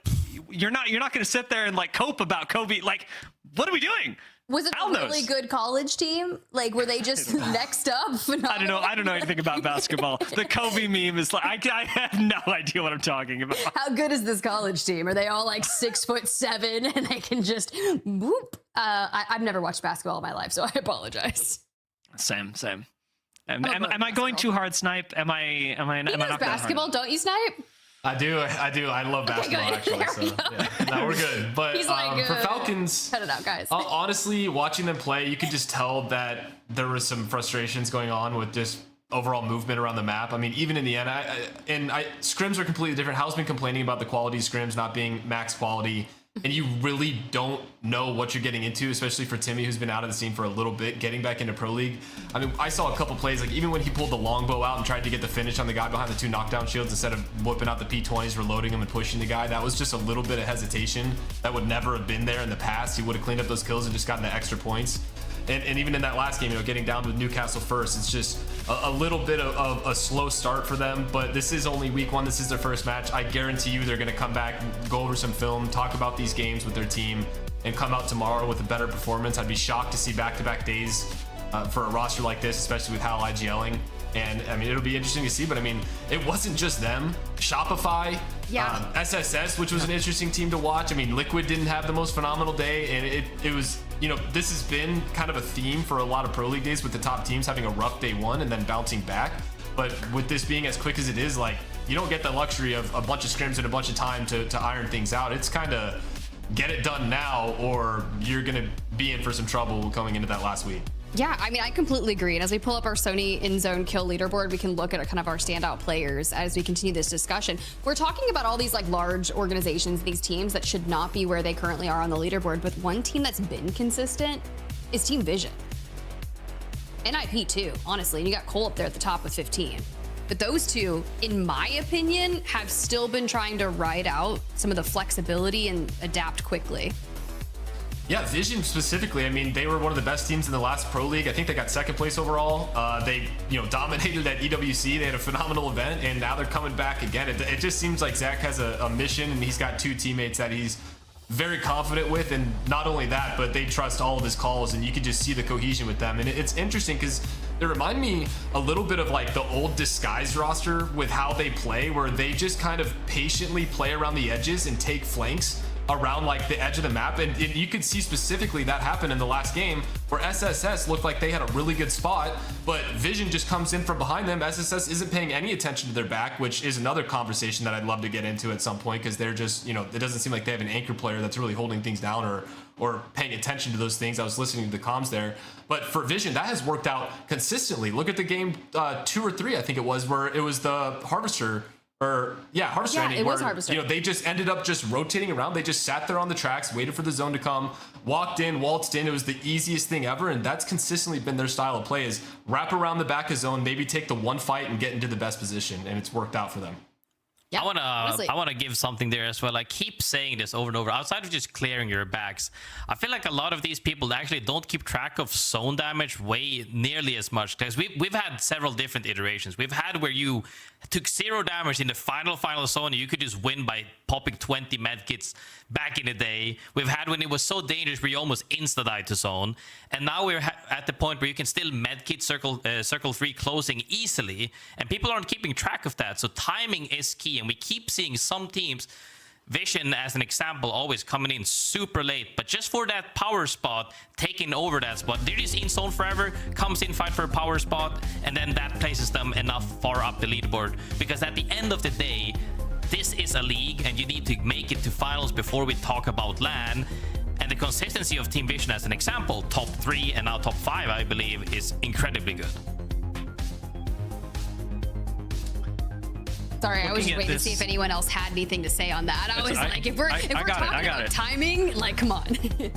Yeah, looking at this leaderboard again, I'm just going to highlight Freethinkers and Buckle Boys, the underperformers from Group A right now, who do not get the chance to play again. So their spots, the ones that are in the most danger, and that is a realistically tough position to be in. W Press going to join them there, and weirdly, 4th from the bottom. Shopify Rebellion in Group A. Ooh, but I mean, AG Global Vision kind of up there in the 30s. But when we think about teams like we saw yesterday in A versus B brain rotting, once they're back in the lobby, seeing what rank grinders like Mr. Rosie can do again, I just want to see some funness here to round out the weekend. But Snipe Down, all of your input has been so cool to hear just from your perspectives and getting to listen into the comms. So thank you so much for sharing your analysis. You crushed it today. Go rest up. We'll see you on the next one. All right, have a good one. Bye, guys. All right, so here's the deal. We get to talk to Yanya and congratulate AG Global on a great match day 2. Welcome to the broadcast, homie. Thank you so much. How are you guys? I mean, we're good. How are you? We should be asking you that question. I'm good. You guys just played phenomenally today. Yeah, we really tried our best today. I was having some issues in the first games, but I had to change my PC and we won. Wait, so you did a PC change during the series, or you're saying you have to coming soon? No, I did a change in the third game. Yeah. Okay. That made a huge difference. Great job on that. You guys also ran baby comp earlier than everyone else, and I think Dio may want to talk more about that, so I'm going to kind of kick it to him. I wasn't going to ask about baby comp, but I'll give you the chance to do it, and then I'll ask you something else. No, it's fine. No, let me have it. I'll take it. I'll take it. Graceful's not giving it. Yeah, we You saw do the baby earlier, comp thing. A lot of the times we tend to see, before Maggie gets banned out, people are kind of shying away from obviously Gibby Newcastle Valk or any iteration of Valk Newcastle. You guys went on earlier, even though there was like, what, 15 Maggies in that match specifically, and still had great success. What is it that makes you guys comfortable picking that when a lot of other teams are not comfortable doing it? It's just like a feeling that I have. Everyone just plays so different between like scrims and real like tournament days. So I know that everyone is just gonna not into everything, and every space on the middle of the zone is gonna be open. So sometimes I just tell my team that we are playing baby comp when it's like Maggie games, and yeah. Everything is just free in the zone. You just ult them with the Gibby and you just kill everybody. And also there's no Watson too. So no one can really push us because I'm just going to ult them with Gibby and yeah, we can just win pretty much. Nice. Sometimes that gut feeling is all that you need. So happy to see that it worked out for you guys today. Yeah, thank you so much. It was a big improvement from day 1, with you guys making it, I believe it was like just above 10th. I'm going to have a look at it. You got 9th on day 1, and then obviously first today. And just before the weekend, I talked to an Amigo about you guys' goals for this weekend and for the Pro League. He mentioned that Split 1 playoffs was amazing. It was one of the best LAN openers that you guys had in groups, but that your next step was to reclaim some of the explosiveness that you've had in previous iterations, where you guys are playing a lot more aggressively. How do you feel you guys were able to adapt to that goal during the first 2 days of this split, and how much further do you have to go? I think we are just adapting really much to the metas, and because we have like so many experience together, we really try to like fix all of our mistakes and keep improving. And yeah, I don't know, that's pretty much what we do every single time. We try to fix our mistakes and we just keep getting better, pretty much. Look, I like that, but here's the deal. It's an accelerated split moving into Split 2 playoffs in Vegas. How difficult is that between scrimming and then knowing that you are just playing all of your match days within 3 weeks, especially if you're looking to fix some of those things, find that explosiveness again?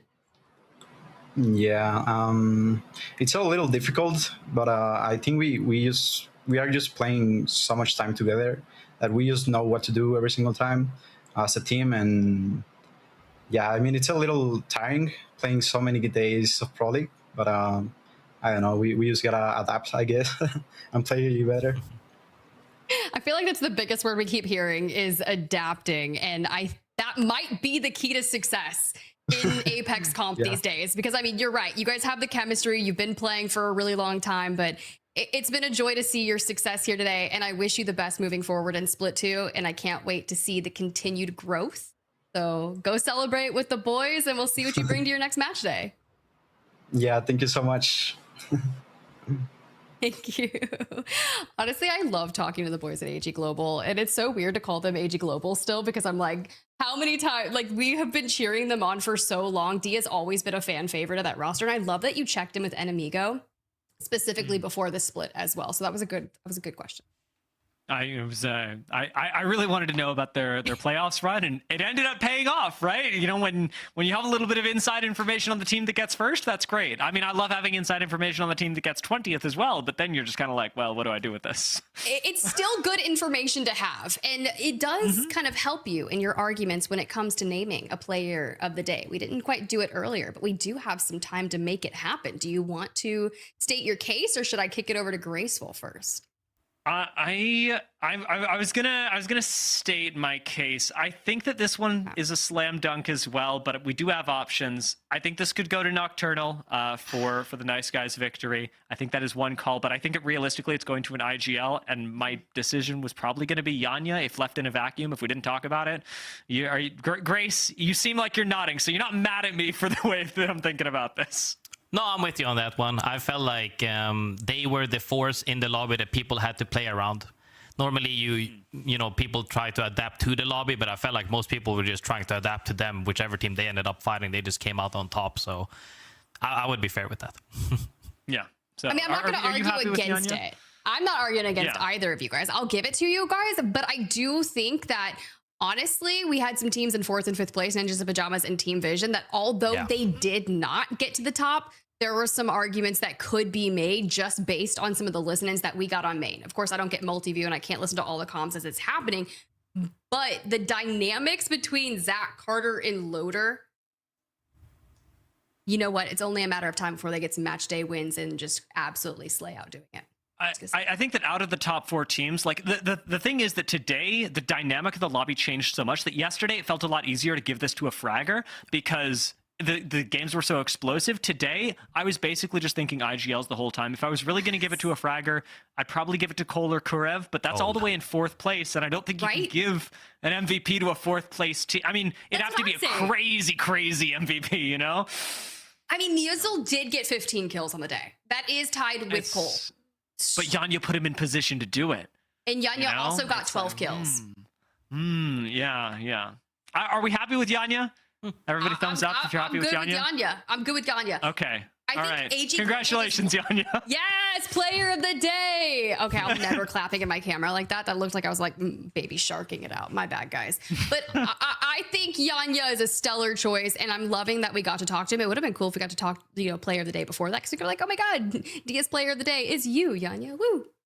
I'll tweet at him later. Timing, we got to fit in the interviews, respect the player's time. We have this discussion when we can. Hey, perfect. Now that we've settled player of the day, I want to get your guys' quick thoughts on match day 2 before I let you guys get out of here. We got to rest up because we got match day 3 tomorrow. Grace. No, Dia. No. Grace. I would say, since we've actually seen a team go from, you said 9th to then winning the next day, the adaptation has been incredibly good for them. But that was a team that has a lot of experience nonetheless. And with the issues we've seen in the regions that we've heard right now, I believe, we've heard from HAL as well, we've heard from Alliance as well, that the region scrims have not been it. The quality is subpar. One team that in spite of all of that, grinds rank to the next level. Brain Rotters, like I said as well, came out on top, won the match day. I just go out on my Twitch and I see 15 minutes after winning the match day, they're on ranked again. Maybe Rosie's the practice cracked. is in ranked at this point. So for the people that are at the bottom of the leaderboard, hey man, just put in the hours if you can and then come back locked and loaded for the next time. Yeah, I mean, for me, I'm looking at Worldwide and how they're going to fit into that, because we know that in Group C, they're going to be playing again tomorrow. Worldwide were crazy consistent today, but their fighting was where they were really, really not good. I think that it'll be interesting to see, Worldwide, there is variation. Maybe they just had a bad day today, and yet they were so consistent, or this was their ceiling of mechanics, or close to their ceiling of mechanics for the split. And also they were calling well, in which case they'll fall apart tomorrow. So tomorrow for Worldwide is going to be really determining whether we think of this team as a strong team with a high ceiling, or a team that's kind of going to be left in the background of the Americas? On paper, I'm going to go strong team with a high ceiling, but of course I will defer to how it goes down tomorrow, because if it crashes and burns and I'm a curse, I feel absolutely horrible already. So great job from you guys both today. All brilliant thoughts and just great casting. So go rest up. We got match day number 3 to round out our week 1 of ALGS Split 2. It has been full of action, guys, but we are not done. We're running it back yet again tomorrow with EMEA match day 3, kicking off at 2 p.m. ET. 7 p.m. BST, or wake up bright and early, grab yourself an early brunch, and log in from the PT side of things at 11 a.m. And if you guys are true degenerates, you can stay on, watch some APAC South and APAC North running it out in the other regions. But it's been a blast to absolutely throw down and watch all the Apex actions. We'll see you again.